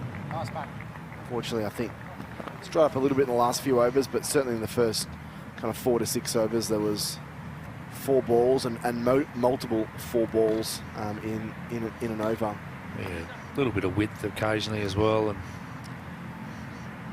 South Australia they own the top of the stumps most of that first innings.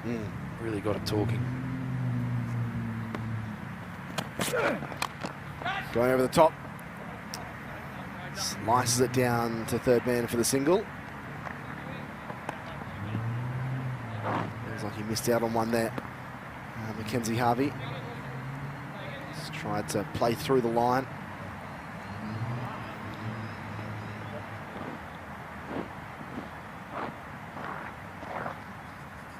South Australia looking to avenge what happened in the Shield a few days ago. Queensland picking up a convincing 7-wicket victory there at the Adelaide Oval, and the balance of power looking like South Australia going to reverse that result. Still 40 to get though.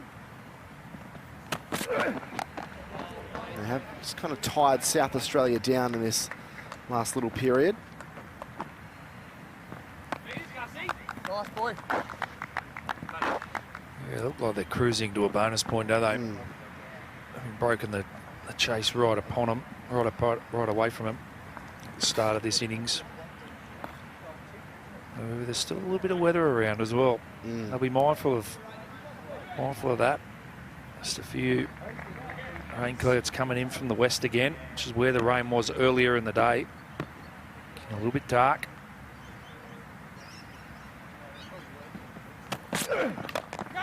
Flies one over the top. But again, no such concerns as the fielding has done down there. Hugo Burden did the over. Still just one down, South Australia. Won the toss earlier today, elected to field. Dismissed Queensland all out for 128. It was then a revised total of 120 from 25 overs. So the skipper's going to throw himself into the frame, Mitch Swepson. See if he can have as much success as he did in the Sheffield Shield match a few days ago. Super impressive in the Shield game, wasn't he? So consistent. Got a beautiful line of length. Lots of drop and drift on the ball. Big turn. I think he'll enjoy bowling on this wicket as well. If you can land it like he did the other day, I think you'll get some assistance. Yeah, we saw Lloyd Pope have a little bit of success against the Queensland batters with his leg spinners.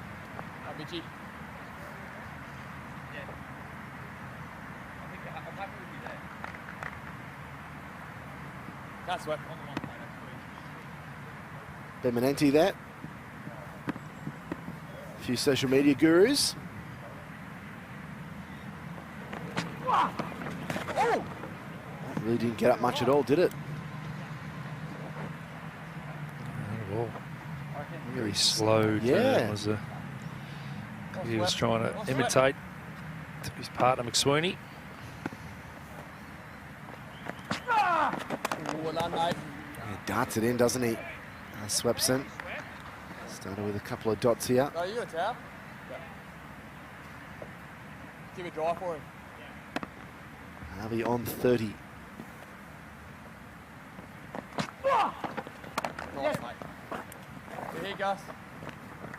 He really seems to take the pace off as it hits the pitch. He really had to wait there, Harvey, before he could knock the ball away into the cover point region. It's quite slow through the air too, wasn't it? Took the pace right off him.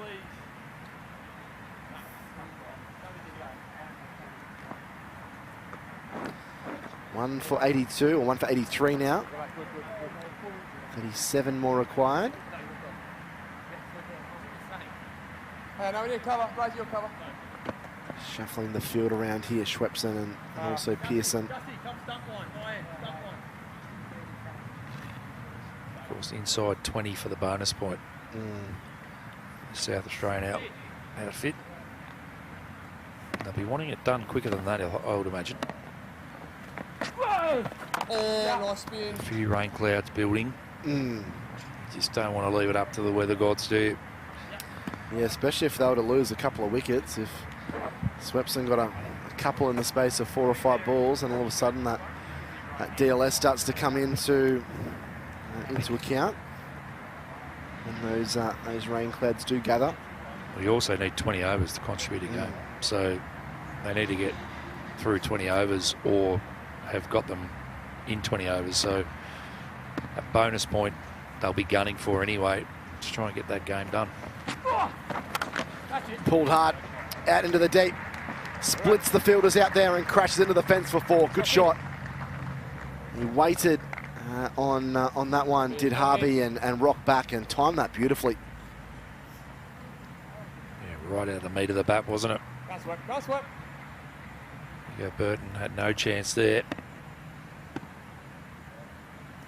Harvey to 35.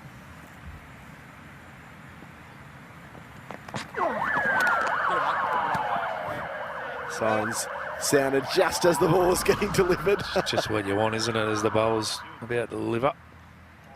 That was the previous shot. Every siren in South Australia going at the one time. And Swepson's first ever 6 front, 1 for 88 after 12. So further 32 needed here for South Australia.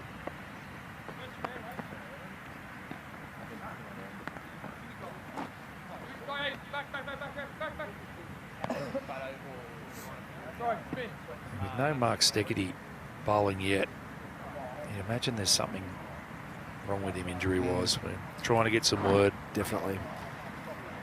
From the Queensland dressing rooms, but he did get the physio out while they were getting the third umpire when he was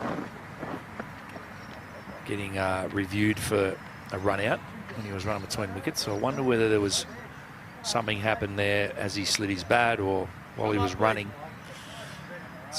Normally takes the new ball. Quite strange that he hasn't bowled already.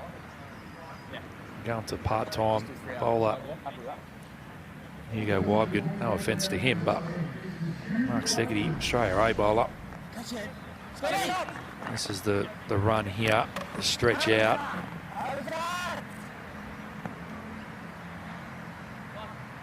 Didn't look overly concerning, but sort of adjusted his pad and maybe a little hamstring, maybe. Yeah, sometimes when you are stretching out like that, you're really extending out those hamstring muscles. It's an easy injury to pick up. Oh, good start, Wybgen. Might be jumping the gun, but just does seem strange with the game on the line. You haven't got your strike bowler on, so hopefully nothing too serious. If it is an injury.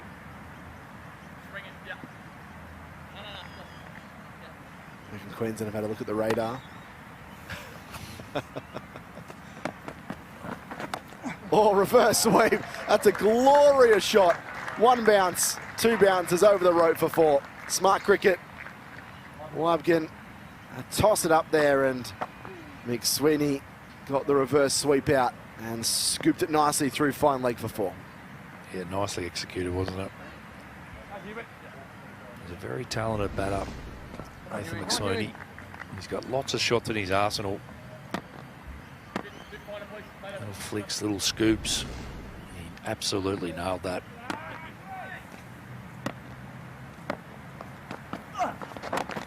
Back and working this one through square leg. A single on this occasion.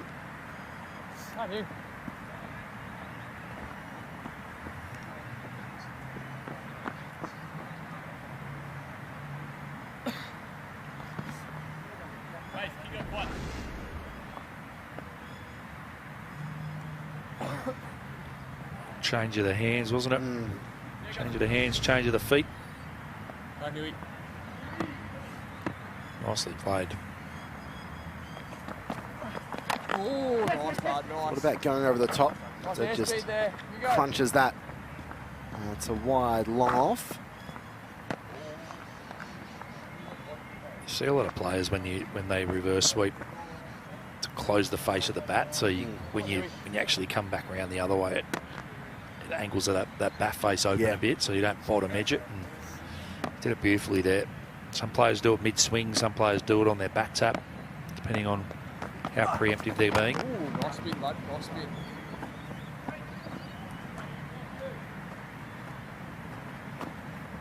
It's a real feel thing when you do it through your swing, sort of spinning it in your bottom hand to get it around in the position you're looking for. Thank you. It's quite a rhythmical shot. It's such a feature in the modern game, isn't it? Yeah, it really is. Get it. Well done, mate. Well done. This one straight back to Wybgen. 7 off the over. 1 for 95.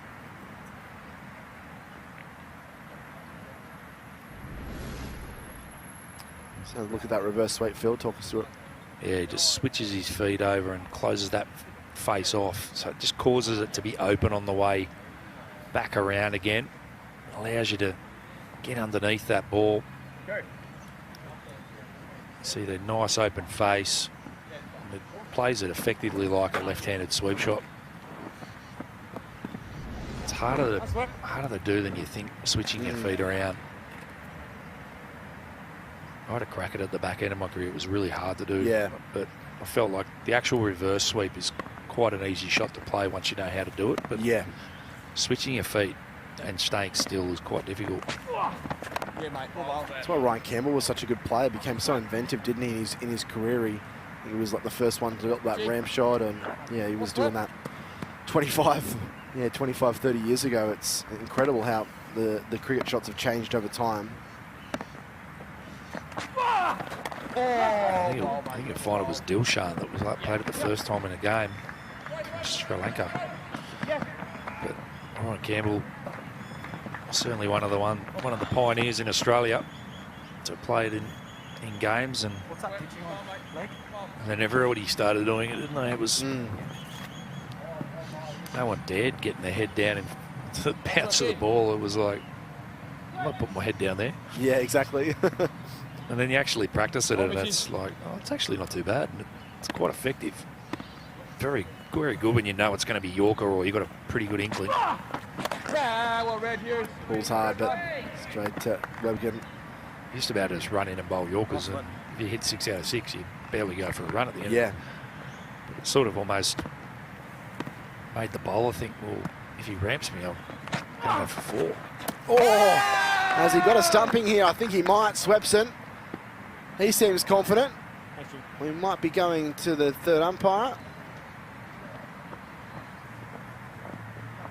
Players will confer. It was, again, one of those balls that was really held up. You had to wait a long time, Mackenzie Harvey, for the ball to arrive at the popping crease for him. And Jimmy Pearson, one of the best glovemen in the country, wouldn't be surprised if he's got this. Legal ball at that end. He had him off quick as a flush, didn't he? Big drag of the foot. Long way down. Did he get back? Ooh. I think he did, you know. Yeah, wow. That's good work. I thought Mackenzie Harvey was in a lot of trouble there, but he moved that back leg very quickly, Jakesy. Yeah, nice. How many down are there? Stretching. How many down? 5 minutes since the last ball. Timmy Pearson did sort of kind of inkling that it was like, oh, no, I don't think I got him to his teammates, but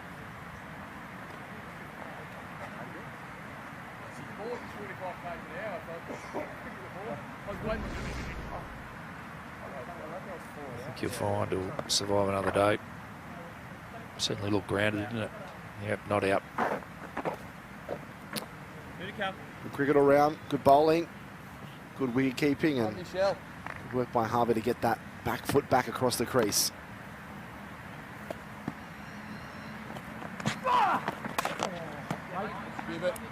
I'll wash it for you, Cap. Just a throw off the over so far. Still 22 away as South Australia.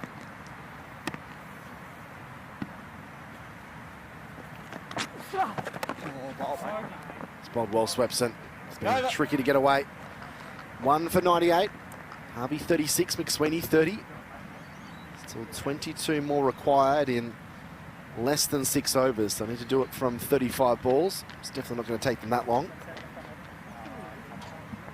It's going to be Hayden Kerr to come back into the attack. Left bowler from Bowral in New South Wales.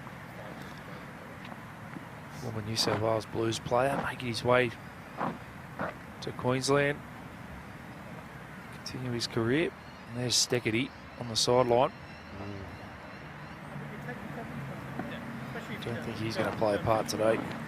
2 fast bowler injuries in the same match, in a match that's a reduced match as well. Hasn't even been a 50 over affair. Change your ball and left arm over.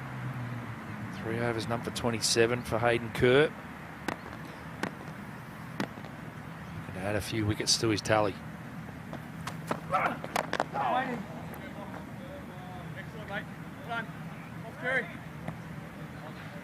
He made the move up from New South Wales in the off-season.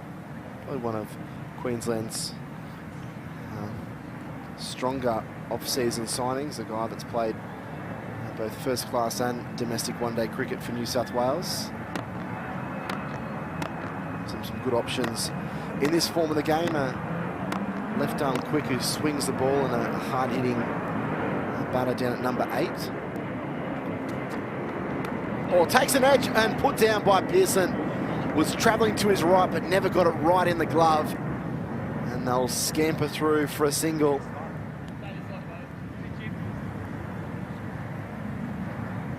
Looks like he might have hurt himself there too. Yeah. They don't want another injury, Queensland. He's ginger, isn't he? He's hurt his rib or winded himself, maybe. We're seeing him pain. You feel those a lot more when you put down a catch, don't you? It doesn't. They always hurt more. Yep. Oh, and that's been clobbered down the ground. It's a glorious shot. And it will trickle over the rope for 4. He's played some really nice shots today, Mackenzie Harvey. Hasn't connected on all of them, but has been brave enough to go over the top, and he does it again and connects for 4 more. What he's done there is he's picked the slow ball well before Hayden Kerr's delivered that. And he said, thank you, I'm going to bank that boundary. Just swung through the line, picked up 4 for his trouble. This one worked away to the inside edge of the bat. There's protection out there as they pick up another single. So 1 for 104, 16 more to win. It's been a very good performance by South Australia. Firstly with the ball this morning, and now with the bat.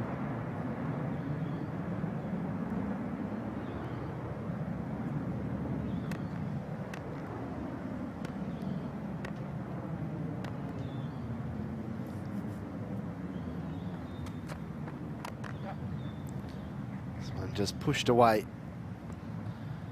by McSweeney. Fraser McGirt got things started early. Smashed 27 from 14. He's always such an exciting player to watch when he does get going. Kind of helped really just knock the stuffing out of Queensland, I think, in those early stages. Well, he was going to be hard defending a fairly meagre total. They needed early wickets, they didn't get them. And Harvey McSweeney have just continued to grind them into the dirt. Last ball of the over. Kerr in. Driven on the up, but only as far as Burton. End of the over. 1 for 105. I'm going to make way, and to take you through to the end of play today is Robin Chipperfield.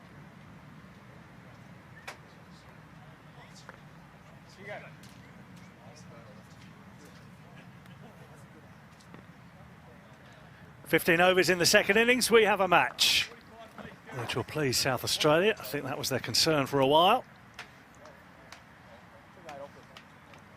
They are well on track here for not only a win, but a bonus point win as well. Jokesy, good afternoon. Good afternoon, Chippers. Yeah, it looked like they were trying to win it within 15 at one point, didn't it? Yeah. Slowed down a little bit the last few overs. This will be quite ironic because we need 15 overs in the second innings to complete a match. But South Australia might have won it inside 15 overs.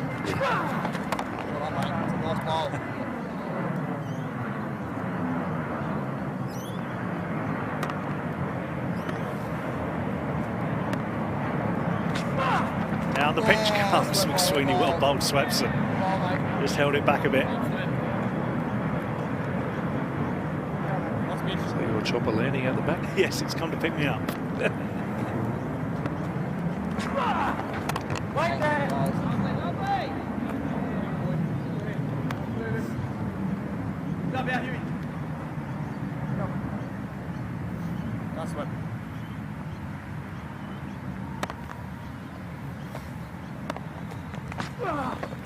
Keeps this one a bit short, McSweeney.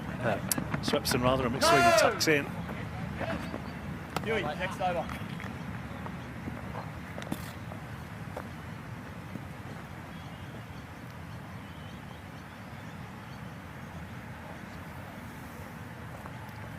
It's 15 runs to get. Need to get him inside 20 for the bonus point.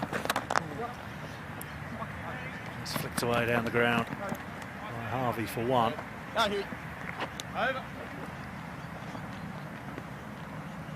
14 off 4 overs.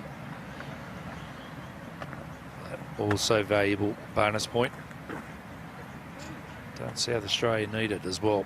Yeah. Really kickstart their season in this format. After kicking it off with 2 defeats in the competition, the defending champions lost heavily to New South Wales, heavily to Western Australia, then beat Victoria heavily. They would have a very good win here against Queensland as well. And right back in the melting pot. Weibgen to Harvey. Oh, that's quick, you. 4 overs to get 13 to get that bonus point win.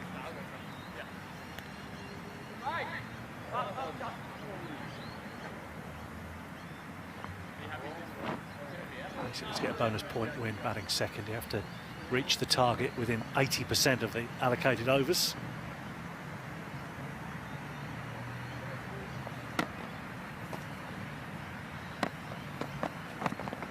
Yeah. Yeah, come back. Yep. Sweeney says, yes, we'll come back for a second. Oh, they nearly got 4.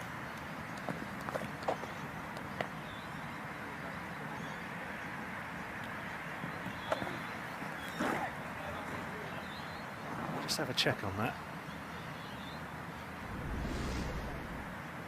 You can talk us through this fielding. He just flicked it up.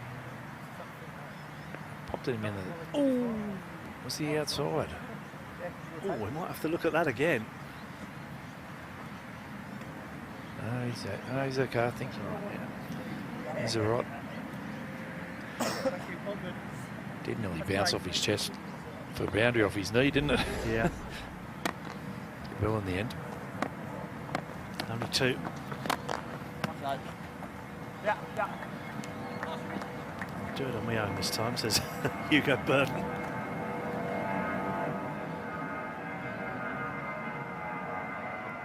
Helicopters landed. Sounds like your private jet's coming in as well.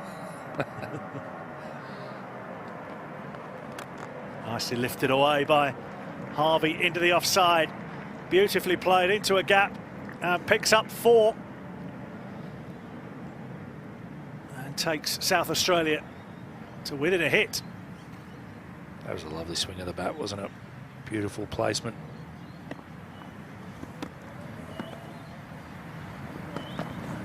Oh, ball, mate. Good viewing. More to Harvey, take him to 48. Continue his good form in this competition this season.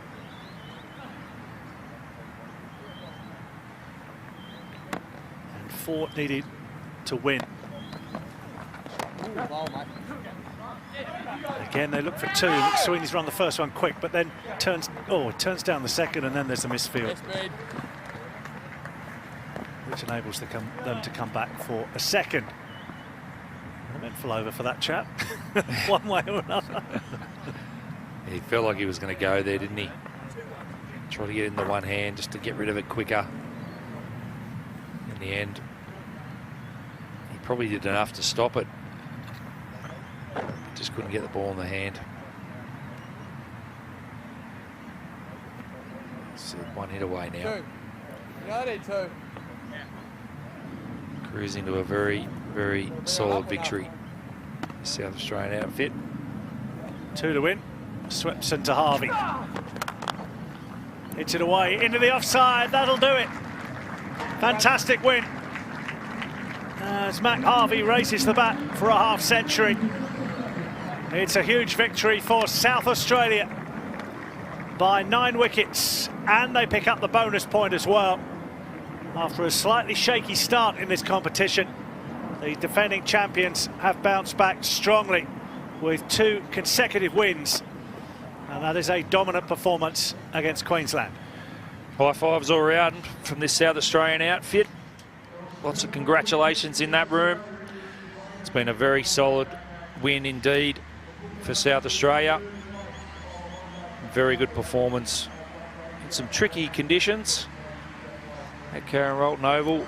We've had weather, we've had a seaming wicket, and we've also had a South Australian victory. And very, very handy points for them, and a bonus point to boot. They'll be happy with their work today. Really well done, South Australia. Commiserations to Queensland. There is the player of the match on the right-hand side of your screen there, Nathan McSweeney. He picked up 3 wickets with his spin. With the ball in hand, may not have even bowled had there been an injury. Had there not been the injury to Wes Agar. And then unbeaten on 38, McSweeney, to see his side over the line.